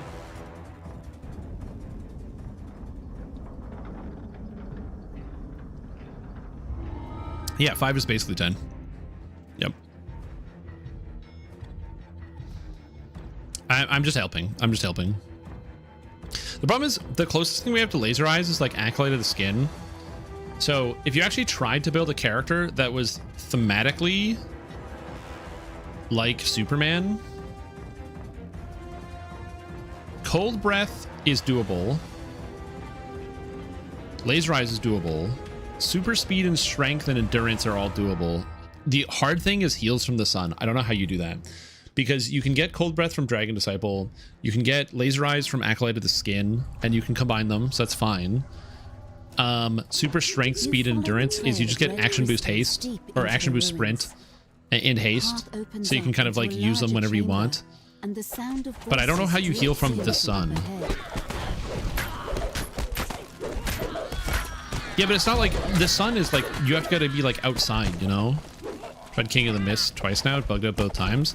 King of the Mist like the invitation, or King of the Mist like while leveling?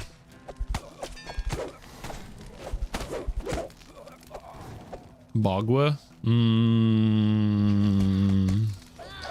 Technically, the only Cold Breath move in the game is Winterwolf. Disturbing chants can be heard through the sealed metal door. Portal Atlas sucks after phase 2. Oh no, that sucks, man. I'm sorry to hear that.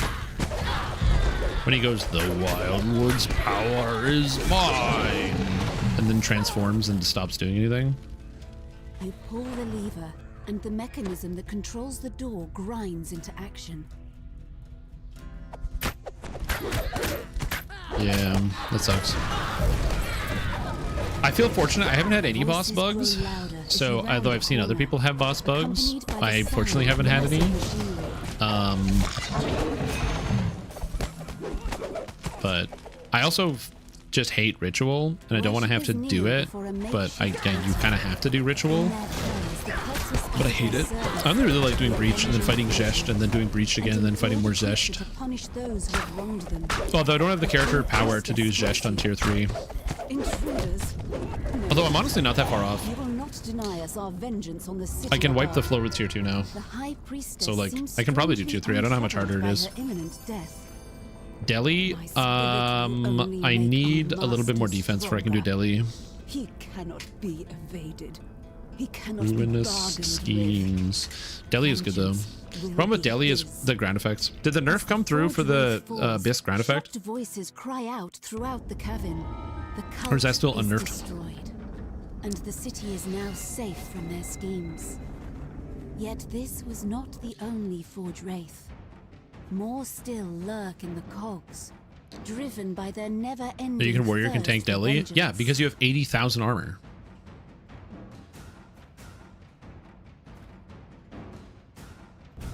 I just gotta craft some better items. I have no idea. I kind of want to make a chest and try to go for like triple T1 evasion energy shield and then try to craft suffixes, but I have no idea how to do that.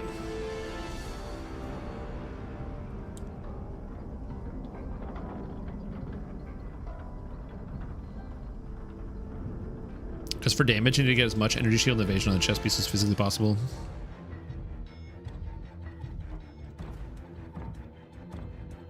Probably wouldn't even be that expensive. The main issue is just recombinators, which means I have to run more. Probably have to use tablets to spawn more of the things. Expedition.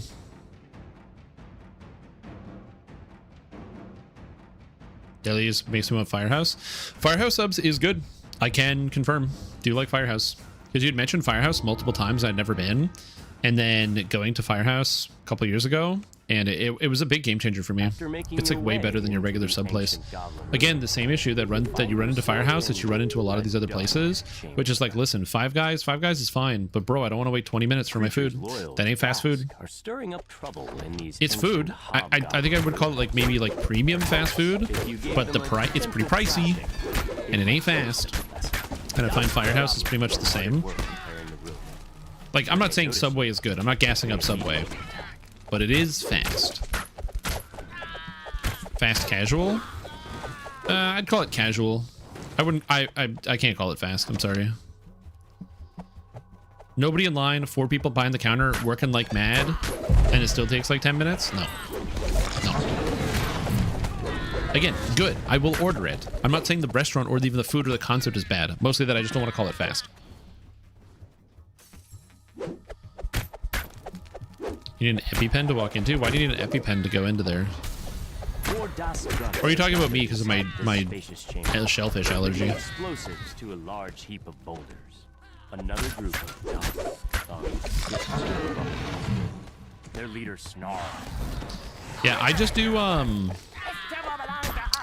again, if you ever happen to be in Canada, Mr. Sub's my go-to place. I'm a big Mr. Sub's head. It's a Canadian sandwich shop. Now you have a chance to find out more about What's the the stuff? strange artifact that they It's were fast too, which is nice. to unearth. Malik calls to you from the platform. Thank you for clearing out the dock. Bags of peanuts? Yeah, but I don't have a peanut allergy. Those fools had no idea what they were dealing with. The friendly Yeah, dude, peanuts are not a non-problem for me. I don't think I could get through a day with being allergic to peanuts. My breakfast for almost every day is a peanut butter sandwich. Or not peanut butter sandwich, peanut butter toast. Basically every day. No, this portal to Kyber is mine. Demons, do my I love peanut butter and peanuts. One demon falls. But wait. Wait, we didn't pull the Another lever? springs out of the portal in its place. What?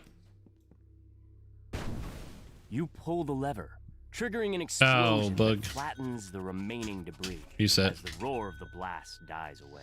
I don't even know how You this hear a happens. familiar voice coming from the platform above you. Is that We gotta do it again.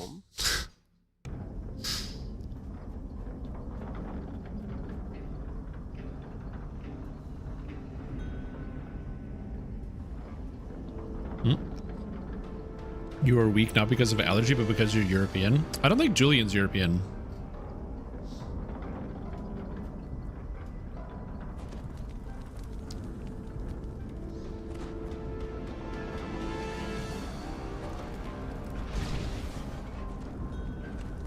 Yeah, dude, Julian puts mayonnaise on everything.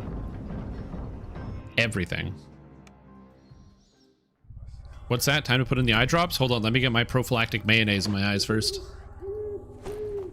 After making your way into the Maybe that's why we ancient need the room, eye drops. You find yourself in You're thinking a of Wolf dark Kobold. chamber. Different guy. Also, also has a green name. Are stirring up trouble in these ancient hobgoblin ruins. Perhaps if you gave them a gentle thrashing, it might teach them. That's okay. Dusk goblins are hard at work. There's peanuts on the tables and throws the shiles on the floor. Everyone not go there if they had a peanut allergy? Yeah. Well, it's like the same thing at Five Guys. They just have these big buckets of peanuts and you can just like eat them while you wait. And you're going to be eating them while you wait because you got to wait.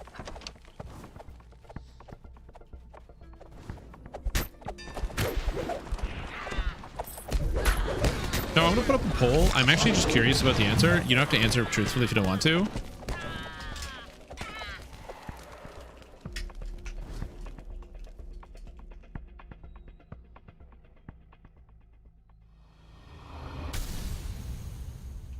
Another group of dusk thugs sift through the rubble in this room.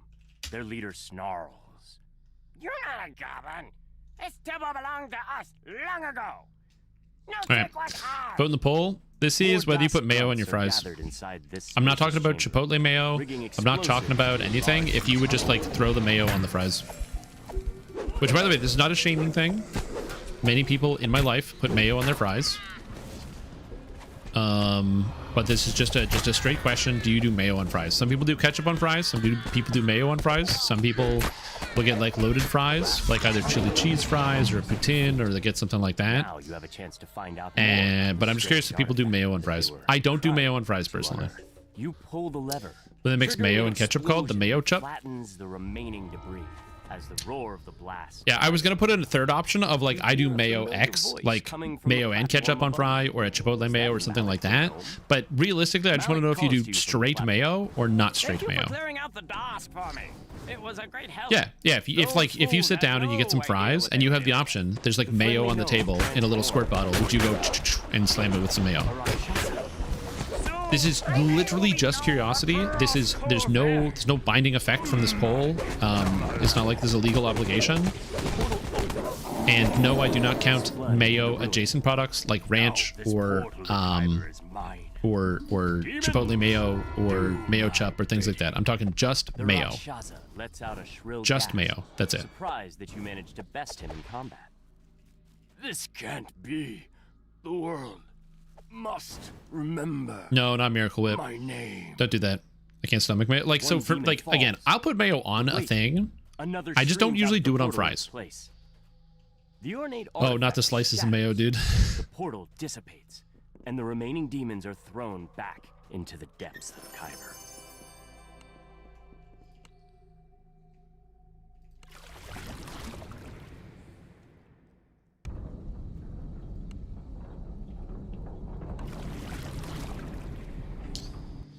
Take a girl out to eat the dipped of fries and mayo. I thought it was gross, but it's a common thing. A lot of people do it, and it's actually, and it, for me, hold on, taking 18.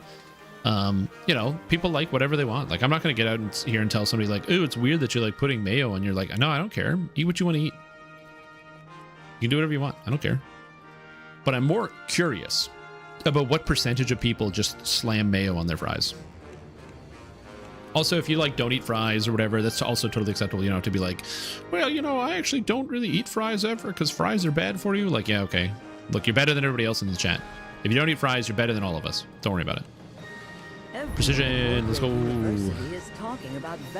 I believe I have all the spellcasting feats that I want. Oh, I didn't take greater spell focus evocation? Oh, fudge. Okay, maybe I should have taken precision. Oh, whatever. Another spell. Another spell. I'm gonna take the freedom of movement now. Or no. What's this? Death Ward. And now, Way of the Mighty Dragon 3 for +3 imbue dice. Yay!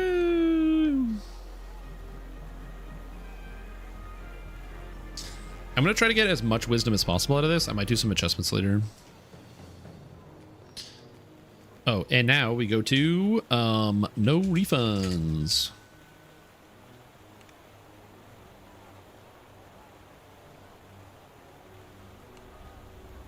I didn't hand you the quest. I'm stupid. I'm the guy that slams the mayo on the fries. Yeah, exactly. And again, there's nothing wrong with that. Mayo and breakfast hash browns at Waffle House. Honestly, that does sound kind of good.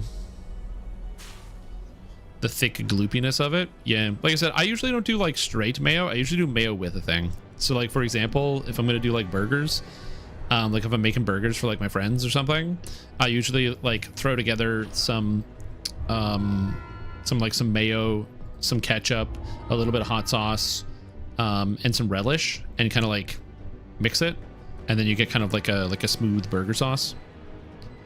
I usually do that.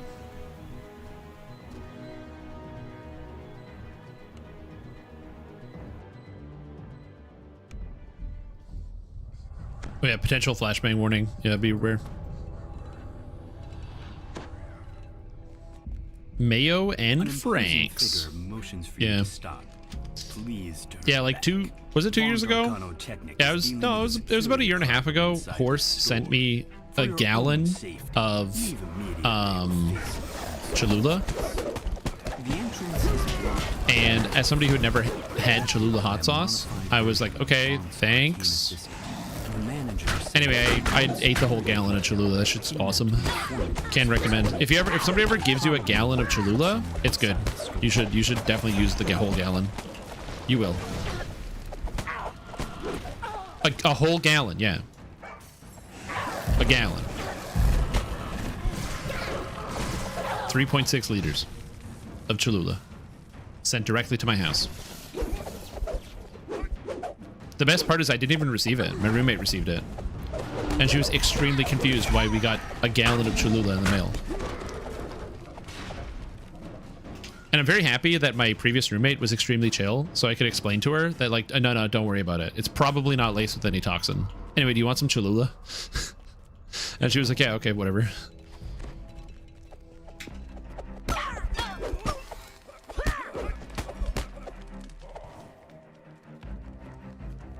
They sold gallons? Oh, dude, they sold way more than gallons.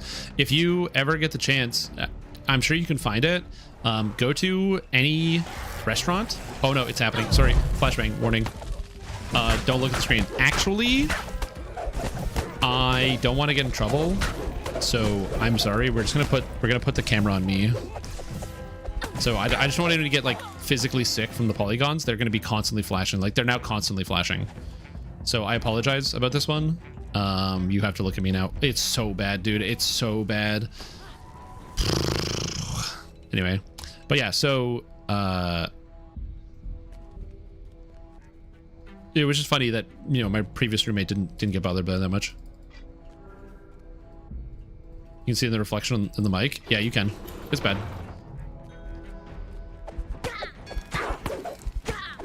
Do you go to the bottom? I go to the bottom. Some people, like in my guild, will go to the top because they claim it's faster. I don't know if it's faster, but I can't be bothered to go back up. Again, when the quest is over, I'll bring it back. I'm sorry, you just have to intuit what's happening based on like listening to the quest, because I don't want to get in trouble from someone seizing up because of how bad this is. But yeah, anyway, so what I was saying is if you ever want to buy gallons of things without having to go to Costco, go to like a diner, any local dive, okay? And then look for like the salt packets or the sugar packets. And usually they'll have the branding of whatever local depot, like a food distributor. And then you can go to the food distributor and you can go right to their warehouse and they will usually sell you the food in like big bulk quantity and you can buy gallons of whatever. Yeah, you just go to any restaurant supplier, any distributor. You probably also know what the distributor is in your local area. Just go to any distributor and you can buy whatever you want in the gallon. Because they'll usually have like, they'll have like their warehouse, but they'll also have like, they have to have like a physical store or location, because if you're like a local restaurant or establishment and you run out of an individual material and you have a delivery happening until, you know, X time of the week, like you get deliveries on Monday and it's Thursday and for whatever reason you're out of a thing, instead of having a delivery driver go out, they have like an open place so people can go in and just grab whatever they need, which is pretty common. The door is securely locked. You'll need a key to get in. I thank you for not having the flash. I have epilepsy. No problem. I think me too. When it comes to stuff like that, again, I worked for a while in like restaurant and kitchen. And then when I wasn't working in restaurant and kitchen, I managed a store. And when I managed the store, I was across the street from one of these depots. The Radiant Idol. And so that's where I got all the coffee creamer and other stuff that I needed for like, because we had like a coffee machine for like clients. And so we would get all our coffee creamers and stuff there. So we'd like walk across the street and I got to know all the guys and it was a good time. Being friends with your neighbors. I leave these barbarians to you. We're good. Give them a Flash is gone. Civilized behavior. Yeah, sorry, I didn't want to poison anybody's eyes. So I apologize you had to physically look at my ugly face the whole time. But honestly, you probably deserved it. Yo, what's up, Yusuke? How you doing? You're scared? Me too. What are you scared of?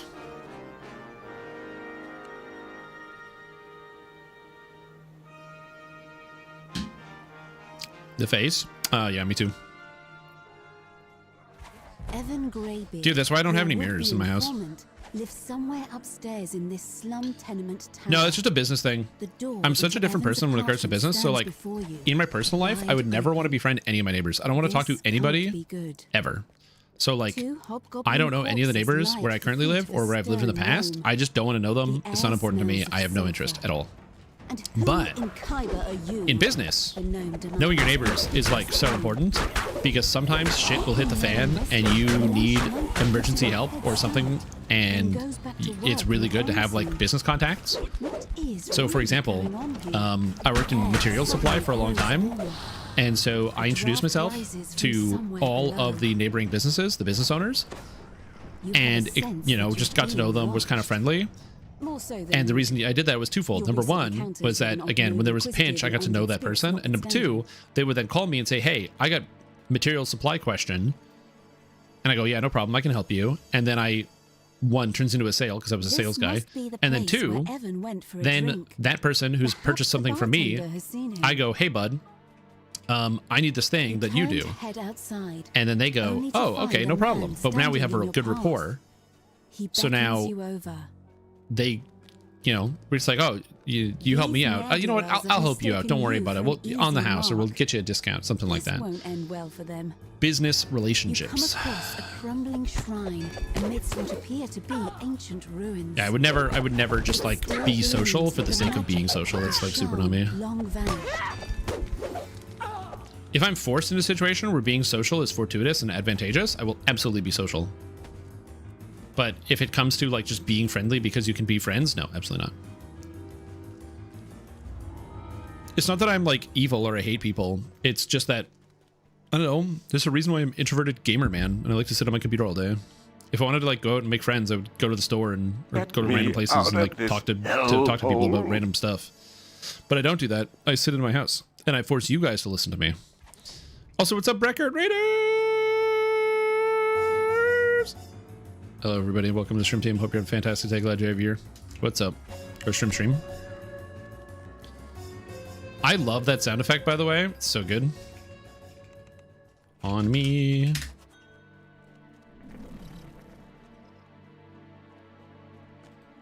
Yo, give me that trapping. My neighbor's the same. Knowing when shit hits the fan where you live is important. Yeah, true. It's a good idea to like get to know your neighbors. But yeah, we have a trap guy. I don't know if the trap guy can do it, but yeah.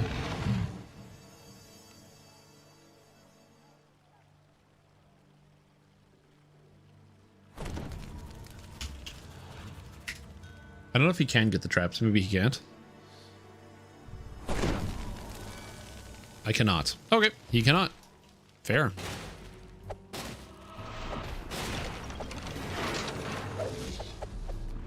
Down we go. Dragged a van with no wheels from my yard and left it. After that I said screw that guy. Yeah, it's like honestly it's kind of tough with the neighbors too. Thanks for the new players stuff. Super helpful. Go patient any time.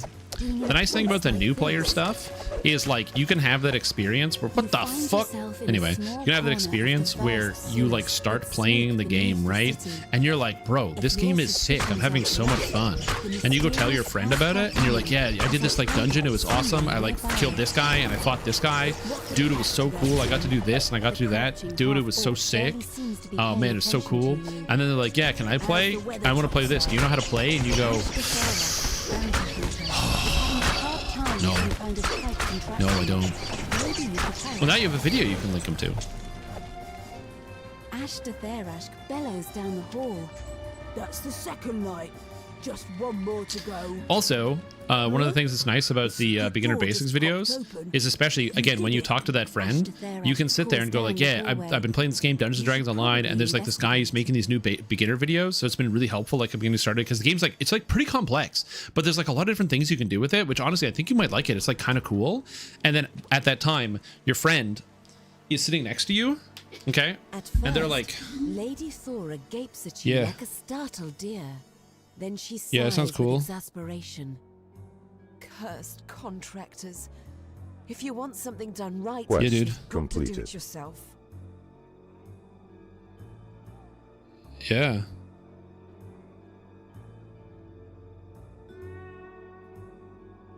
Cool. And then you're like, yeah, but it's so cool. Like, this game is sick. There's so many builds you could do. It's awesome. And you could do this. And they're like, uh-huh. And they go on their phone and they're like kind of paying attention, kind of like spacing out, not really paying attention to you. By having the beginner basics videos, it like gives you an extra thing you can blather about when they don't listen to you talk about a video game.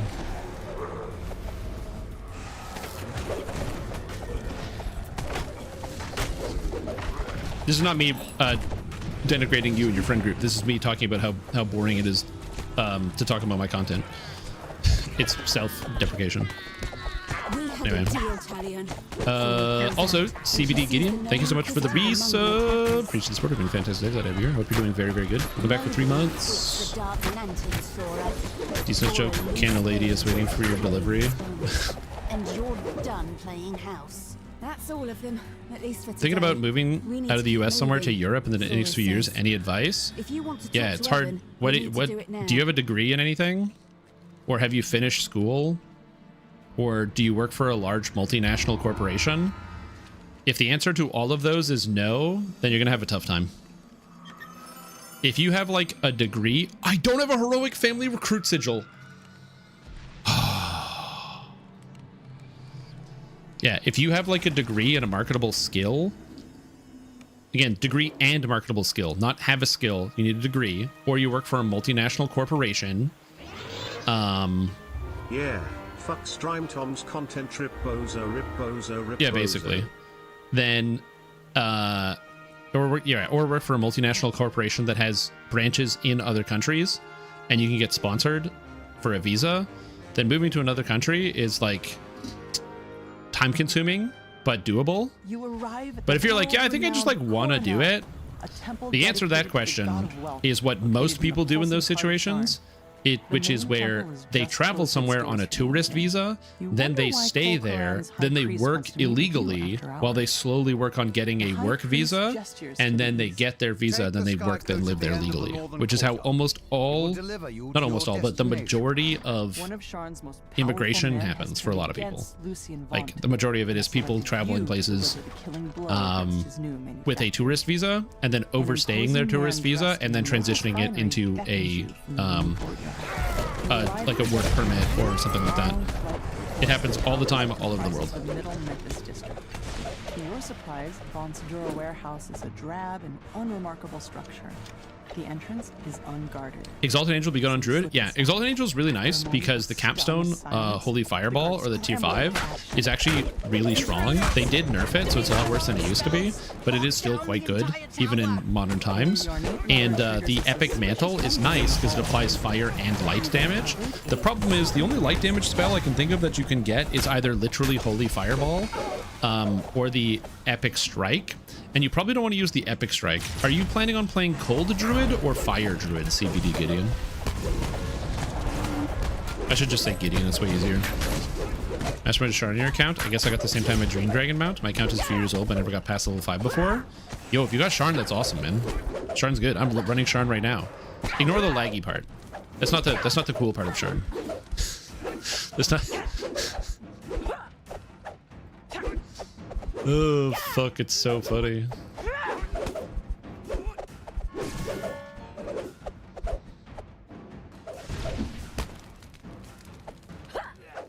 I'm going on my phone now.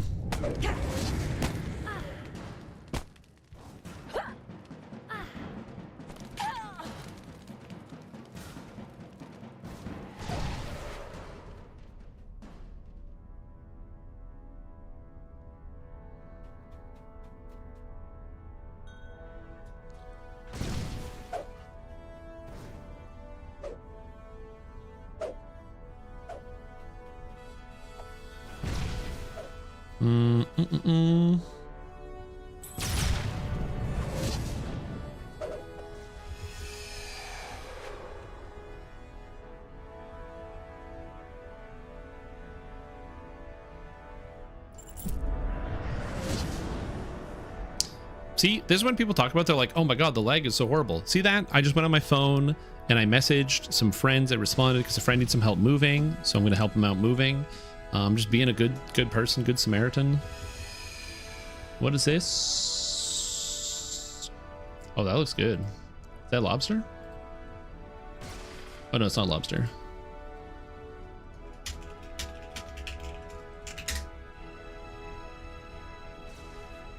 God damn. DDO. I just wanted to finish Sharn. I was thinking Cold, thinking it could be good for bonus healing, but I know it's better for Fire Druid. Yeah, the reason why Druid is insanely powerful is because not only do you get access to all the good cold spells like Ice Flowers and Tsunami, but also because you can use Magus of the Eclipse, which has the tier 5 ability 0 degree comet, which is you hit a guy with a comet and do an infinite number of damage, an attack spell that has no limit on how much damage it does. It's very cool. And so most people will play Magus of the Eclipse with Cold Druid, but if you like the healing, you can still use Exalted Angel, and if you want, take Healing Pillar, because your spells are very powerful on Cold Druid. So Ice Flowers with a 2-second cooldown, you could just spam it. So you don't need to worry about like having an actually good Epic Strike for damage. You can just take Healing Pillar from Exalted Angel for healing, and you can take Mass Cure Moderate Wounds if you want as well. But your main tree, you'll probably, as Cold Druid, it's like Magus of the Eclipse is really, really good. Find declare lag fix forever, then crash out on Friday evening. Yeah, we'll see. A large group of guards formed ranks in front of the tower's lower floor. Defend their doors! Again, I know a lot of people are obviously in a pretty upset place when it comes to the performance issues, which I understand. You guys didn't hear my crash out last night when I was trying to test stupid ass, dumbass Wild Mage and the game was not working. because I wasn't streaming at the time. But like, so yeah, I understand people's frustration when it comes to the lag. Sometimes you just gotta turn the game off. But I am hopeful for the patch. I'm hopeful for the patch, and I am confident SSG will be able to fix the problem in time. These are 2 main trees. Yeah, you could do that.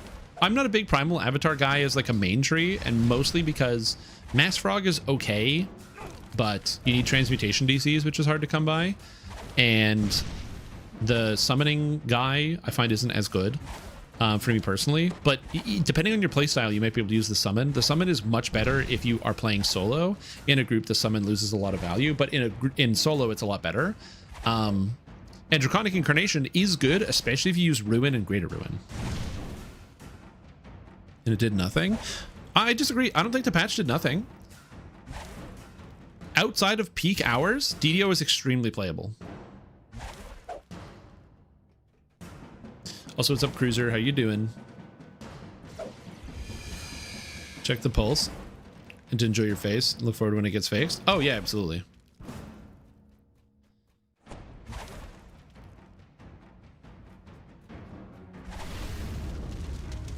Yep.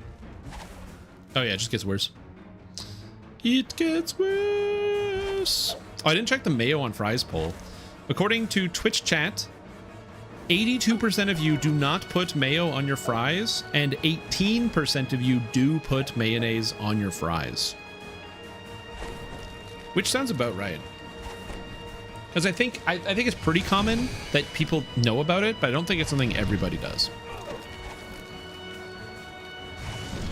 Yeah, but that's what I mean. Like even if it doesn't have to be on the fries, but I mean like you have a little cup of just mayo, not mayo ketchup, not chipotle mayo, not ranch. I'm saying just mayo, and you take your fry and you boom boom. That's on the fries. Like there's mayo on the fry. And they throw in the towel, so it's got that going for it. Yeah. I'm free. Your viewers are Canadian. Suddenly gives way beneath your feet. Yeah, but both Cruiser and Fairy said they do it, and neither of them are Canadian. Further down the passage.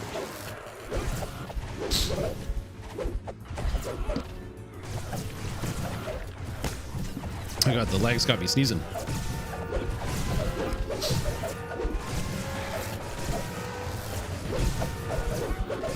Oh, for ranged, you want, it literally doesn't matter.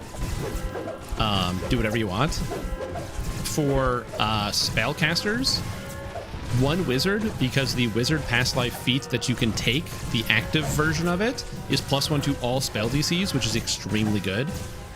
And then sorcerer, or then depending on what type of character class you like playing as a spellcaster, is what you should take. So for example, if you like playing sorcerers, clerics, wizards, stuff like that, you want evocation DCs, so you want to get sorcerer past lives. If you like more druids, acid type characters, or alchemists, you want cleric for conjuration DCs.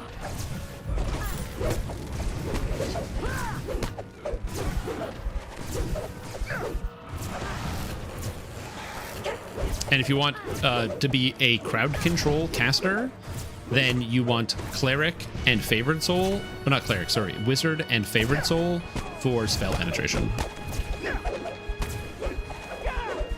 At least I'm dodging a lot. Look at that defense, dude. I don't think I'm gonna make it out of this though. I think I'm dead.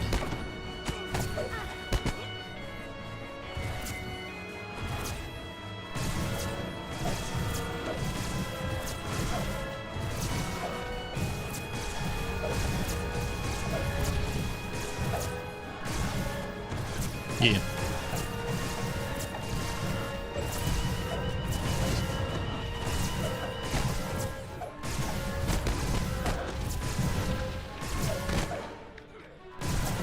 I will go to the bathroom. I'll be right back.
As you open the first valve, the pipes in the room begin to rupture and steam hisses from the cracks.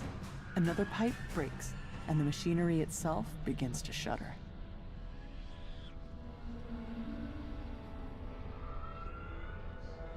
Pulling the final lever causes the temperature in the room to flare up as system breaks down. A band of guards monitors the enslaved workers who pack Vaunt Arcane's assistants into crates.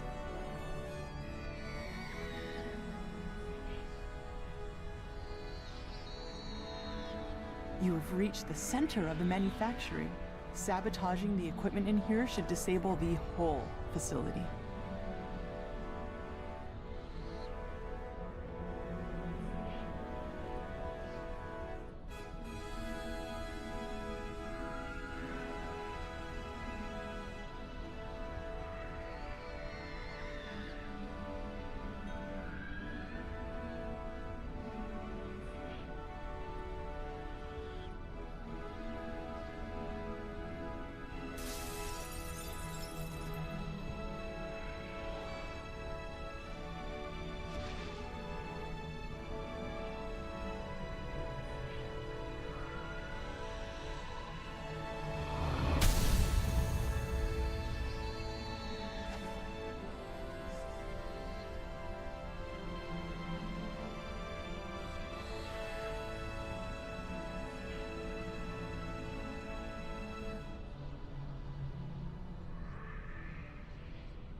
The machinery loudly grinds and squeaks.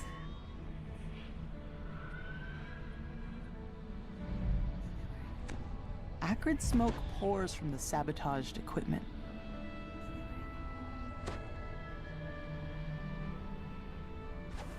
Arcane lightning crackles through the grating as the device overcharges and melts. The last piece of equipment in the main manufactory sputters and stalls. Soon, the entire tower starts to quake. Rupturous heat and concussive force tear through the building as the main manufactory collapses.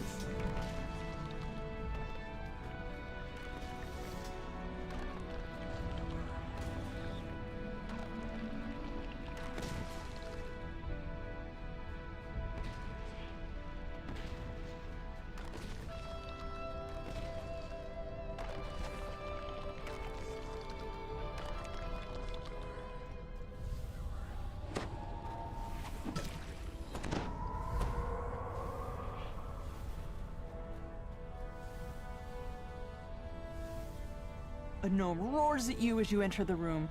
My wonderful equipment! How could you destroy it like that? You'll pay for this travesty!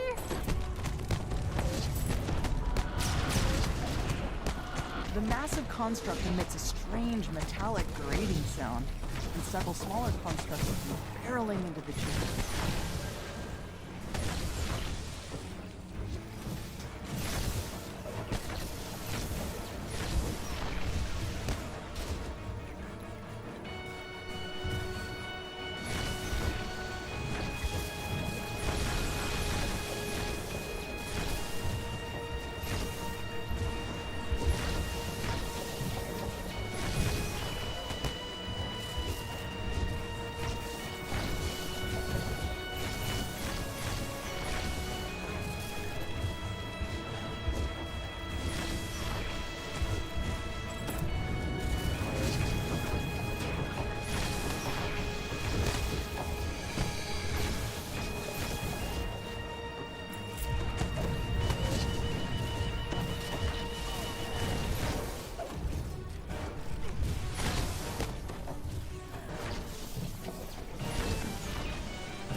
Right.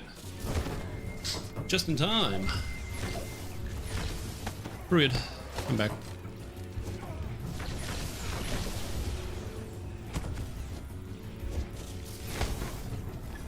Oh.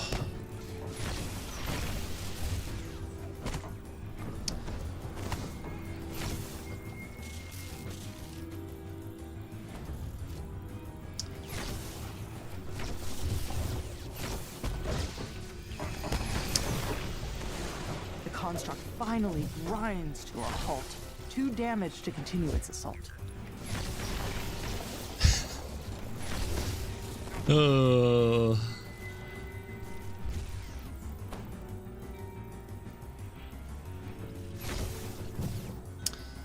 Yeah, sorry I was gone for a little bit. I had some stomach distress, but it looks like I didn't really miss anything, so it's fine.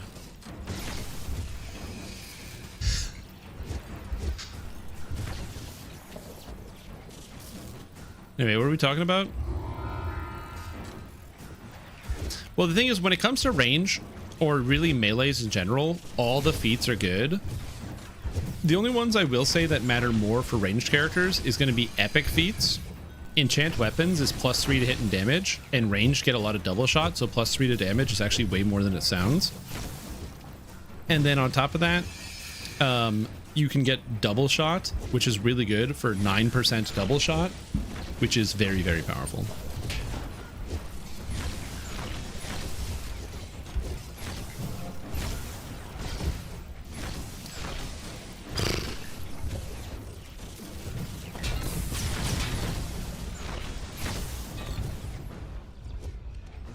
Dex hit and damage. I played a bow build, I'm sure, at some point. Are we free now that all the monsters are dead? Sick. I'm sure there's probably something in here.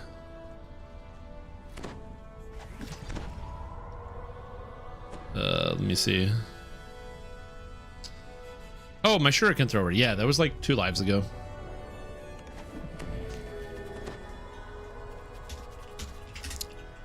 Good job, team.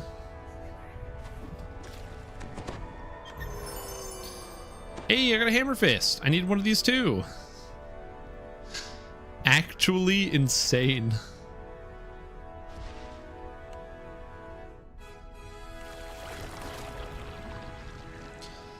Yeah, so update 74, which would have been just before Chilla Ravenloft. Would have been the last time I played Dex and Damage. And then before that, it was Rise of the Dragon Lord, where I played the Streamtom's Acid Arrow. And then before that, it would have been update 61, Vecna Unleashed, where I played a dexterity-based swashbuckler.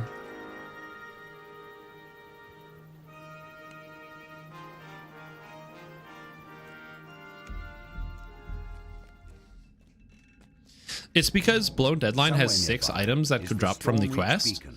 And because Blown Deadline has 6 items that drop from it, it means that every time you loot the chest, you have a 1 in 18 chance of pulling an individual item, which means if you run the quest 36 times, you only have a 50% chance of actually seeing it. For some reason, you're not on the guest list for Vaunt's presentation. You'll need a ticket to get in, like everyone else. Just didn't buy the ticket. Don't they know who you are? Sent you a Discord, something on Discord. Is this something I can play on stream, or is it not something I can play on stream? I always have to ask with things that you send me.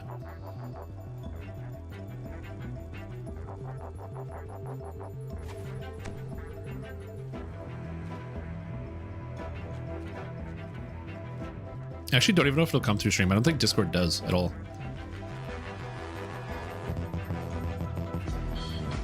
Ah, I see.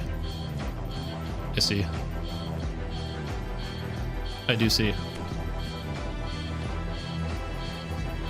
That's a good video.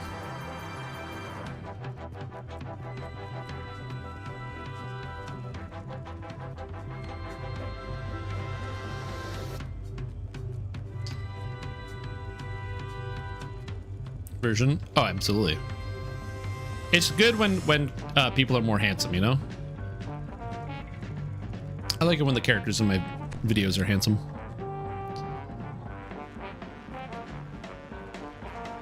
Oh, it does come through? It shouldn't. Oh well. It is what it is. I'll fix it later.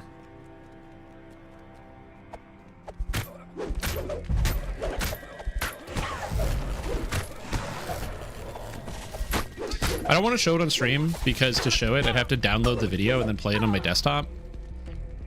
And I don't want to do that because I'm lazy. So I'm not going to do that. So you just have to infer what it is. You just gotta use your imagination, team.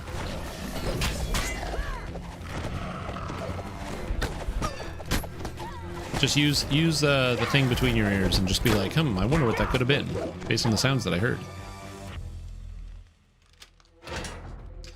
Socks in Spanish was it is what it is. I mean, yeah, socks. I do say it. I don't say it is what it is all the time. Although I did learn to start saying I don't know what to tell you. My previous roommate, she used to like. No, she used to. She still is. She's like an educator. She's like a fitness instructor. So she does like. She's taught children, adults, a whole bunch of stuff. And she would tell me stories about where people would have like just impossible requests or ask her questions about stuff. And she learned very quickly that sometimes the answer is, I don't know what to tell you, because somebody will ask a question that has like no answer, or the question they set up makes no sense. So you just have to say, I don't know what to tell you. Now's your chance to steal back the Stormreach beacon. Another announcement. On behalf of SOCKS socks. It is my pleasure to announce a revised and perfected version of my Oh, I gotcha. It's too hard for me. Don't dispel my magic. They took away my death ward. New functionality and new spells. And my shield. God damn it. I hate dispel magic. It's simple enough. It's like the most annoying debuff in the whole game. My charming assistant will now demonstrate. Lucy mutters to Vaughn. Boss, we have a situation backstage.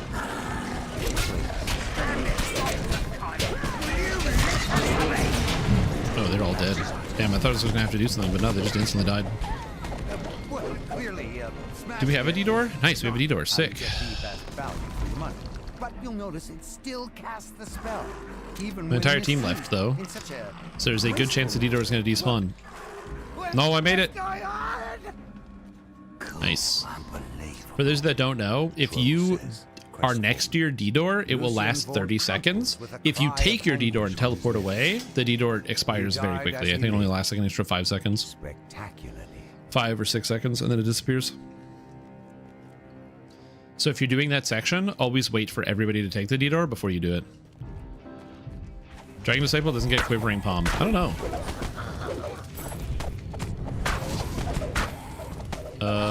Do I get Quivering Palm? No, I don't get Quivering Palm. I get everything else though. Adamantine, Lawful, Magic, and then I get Silver and Cold Iron. It's not bad. And then all you need to do is take Good and Bieshk from Grandmaster of Flowers. Although I don't know if I want to play this character as a Grandmaster. I don't know what I'm going to do. Because Grandmaster is kind of good, but I kind of want to go with the spell angle. But then, like, what spell angle do you go? Like, I don't know. What is it is what it is. Hey, these are the good things to know.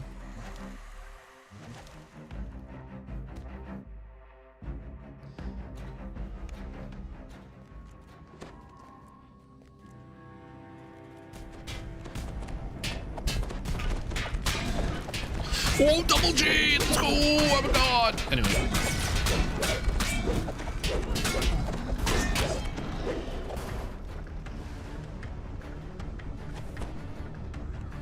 You've recovered the stolen beacon. Can you make an updated Pale Master Wizard build?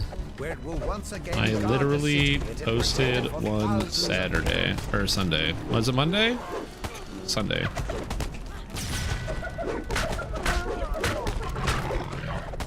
Or did you want an even more up-to-date one?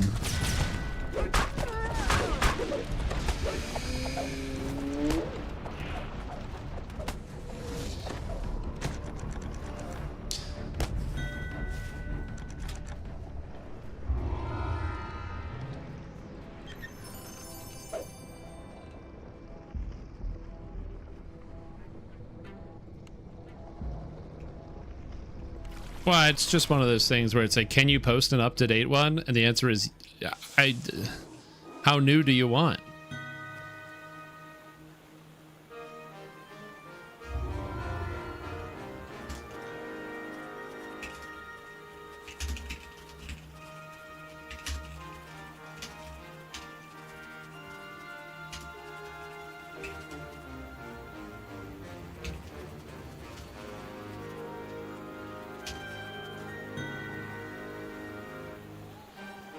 Only boomer monks get quiver palm, yeah. I guess we do cog 16s. Cog 16s starting with scavenger hunt. Scavenger hunt. Updated for tomorrow's patch. True, me too. Use angel, draconic, and quick cutter as fire. I don't have any fire bypass, and dealing with that sounds annoying, but angelic seems good. The thing about quick cutter is I'm like, you know what's kind of good? Oh, fuck this dude. I can't even move. Reset. Yo, recall. Reset. Can't even move in the cogs. If we reset the cogs and we're still unable to like move around, we're done with DDO for today. We'll see. Okay, but I can't leave. There we go. Get out of here. What the heck? Please let me play the game.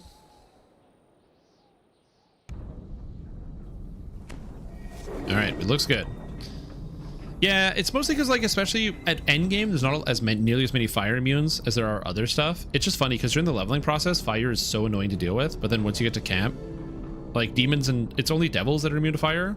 Demons aren't even immune to fire.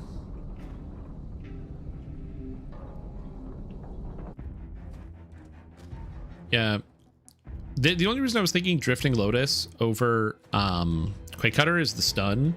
But Drifting Lotus is like triple the cooldown.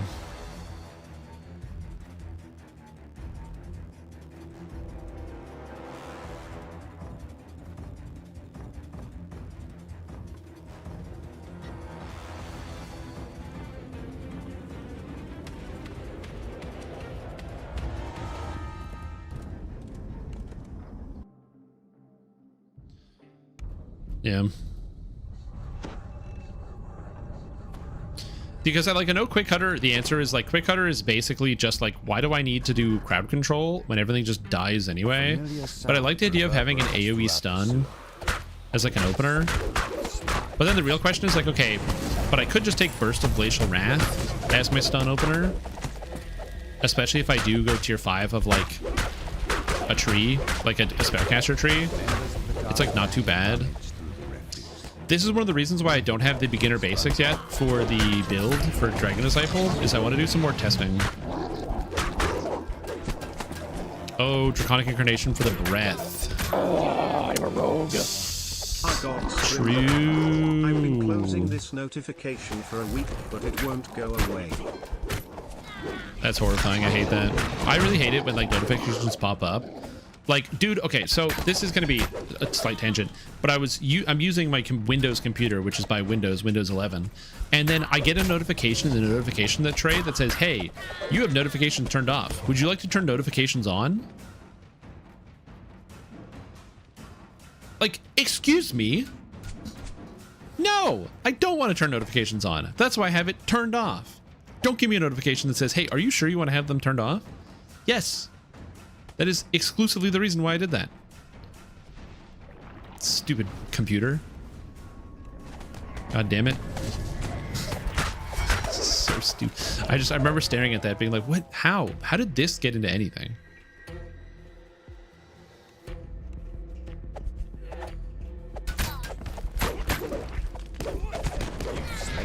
Anyway, do you uninstall the spyware? No, it was just Windows. Follow the goblin that ran off. He may know its whereabouts. Anyway, yeah, it's probably, the Draconic makes the most sense because the breath thesis, like that was always going to be in it. It's mostly deciding whether you want to go, like, I don't know. Again, Burst of Glacial Wrath is good. Wait, Paralyze works on everything though, right? You can paralyze oozes. and you go breath, breath. You go breath into breath into breath. But you don't do triple breath, do you? No, because you use quick cutter. So you use double breath. Into the main trash disposal. Blood-curdling shriek from beyond the door. I know, everybody's always like, you got to get the Linux, man. You got to do Linux. Here's the thing. The problem with, like, once you start using Linux, that's when, again, you start talking to people, and they start, like, looking at their phone a lot more often while you talk to them. Out of boredom. So I got to be careful about that. The door to the west opens, and the gnome scavenger steps through to retrieve her device. All right. Oh, I didn't talk to the lady. Yo, what's up? You've returned the missing arcane assistant to the gnome scavenger. Magma.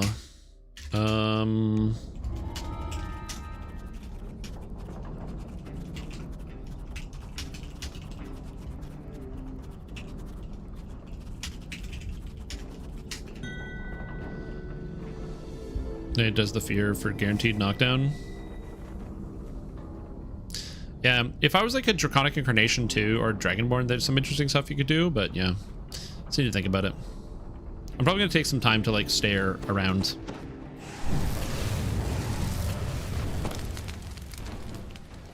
Should always uninstall Diablo 4 and before troubleshooting, before starting your PC.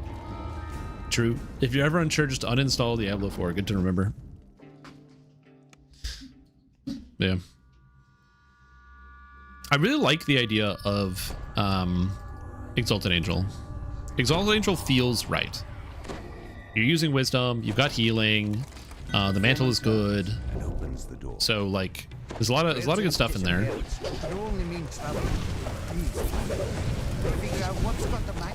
And really it's just I'm thinking about Grandmaster of Flowers and whether you actually want Grandmaster versus something else. One of the reasons why Grandmaster is usually good is it gives you a bunch of immunity bypasses you might not otherwise have. But in this case, all you need is like good and you bypass everything already as a Sacred Fist. Not Sacred Fist, as a Dragon Disciple. So it's really not that important to actually have.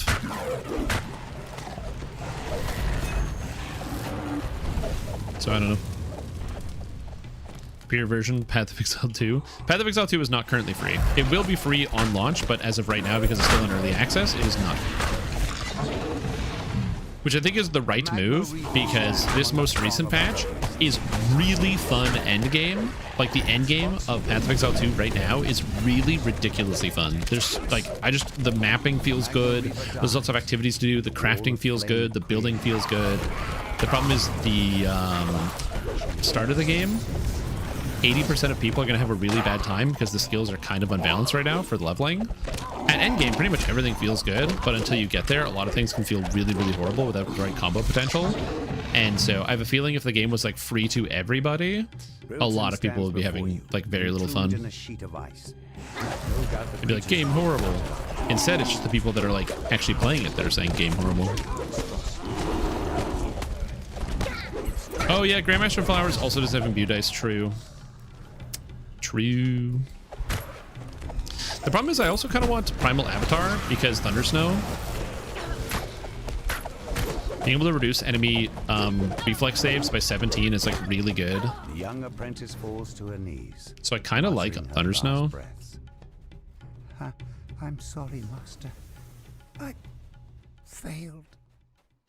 This master of hers must be responsible for this supernaturally frozen cave. All the other ARPGs. I think it depends on your build that you play. I do think that there's a challenging element to it, but I think it really depends on your build that you play for the leveling process. So like as an example, for full transparency, I decided to play using the new fire and elemental spells that they buffed this patch, like the most recent patch. I decided to use that. Those spells, except outside of Ember Fusillade, are unbelievably undertuned for leveling. They do not level well. They don't feel good at all. So my experience was really tough. I'm talking like 15-minute boss fights every time. Just like, I'm slugging it. Just dragging myself through the mud to try to do a single boss fight. It was brutal. Then I would look at like a friend screen and they were playing Monk and they were killing bosses in like 30 seconds and moving on. Security detail. Disable the device, halting the flow of frosty air. You can feel warmth. Imbue dice friend game and melee imbue dice users. Yeah, it's pretty good. That things are returning to normal.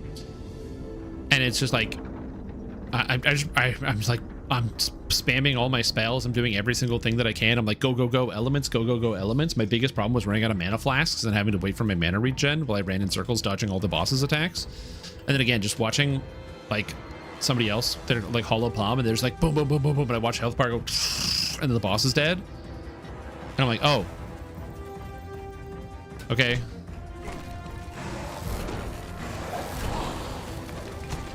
So yeah, it's very different. Depending on the character that you pick for Path of Exile 2, you have a wildly different experience. Wildly different experience. No, but Epic Destiny isn't questioning your decisions. Yeah, that's okay. That's one of the best parts about talking about Dungeons and Dragons Online. It's like you talk about a thing, and then somebody else talks about a thing, and then you all come to like different conclusions, or you find different answers. And I kind of like that. I like that about Dungeons and Dragons, where like there is usually a right answer, but there are also a lot of like okay answers, which I like. Left this area mostly untouched. A bloodstained note lies near a fresh corpse. Like right now, for almost every caster, if you can swing it, Magus of the Eclipse is usually the right answer. But it doesn't mean that the other trees don't work at all, and there can be some okay answers in there. Dreadnought Primal Avatar, yeah, it could work. The big thing is you miss it on spell DCs by not having a main tree. You need to have spell DCs. Now, I like Dreadnought because getting the refresh on the haste boost, so you have infinite haste boost, is really, really nice. Oh, man. You guys missed this? In the old Epic Destiny system, there was the ability Action Hero made it so that action boost only had a 20-second cooldown instead of a 30-second cooldown. So you had 100% uptime on action boost haste. Oh, man.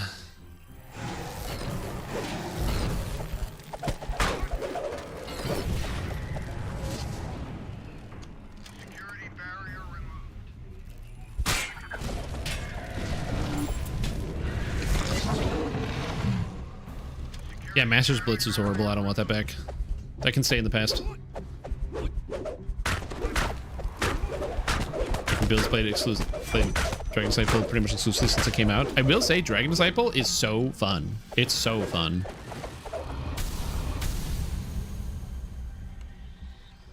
It's funny too, because they can make Sacred Fist feel as fun as Dragon Disciple. All they have to do is reduce the cost of the tree. I don't know why the tree costs 68 when Dragon Disciple costs 53. I don't know what happened there. And also, if they can shove a trance into it, it'll feel just as good as Dragon Disciple. No, Calandra.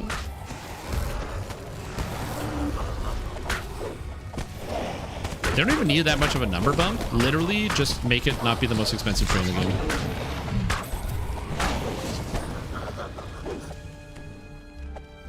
I gotta heal. I'm raising dead. We have fighters. I forgot we have only fighters in our party. Here, get fire res.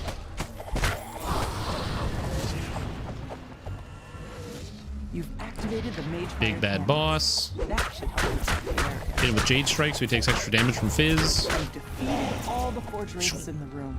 The more can be seen lurking outside in the distance. Improved evasion at home? Yes. Like improved evasion at home. Here you go. I don't want this. And next is roll call. Are you able to post clips? Yeah. I don't have a limit on posting links in the chat until somebody breaks my trust. Somebody will break my trust, and they will post something that I'm not allowed to post, and then I have to turn it off forever. But so far, nobody has broken my trust. People can post links in the chat.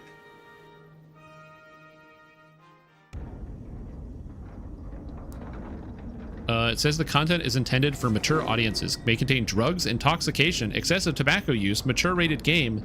This content may not be appropriate for you to watch. Are you telling me this isn't a Christian live stream? Oh yeah, here you go. But yeah, this is the monk experience where you're just like chunking the health down and it's like, oh look, it's a boss. Oh, sorry, the boss's health is just keeps, oh look at that. Oh no. Oh geez, he's phasing. Guess what? Oh, you just eat it, sure, and just keep hitting them. And you just stand in front of the beam, or the breath, Yep, hit him with the bell, don't even move, and he's dead.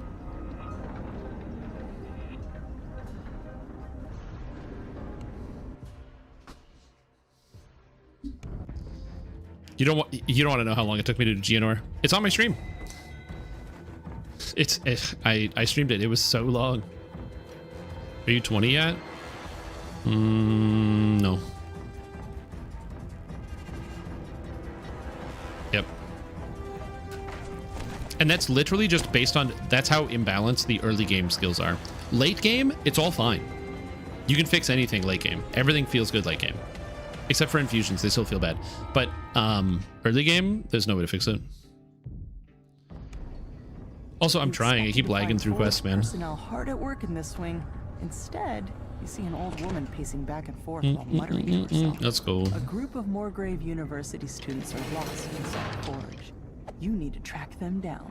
This cavern is bare aside from 2 circular doors. One of which just face tank everything and take 0 damage. Well, yeah, you played warrior and you no dodging. I'm just watching you just stand there and you just keep hitting the boss until the boss dies because you don't. It was very impressive to watch you do that.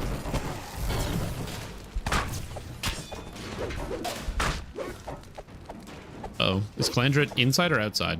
They're inside. Wait, what did Calandra die to? Hold on, I gotta save Calandra. Teleport the hapless student back to the entrance. Lightning bolt. Oh, okay. Raise. I got you. Hold on. You're meant to use the Smith of Katava's fire spell on hit. I have no idea. But yeah, my solution to my problem, where I was like, oh man, my character feels kind of bad with all these spells, is my Blood Mage is a now Hollow Palm Technique Blood Mage. And it turns out Hollow Palm Technique solves all of my problems. Oh, you got Chaos Manced. You died to yourself. Yeah. Make sure you take the Cleric spell Break Enchantment. Break Enchantment, if the Lightning Bolt appears above your head, you cast it and it stops it. In fact, most things that happen to you from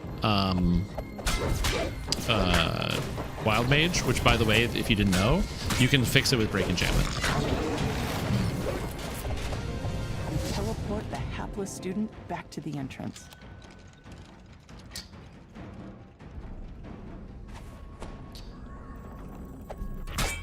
Well, I basically thought it was like everybody else is having fun with Hollow Palm Technique, and the infusion stuff feels bad. So, you know what? My turn. And I threw my weapons on the ground and started punching people in the face, and it feels very satisfying.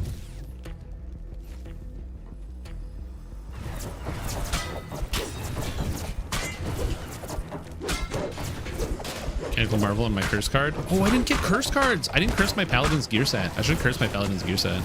I'm still waiting for the ransack to reset, so I keep farming for the helmet because I ransacked it, so we'll see. But a thin trail of smoke points to a system Yeah. malfunction. I'm not playing as a real monk, so I'm not playing as like an invoker. It was really funny to watch like Chayula monk be like super duper popular, and now if you look, everybody swapped to invoker because invoker is just better. Because Chayula monk is very cool, don't get it twisted, and it's really strong. But when you're playing like a pure elemental build, and invoker has when you crit ignore elemental resistances, it's like, yeah, we're all going back. Does her cost annoy you? Yeah. Yeah, the build here that Calandra is playing, it's a Dark Apostate, Acolyte of the Skin, Eladrin Chaosmancer, and it was a build that we kind of theory crafted a bit last night. You teleport the hapless student back to the entrance. You fall Is down Major the Summoner chute PvP and look tumble out very of the strong? maze Oh yeah, dude. All the summoners are really crazy. Dude, you think it's even like a student waves at you from behind the magic barrier. watching, it was Cruiser, and he was playing Archer summoners, and Geonor died in like 3 seconds. Like he loaded, the Archer shot him, and he just died. He didn't even phase, he just died. And I was like, okay, video game, sure. Smash the shield guardian into a pile of debris.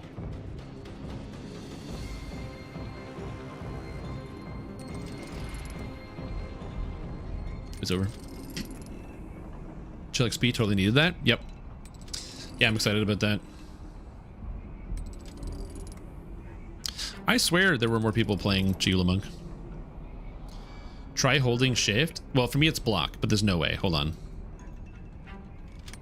Turn red. It actually does go backwards.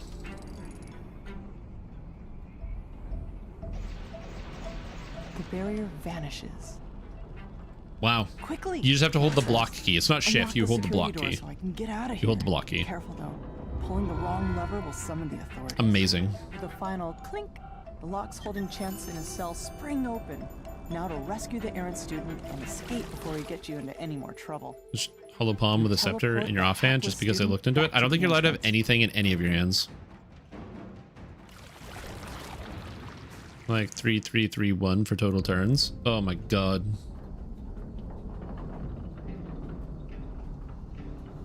All right. Okay. Grabbing sagas and doing XP calcs. 2 minutes. I need to figure out how much more XP I need. I don't know the answer, so we're gonna figure that out.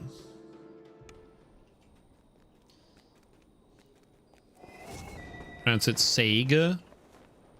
It's time for the Sega Genesis.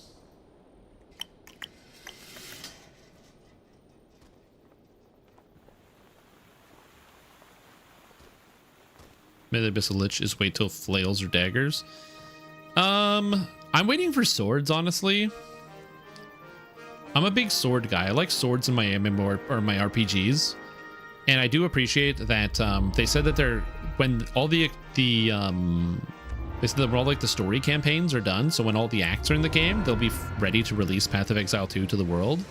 But they also did say that they're like, well, they can't realistically release an RPG that doesn't have swords in it. So Path of Exile 2 will not be releasing until, like, swords will be with the Path of Exile 2 launch. And I'm like, good. I want swords in my video game. 2 DDO questions. I got 2 DDO answers. Do you recommend any of the Dark Gifts for melee type builds? Yes. So, it took me some time to play around with them, but I think that the Dark Gift, the web Dark Gift, is actually quite good. If you're just leveling, so that, like, straight up, the web Dark Gift is just good. It's fantastic. If you are leveling, I think that the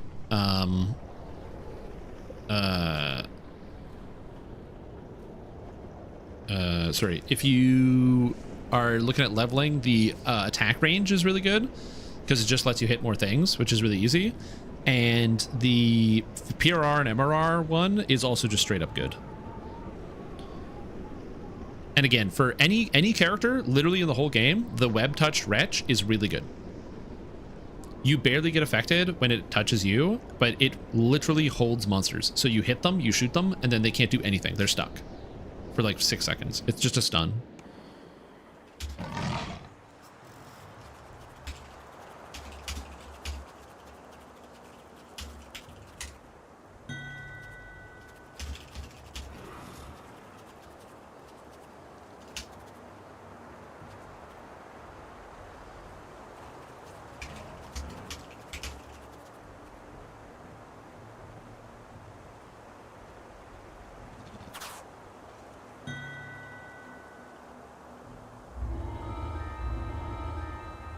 Yeah, Form of Pain is just great. I like Form of Pain.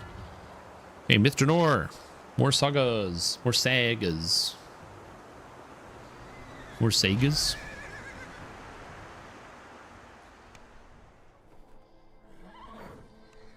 Come on. Come on. Free me. There we go.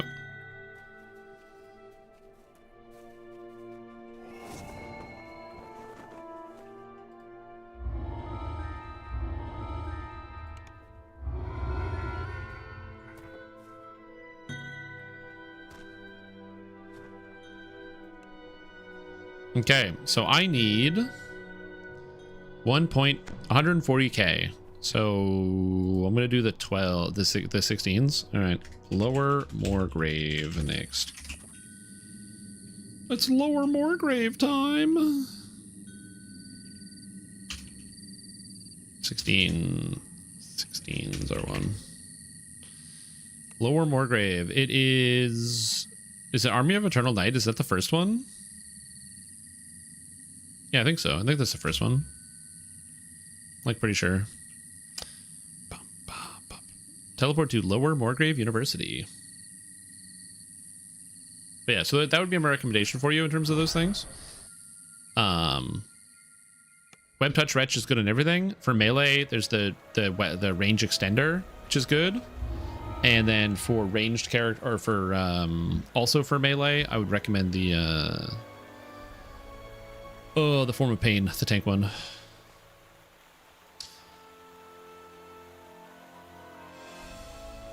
Uh-oh. Uh-oh.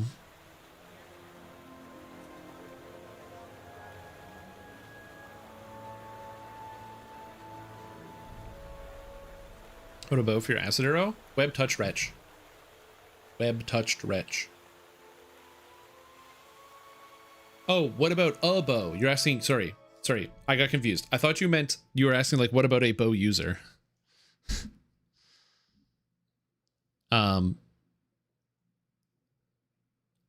Sorry, I got really confused. The Barovian bow is good. The silver longbow is good. And, if you can somehow get your hands on an unwavering ardency, that can be good. Yeah, we're going to reset this instance. I can't even get in.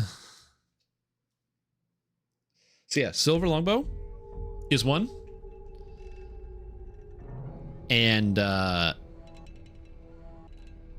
unwavering ardency is another one. You're never going to get an unwavering ardency, but if you have one, it's good. Pinion, another bow you're never going to get. That's also good. Realistically, though, the way that they changed bows is there used to be a bunch of really specific bows that were absolutely insane and did insane things. Oh my gosh.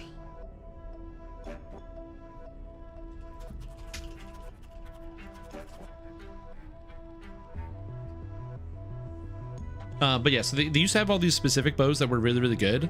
What they did is they literally nerfed all the bows. They nerfed all the specific bows. They nerfed Unwavering Ardency. They nerfed Pinion. They nerfed Silver Longbow. They nerfed everything. And then they just made it so all bows get an extra +1 crit threat multi, or crit threat range, sorry, in, I think it's Rapid Shot. So they nerfed all of the special good bows and then buffed every other bow in the game. So it ends up coming out in the wash. It's the same power, but it's just relatively they're worse. So right now you don't need a crazy bow. Oh my lord. Okay, game, please. Please. Please. Please.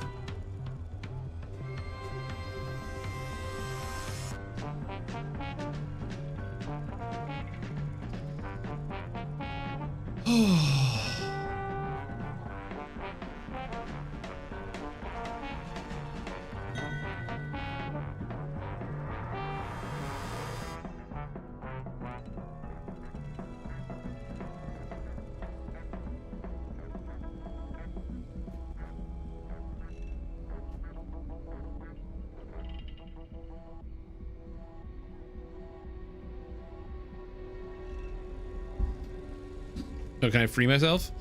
Holy moly. It's blocked. What do you mean it's blocked? Oh, God.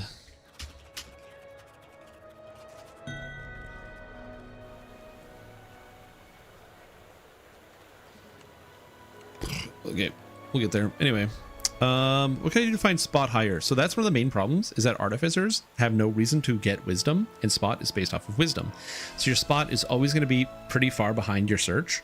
And because spot is behind your search, the way the game works is that there's no roll. Like in pen and paper, you roll when you make a spot check. You roll when you make a search check.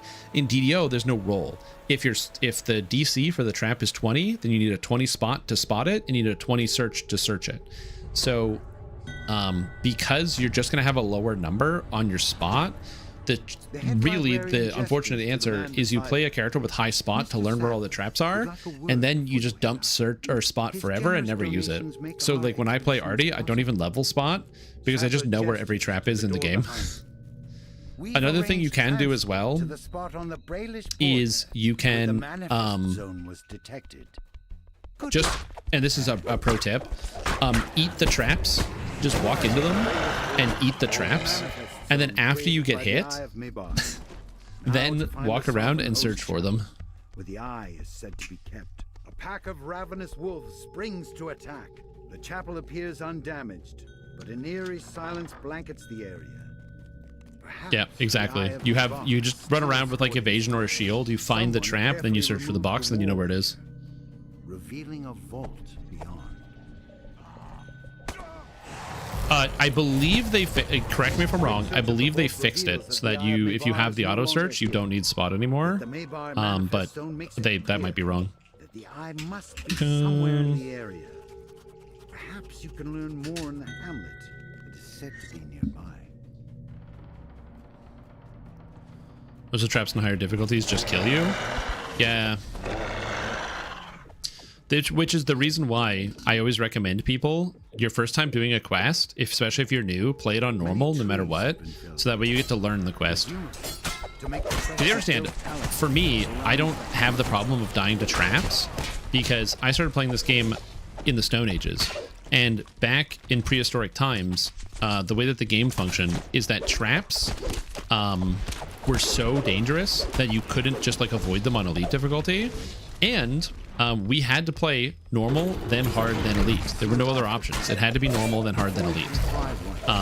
You couldn't skip past it. The only way you could skip past it is if somebody else had already done the quest, and then they could like open the door for you. There was no like, oh, on VIP you got to go in. It was always normal, then hard, then elite. And so, as a result, for me, I just know where all the traps are because I've been playing the game for so long and I did them on normal. So that's usually my recommendation, is if you like you don't know or you want to learn it, normal is the best way to go. Normal or hard. Especially because quests go pretty fast on normal too. Oh, whoops. I gotta do this.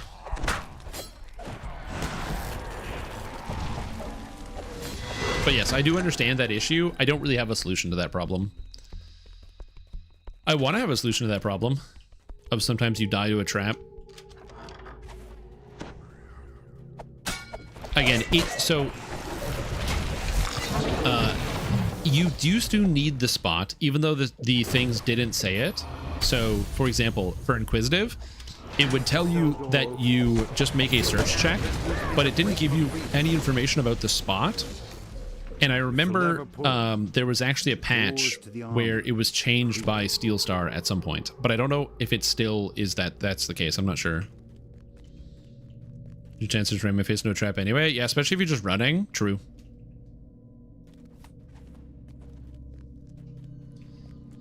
The quell rises with a wakeful wail of rage and despair. You normal person to save time and go for max favor quickly? Oh, 100%, yeah. Final defiant cry. The barrier sealing off the manor hole fades away. The other solution is also playing a shield user. If you were unaware, if you have a shield on, your magic and physical resistance ratings are considered double when considering a trap.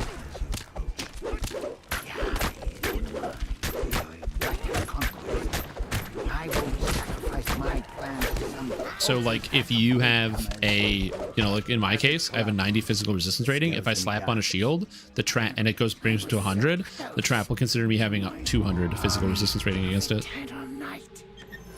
You have retrieved the Eye of Mebar. Now to take it to Morgrave University. I didn't have my... Before some other malefactor tries Oops, to didn't have that turned on. Smart.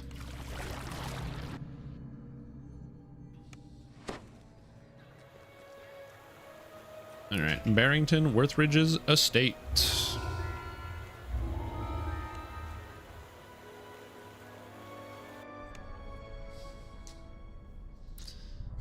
Another thing you can do as well. Oh, if you're level 16, if you use hirelings regularly, because what you can do is you can get a cleric hireling and summon it at the beginning of a quest and tell it to wait.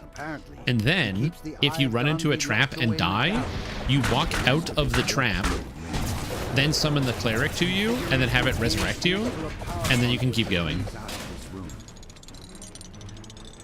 So that way it's never... Whoops, I went past the thing. It's never in any danger. I did it on both. I'm washed. Fuck. Sorry for yelling profanity. The mechanism clicks into place. Yeah, that's how you do that. Judging by the I formatted my computer for a few months ago, and PoE2 is 120 gigs now. Yeah. The Eye of Donvi hovers above a pedestal in the center of the room. It is unfortunate. The Eye of Donvi, has teleported you into a strange new place. I got a new M2 drive and I put it in my computer, and it's like a 4 terabyte drive. Back of the room. Nods its And then now I never have to delete any video games ever again. I just get to have all of them. Guardian of the Eye. A challenger for the Eye must be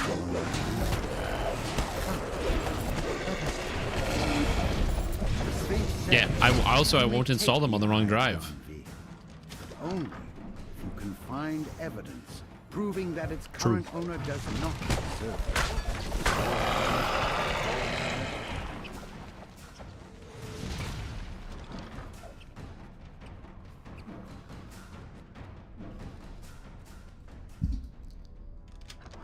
Yeah, I wish I had better advice when it came to like dealing with traps, but like honestly, that's the other thing too. A lot of people are like, oh, I die to traps all the time. Can I play a rogue and not die to traps? They're like, can I play like a cleric with 2 levels of rogue so I don't die to traps? And the answer is no. You don't know where the traps are, so you're gonna die to the traps anyway. Rogues die to traps. The trick to not dying to traps is called barbarian. Just play a barbarian and have 20 million hit points, and then you don't die to traps. You get hit by it the first time and go, oh shit, and then you learn it. That's honestly the secret to like learning where traps are, is just run through them. Yeah, the other thing too that's hard is like DDO is just really big. It's not big, but it is really big, so there's a lot of like specific things you need to know. Like, if you think about total landmass, compare DDO to World of Warcraft. World of Warcraft is like way bigger than DDO in terms of landmass. There's so much more space and so much more travel, and it's just a much larger area. But you don't need to know anything about it. If I want to cross like the Barrens, I just follow the road. Like, yeah, it's big and it'll take a while, but it's not really hard. I don't have to know anything to do that. I just walk down the road. Whereas in DDO, even though there's less physical space of content, the amount of things you can know is way greater, because every quest has traps and doors and secrets and you know, all sorts of tips and tricks and all sorts of other nonsense, and it just takes 100 billion fucking years to learn everything. But it's cool because you build like a mastery over time of like the game, which I like. Give me the money. Give me the money. Okay, that's it. I think it's all. That guy's poison dragon lord. That's amazing. Or is that acid? No, acid's black. That must be poison. That's cool. Yeah, just press W. Just run through them. That's one of the reasons why the solo guided fighter playthrough is nice, is because I played the game with a character with a shield, and because my character had a shield equipped the whole time, it meant I could just eat a trap and show people like, this is what happens. Like, you can just eat traps sometimes and it's okay. Empty benches line the walls. Seats for a jury. And also, if you don't know how to get around a trap, here's how a non-trapping guy gets through it. You tell the Sphinx which charge. But it's not. I didn't do every quest in the game, so. Then an illusory jury appears before your eyes, eager to begin. Now that you have finished examining, I know the ransack numbers of most quests. Oh my. You place the evidence on the stand and describe the circumstances surrounding how you found it. The Sphinx turns to Barrington. Yep, shield in solo bard, and also shield in solo caster ranger. How dare you? Says Worthridge. Good old solo caster ranger. This is not the time for complaints, defendant. State your case. While the Sphinx continues questioning Worthridge, you notice the jury growing bored and restless. I think the idea of doing once a year solo guided playthrough might not be terrible. Just one. Watch for the jury's reactions. But the problem is I like doing it on hardcore. At the judge. As I said. And without hardcore around, it's kind of annoying to do. Because it's hard to prove that the character is actually good and that my suggestions are good if I don't play it on hardcore. You continue your speech with more confidence. The jury ponders your words. The jury finishes their deliberation. Hardcore ever coming back? I don't know. Accept your words. You may continue. I never said do it or else. I said no. I rate jurors. You conclude your speech. I didn't get enough evidence. The jury considers you deep in thought. I hope you have impressed the jurors enough. Should I do paladin or already next? Do a sacred fist. The judge finishes questioning the defendant. now ready your I'm just kidding. I think Sacred Fist You place the evidence on the is and describe the like probably my least favorite of the archetypes. The Sphinx turns Just to because it just feels bad. says, If they just make the tree cost less, I think it'll be good. I also love, I'm not gonna lie to you, math makes my head hurt. No, it's good. That's not what you should say. Order in the court. Did you know that if you pick enough wrong options, you can actually lose the case and you don't win against the jury? State your case. And then you have to do something else. It's like, oh no, you actually didn't prove that he's guilty. You gotta try something else. Growing bored and restless. Which is really funny. You stand before the jury, ready to give your speech. As you begin, you watch for the jury's reaction. Yeah, I don't think hardcore as we knew it, where there's a separate hardcore server, will ever come back. But I do think that hardcore will be coming back in the form of the hardcore light, where you can choose to play a hardcore version of the game on the regular server. I think we'll get that. The jury finishes their deliberation and decides to accept your words. You may continue.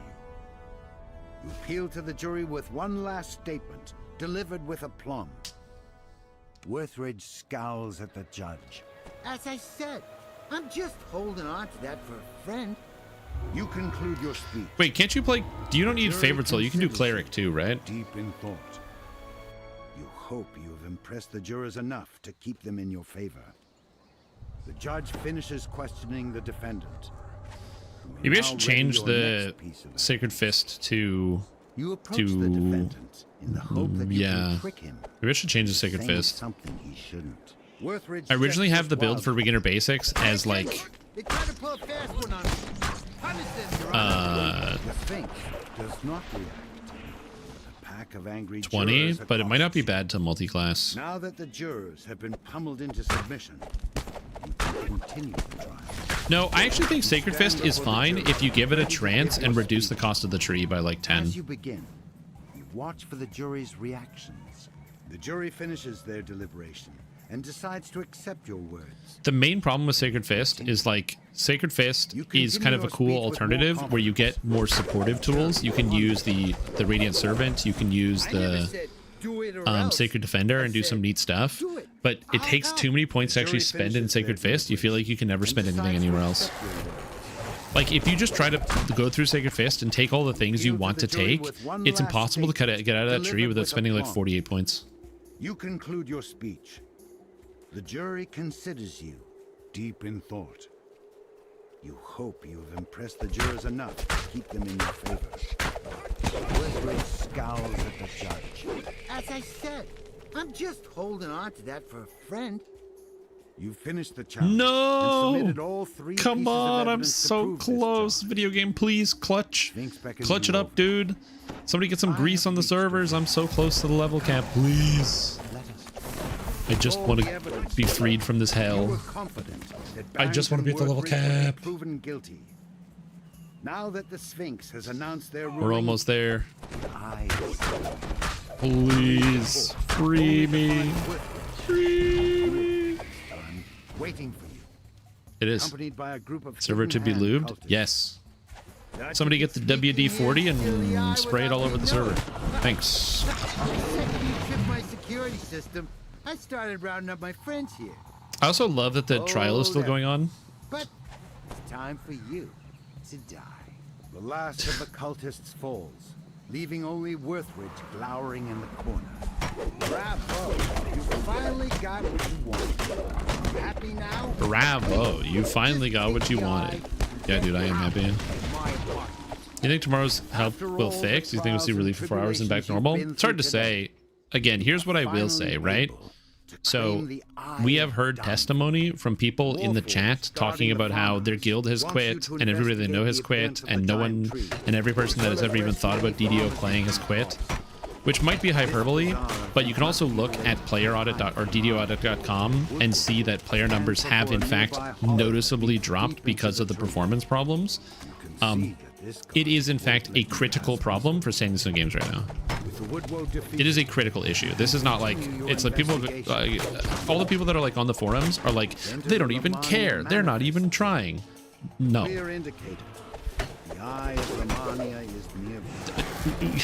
No, they know, and they're trying. but it turns out video games are complicated. And so it's very much like a, do I think it'll help? I hope so. What they're saying makes sense. Again, when you, with the actual words that they said, it makes a lot of sense. So again, to understand, they have the line, certain rock formations and walkable trees have had their physics simplified. These objects were found to be excessively complex and were taxing the servers. More of these objects were found in Myth Drannor and Isle of Dread landscapes. Now this means two things. Number one is that a newer model for a type of tree and rock and other thing is causing game performance problems, and that they're in this like certain types of content, so Myth Drannor and Isle of Dread, which means the more time people spend doing Myth Drannor and the more time people spend doing Isle of Dread, the laggier the game can get because these things are inefficient. And as I mentioned before, if you've ever had the chance to play like one of these like really, not like shitty, but like just like doing these either Unity games or Unreal Engine games where they've done no optimization whatsoever, so you have a game where nothing in it actually looks good, like there aren't really high def textures, nothing looks great, but once you start playing the game, all your fans turn on and all of a sudden you're just like, what the fuck, like what's happening in my video game? But everything looks like looks like Roblox, but somehow it's like going crazy. And it's usually because people will just use textures, or they will use objects that have millions of polygon counts, way more than they need to, and really unoptimized art pieces and art assets that make it really hard on the computer because they just kind of import stuff or use the library that's open, that's like free access. That stuff happens all the time. So this, what they're saying about like objects being complex, those complex objects being used more often in newer areas, and those more complex objects being used more often in newer areas are also causing problems with other systems, tracks. Like that is a thing that can happen. Also, as was pointed out by somebody on the subreddit, they said, our rocks are too complicated. It wasn't on my DDO lag bingo card, but I guess that's why I'm not a game developer. Because, yeah, it turns out, like, things are just complicated. Lord Painoloth Keeper explains that to access the Eye of Shavarath, you must visit 3 hard to pinpoint things? Yeah. And again, this is not me saying that what's happening is like totally fair and totally excusable and or anything like that. This is me exclusively saying it's complicated and they're working on it. In the distance. So anyone that is like, oh, they're not working on it, they're not even trying. No, they are trying and they are working on it. Because if they don't do anything about it, it's ripping apart the video game. It's kind of a problem. Will the patch tomorrow do anything? I hope so. But it's also, by the way, the patch tomorrow can't be the only patch. There's no way that the patch tomorrow is going to fix everything. But if the game feels at all better, it's a good start.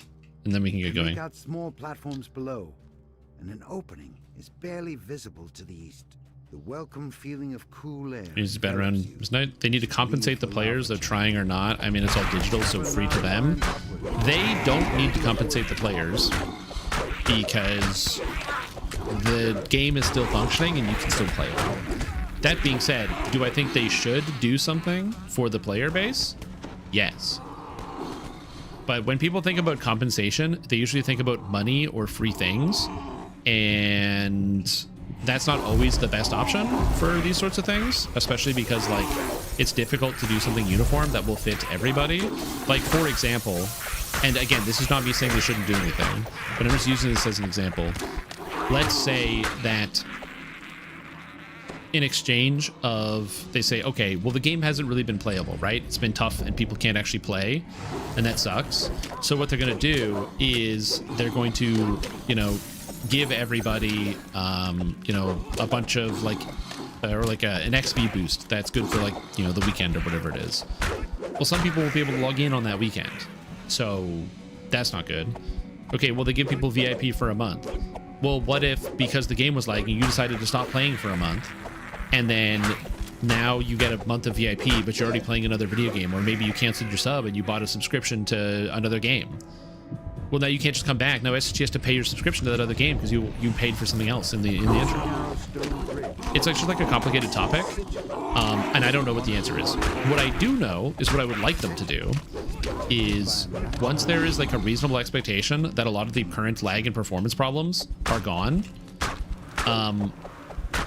what I would like them to do is do again, this is after we've gotten to the other end. So once the issues are sorted, when we're on the other side, I would like to see them do a big welcome back thank you weekend for all the people who've kind of stuck through it by doing probably some type of event where there's like, maybe they do like a Raiders reward box type of thing or something like that, where there's something in game where people can redeem and get an activity. But also for like fucking 2 weeks, turn on every bonus. Just for 2 weeks, give us buddy bonus, give us VIP bonus, give us 20% XP bonus, give us the loot bonus, give us drop rate bonus. Turn on all the bonuses for like 2 fucking weeks. Like, be like, okay, good. We fixed the problems. Everything is good. Now we're gonna make the game at its most fun once it's fixed. Again, once it's fixed. And beckons you closer. So yeah.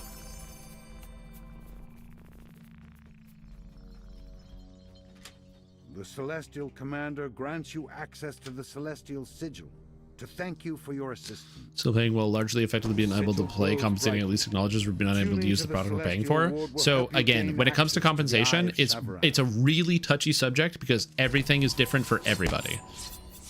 Everybody wants different things when it comes to compensation. Everybody would like a different aspect. It's very hard to appease everybody. You might think it's simple, just give people like the month of VIP. And again, I just gave you an example of where it doesn't always work. You can't just give people a month of VIP because it's not going to turn anybody's heads if they go, great, you're going to give me the thing that I did whatever.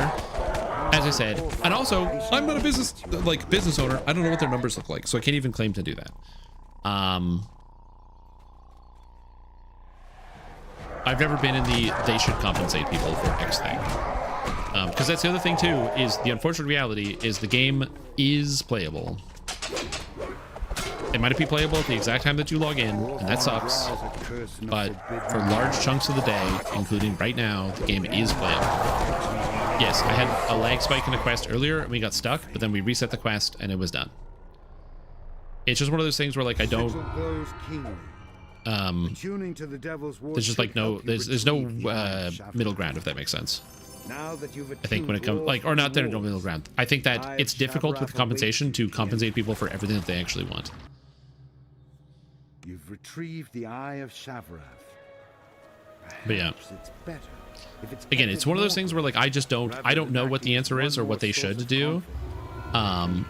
And so when it comes to things like that, I'm not going to be out here batting for the players to be like, they should give everybody a month of free VIP and they should give this and they should give that. Because again, I don't know. I don't know what people want. I don't know what they feel is right. I don't know what they feel is appropriate. So I'm not going to go out and do that.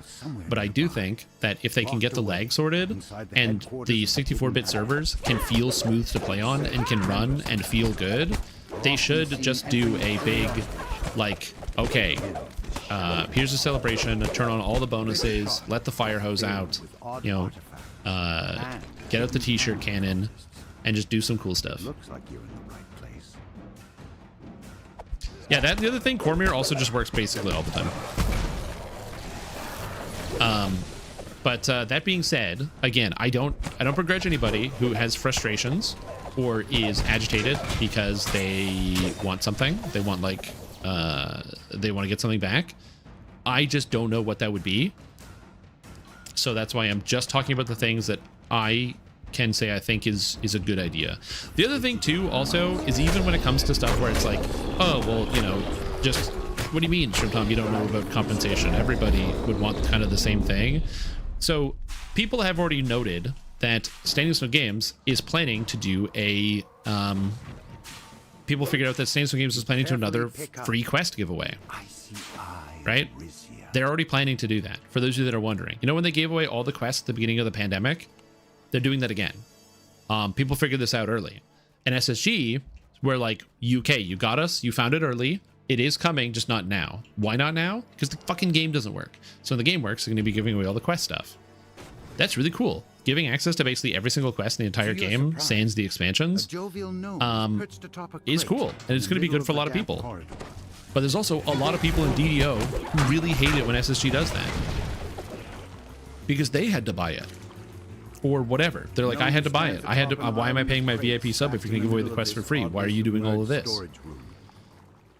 The real answer is, like, doing giveaways is complicated, so I don't envy the position that SSG is in. But outside of giving people stuff, which I don't have a personal stake in what they should do with regards to that, I think that having a celebratory return event, which incentivizes people to play and gives people a big return on their playtime, is what I would like to see.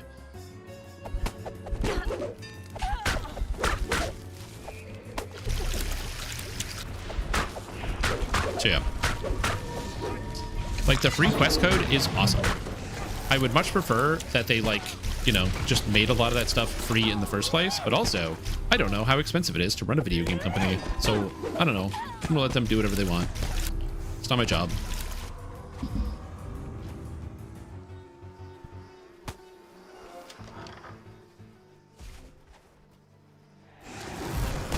Yeah, so whenever the topic of compensation comes in, I am not a compensation ally. I apologize. I am not going to staunchly stand up for people and say they deserve to be compensated, because I just think that that topic is more complicated than people think it is, and I don't really think it's the right way to handle that.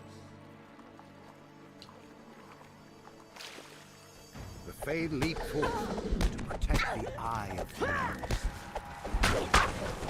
Again, this is not me saying that if SSG does decide to give players stuff, which they've done in the past, they've extended people's VIP by like a week, or like for like lost time, or like an extra stuff. They've done things like that in the past. So I'm not saying that they can't. I'm also not saying that they shouldn't. Just that I don't know how those decisions get made, and that's not my place to talk about. I try to be fair and not talk about things that either don't affect me or I'm disinterested in. And like, I buy my yearly subscription to DDO even if I don't play the entire year. The world it is what it is. Grayer and less vivid as a feeling of dull apathy seeps into you. The Eye of Dolor must be nearby. There we go. So if you talk to that lady a bunch of times, by the way, then you can go over here and you go, hey, bud, guess what? I have 9 spirit points. We're done. Conversation of not a laggy game experience. Yeah, I just want the game to work. More than anything else, I just want the game to work. But like I said, I am not, I'm not against other people who are out there and they want more and they want a better experience. I'm not saying that that is a bad thing, and I encourage those people to do something that I think is important, and I will always say, which is you have to advocate for your best interests. If there's something you want and you think you're not getting it, you have to advocate for your own best interests, so I encourage people to do that. So like I said, I'm in no capacity saying it's bad for anybody.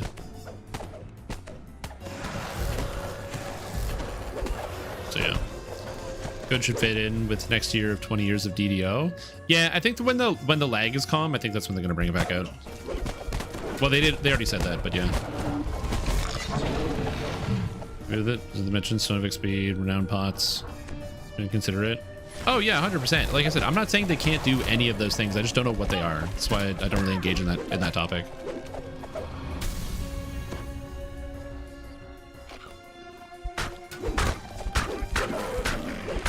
YouTube's only 37%. Damn, unlucky. Well, how thick is your Ethernet cable? Did you get one with the right thickness? Because if it's downloading too slow, you just gotta get a thicker cable so more internet can get through. 6 inches thick? Oh shit, that's a thick cable. It's like a fucking water main. Like a big ass water pipe. Plug it into your computer and get the internet pouring through. Oh, that's amazing.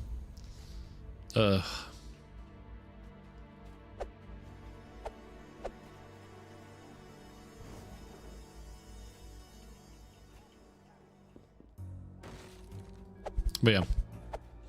Morgrave University As I said, when it comes to stuff like that, like XP stones and what have you, like I don't care. I just don't.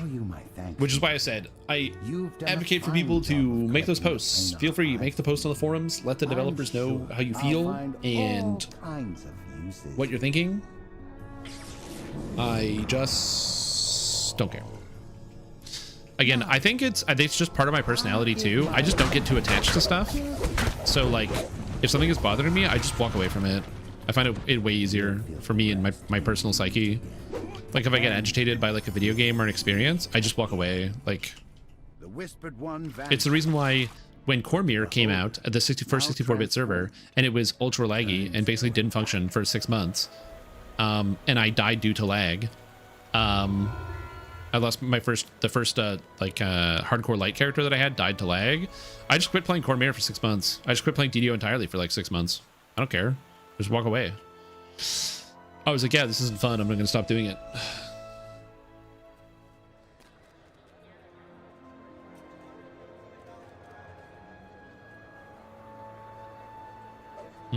I am capped. Thanks, all.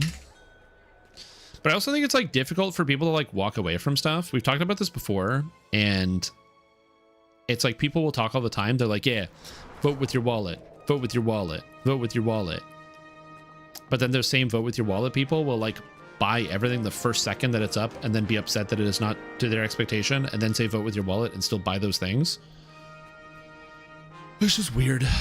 It's the same reason why, like, for me, I don't really vote with my wallet or with my voice. I just vote with my actions. If I don't enjoy something, I'm just going to walk away from it and do something else. I'm just going to silently stop doing the thing I was doing before.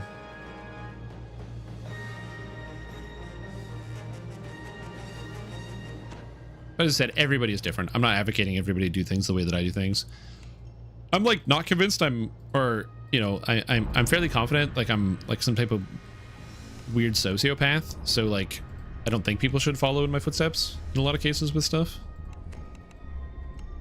But you know, if I can be a role model to some, that's terrifying. All right, what am I doing? That's fortitude saves. It's garbage. That's 3 magic resistance rating and mana, 4 wisdom. I have 4 points remaining.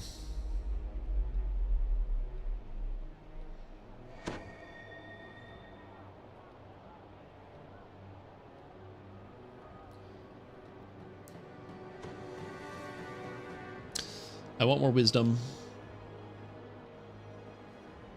How do we do this? I can get 1 wisdom here.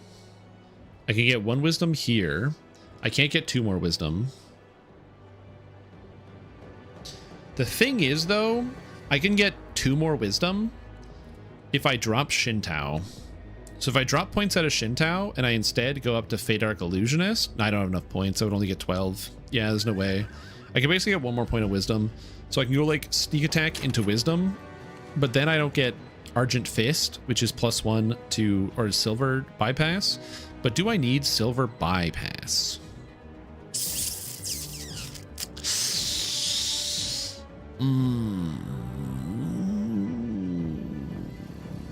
No, I want the wisdom. Yeah, hard call. Wisdom. I didn't get the wisdom here. Wait a minute. Hold. No, it's the same. It's still 4 points. It's 4 points here. It's 4 points here. It's annoying. For nothing, right? Pay for a year, lose 2 months of game time seems unreasonable if I'm free to go play other games. Nothing wrong with you not caring about it, of course. Not trying to convert you.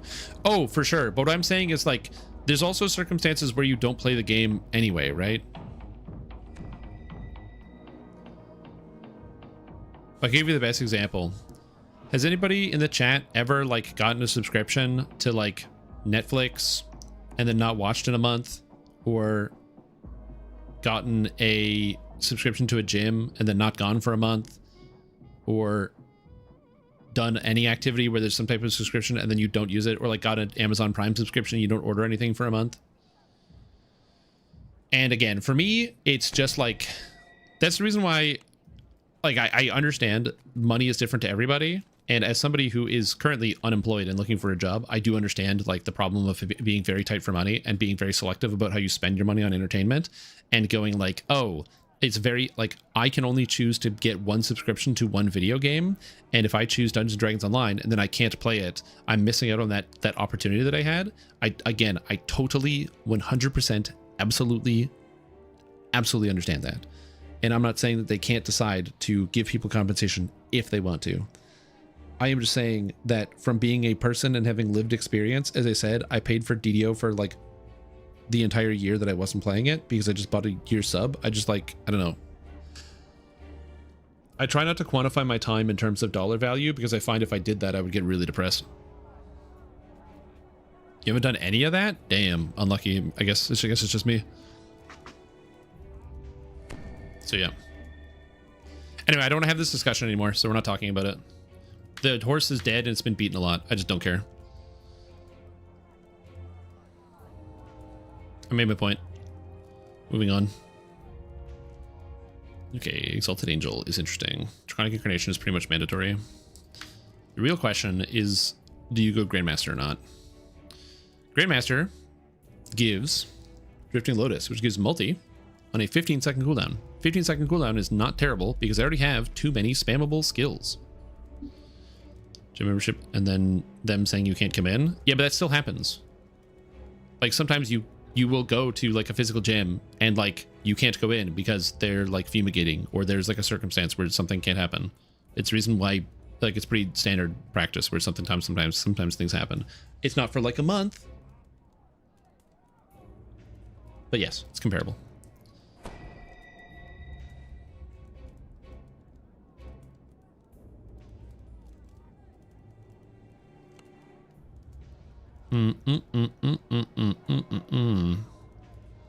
Solo guided sorcerer, not quite. It's an interesting idea though. Doing a character that's like really squishy, not a bad idea. Could do rogue. I hate the idea of doing rogue.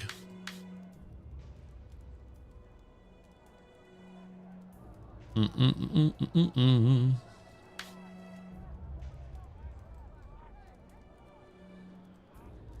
trying to think. What do we want to do here? I like the idea of using Grandmaster, but the problem with using Grandmaster is that you can use Fury instead and get so much more from Quick Cutter. Still leveling? No. It's 8 o'clock, dude. I'm turning this game off. Have you played DDO after 8 o'clock? Are you crazy? No, I'm not still leveling. Absolutely not. Trying to think, because the problem is I really want to use Primal Avatar because Primal Avatar gives access to the mantle, which is really powerful, so I can go like the Sky Mantle and also gets the Imbue dice and also gets Evergreen. So I think I might use Primal Avatar over Exalted Angel. Holy shit, wait a minute, I get transmutation DCs, dude.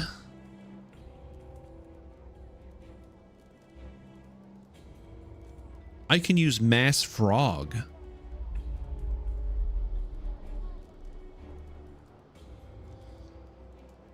Oh, Mass Frog. Oh, shit. That's kind of good.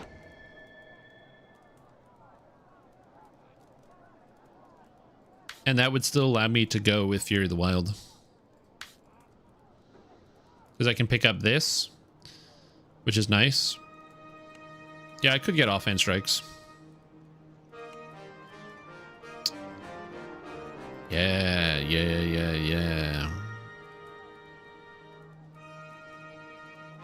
What's up, Irina? How are you doing?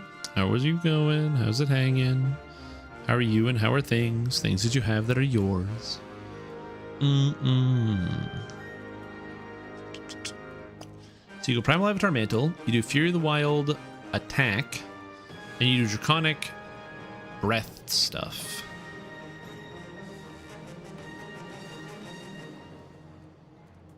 Oh, and I can get Imbue dice. Oh. Yo, this is good, dude. What the hell? Oh, and I get access to Shardstorm? Are you joking? Hold on. Do you want Shardstorm or do you want Thundersnow? I feel like you probably want Thundersnow for this type of character because of the debuff. But Shardstorm is Shardstorm. But Thundersnow is Thundersnow. Was heavy as 6, so taking its case festivities to work on my own. Oh, that's rough. Yeah, that's tough. Especially when you're like kind of taking things over. And it just adds extra workload onto what you're already doing. And then you have like kind of the double stress of you already feel aware that you're like behind on a thing. And you have an extra thing that now you have to do and you kind of have to balance your plate. I don't envy you. And I wish you the best of luck in this hopefully very temporary circumstance.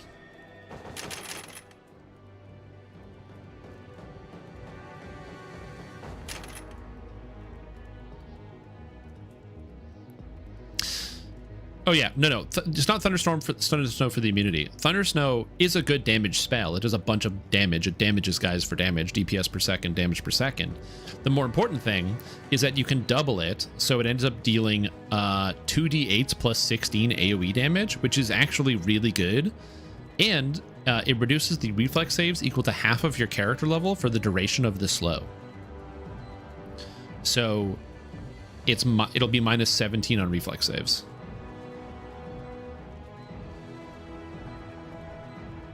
Yeah, but I'm already playing Lightning in the first place. I'm gonna go Thundersnow. I want to try it. We're doing some experimenting, you guys. We're doing experimenting. It's the fun part. I get to make some decisions here. You get to do some activities. For silly amounts of dodge. That is also an option, but I kind of like to try the Thundersnow angle first, and then if that doesn't work out, we'll try something else. But I like this. It's neat. And the best part is I can actually pick up transmutation DCs because I can easily pick up evocation out of primal and then grab transmutation out of draconic, I think. Please, please, please, please, please, please. Yes. There. Oh, I guess I could. It's primal avatar. I could have just gone evocation here. It doesn't matter. Cool. Okay, so I gotta do some bar pruning. I don't need fire stance at all. We can get rid of this. Spells. All right, I'm not casting, even though I was talking shit to Chris about Chain Lightning. I'm not casting Chain Lightning because I kind of want to get freedom of movement, which is kind of good. But do I still want Chain Lightning? Let's think about this. Did I take Past Life Wizard? Wait, I took Spell Focus Evocation instead of Past Life Wizard?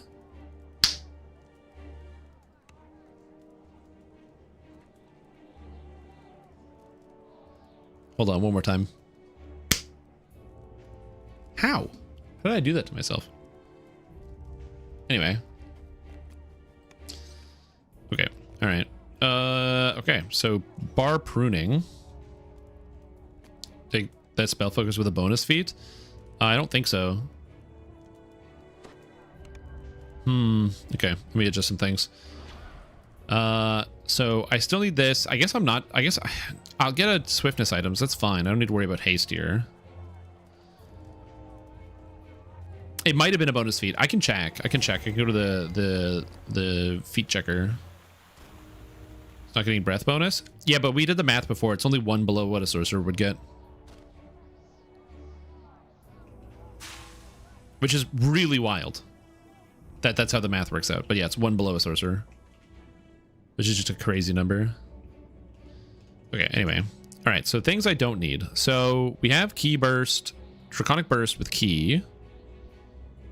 Okay, I'm never casting Fist of the Dragon. Goodbye. This spell's just fucking garbage. We're going to change this up. We're going to put this here. So we have Tomb of Jade, Jade Strike. I still got the haste. I need the mantle, which will turn on. I did take Cocoon. I don't know where that's going to go. We'll get rid of Trip and Sunder. I'm never casting these. So goodbye Trip, goodbye Sunder. I got Thunder Snow now. I got Quick Cutter.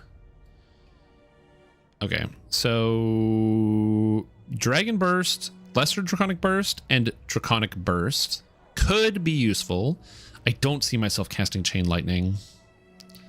I just currently don't. Again, Chain Lightning isn't bad. It's even got a DC 51 right now, which I don't even have evocation bonuses on, so I can get that higher. But am I casting Chain Lightning? Honestly, I'm just going to cast Thunder Snow, which is already doing more damage than Chain Lightning. So I think we do Thunder Snow instead. And that's my opener. Oh, I also need to get the enhancement for Draconic Apotheosis. So for 20 seconds, it costs 100 key. You take half damage from elements, +2 to all ability scores, +1 threat range on all weapons, crit damage, and Acolyte's Breath and Devastation deal double damage for 20 seconds. Dude, I ain't never using this. Yeah. Like, I will press it because it is... I'll have like 100 key all the time. But it's really short duration. That's really short. To be fair, though, the passive on this skill, 4 wisdom, 3 imbue dice, 12 melee power, 12 spell power, and +10 to the cash levels of my bursts. Holy. Still not casting them, but yep.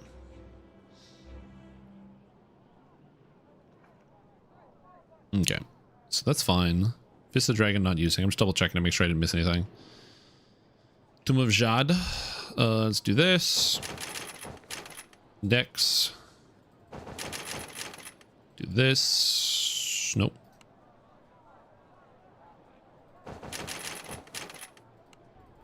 Okay, perfect. Okay. I'm not going to cast Chain Lightning. So we're going to get rid of Chain Lightning. And I think I could double down on Devastation. So I have double Devastation, which does a good amount of damage. And it's got good burst when the Draconic Apotheosis is up. But also, like, freedom of movement is like freedom of movement. Yeah. I'm gonna get that on boots. I want freedom of movement. I'm not gonna double cast the spells. I'm gonna be honest with you. I want to be able to melee. It's a hybrid.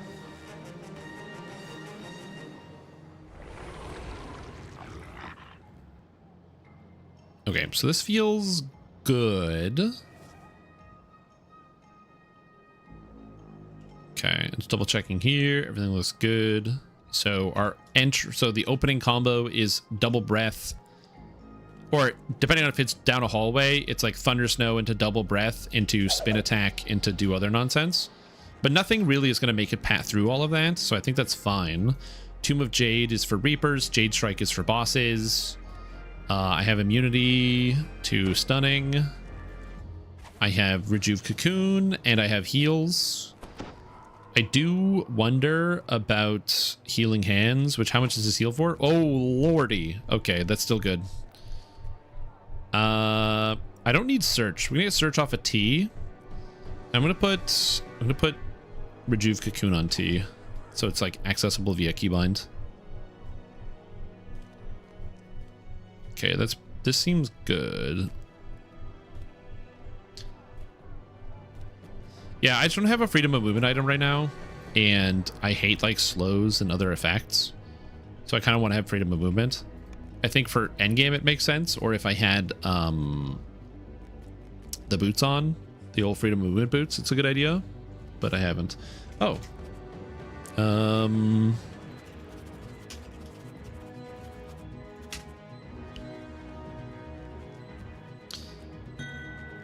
we go. Let's sell some garbage. Go clean up the old inventory.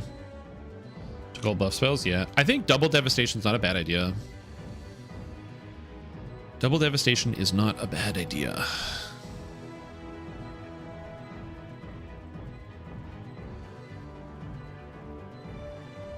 Oh, Macrotech. You know, I wasn't even thinking about Macrotechnic.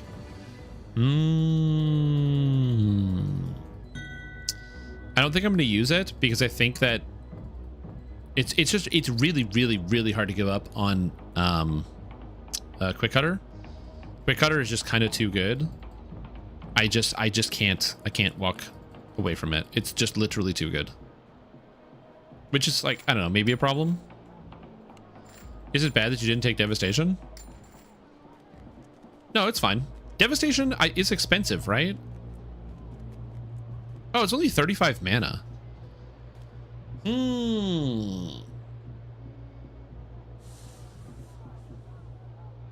I do have a lot of mana.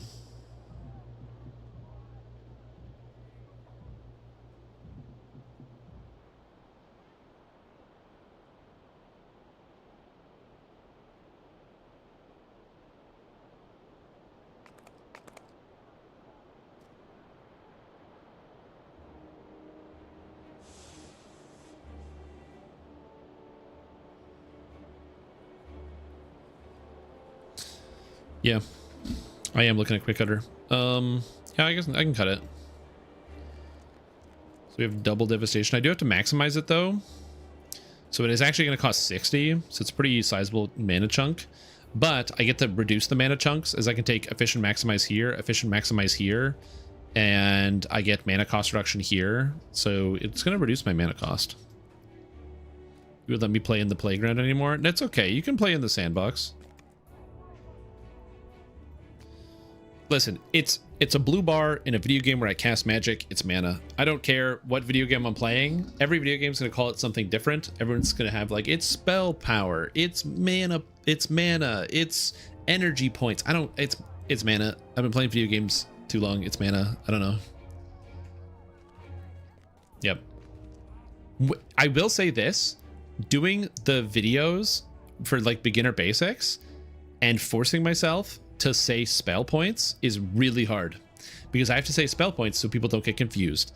But you will hear me slip up and say mana every once in a while, but I'm like, you got to max out your spell points. You can get spell point items to do this thing so people don't get confused, because if I just say mana, I know I'm going to confuse some people and I don't want to do that. So yeah. Anyway, yeah, looks good. Now, unfortunately, DDO is currently hitting unplayable stage, so I think we're done with the DDO for today. So, looks good. I'm excited about this build. I'm excited to try it in Epics. We're going to look at it again tomorrow and trying out some of the stuff. Double Devastation, things like that, mana cost reductions. Yeah, it looks good. But yeah, no more DDO. In fact, I've been feeling kind of off all day. I think I'm just going to end the live stream. I was going to maybe stream something else for a little bit, but I have like... I'm just in a weird headspace at the moment. I've been feeling weird all day, so I'm gonna say no. I'm not gonna do that. Yeah, I just need to like sit quietly for a little bit. Sometimes you gotta do that. But your flask? I know. Yeah, thank you guys for watching. Hope you had a good time. If you like what you saw, consider following or subscribing. If you didn't like what you saw, I'll try to do better next time. I posted a video about Ranger, the beginner basics Ranger. It's all about how to get started with the Ranger. So if you think Ranger's good or bad, you can try it and see what you like it. I didn't look at YouTube chat the entire day. I completely forgot I was streaming to YouTube. I just saw YouTube chat, dude. Okay, let me go through YouTube chat real quick. Oh, there's so much YouTube chat. I'm so sorry, YouTube chat. Primal Avatar Mantle, that's very cool. Thank you for the info, Fang Pneumonia. Mr. Nordy R10 yesterday, and it was really fun. That's awesome. Glad to hear that. Horse message here. Whoops, sorry. Hi, Rachel Letters. Sorry, I didn't read your messages. So are any of those people from PAX West now playing DDO? Yes. Annika is playing DDO. I think Sam is probably busy with the launch of Borderlands 4, the game he was working on. And I don't know about Carly. Agrees, you just always put butter into sandwich. The Dutch use mayo and fries and it's fabulous. Oh, yeah. Rachel Letters puts mayo on fries. There you go. And so does Zebalt. What's QP mayo? I've never had QP mayo before. That's like it's like that Japanese mayo, isn't it? Right? I've never had it. I didn't see a Caleb in here. I didn't see one. And Sacred Fist 5 levels of Dragon Lord. There you go. Yes. And thank you for your laughing, Bob Jester. Sorry I didn't read YouTube chat all day. I completely spaced and forgot that I was streaming to YouTube. I completely spaced. Again, this is like, it's not that I try not to or not to pay attention, but it's mostly that like I was in a really weird headspace today and I had like no focus. I have a problem I haven't talked about. I'm probably not going to talk about it until I'm on the other side of it, but I currently have like a thing going on, and it's been really distracting, so it has been affecting my focus. Anyways, thank you guys for watching. Enjoy your evening. I hope you're all doing well. Maybe the program for YouTube chat wasn't working. Oh no, I literally just didn't have it open. Like it was on like I had it, but I wasn't like looking at it like the whole day. Sorry, I had it open, but I wasn't staring at it. I completely ignored it. I just got distracted and just didn't think about it. So I apologize, YouTube chat. I'm sorry.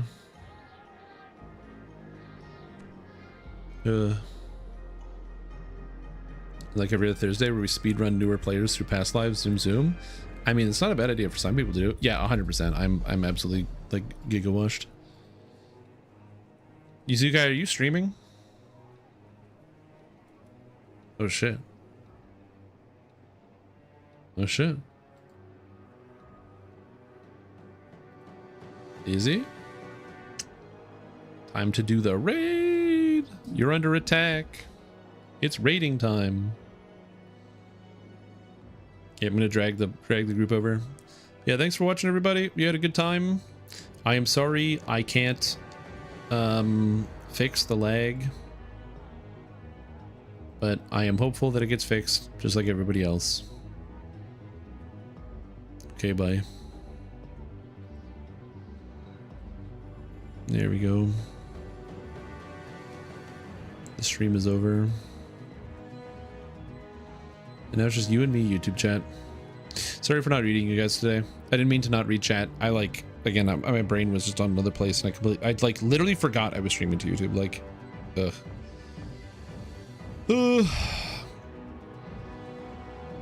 I'm just like, yeah.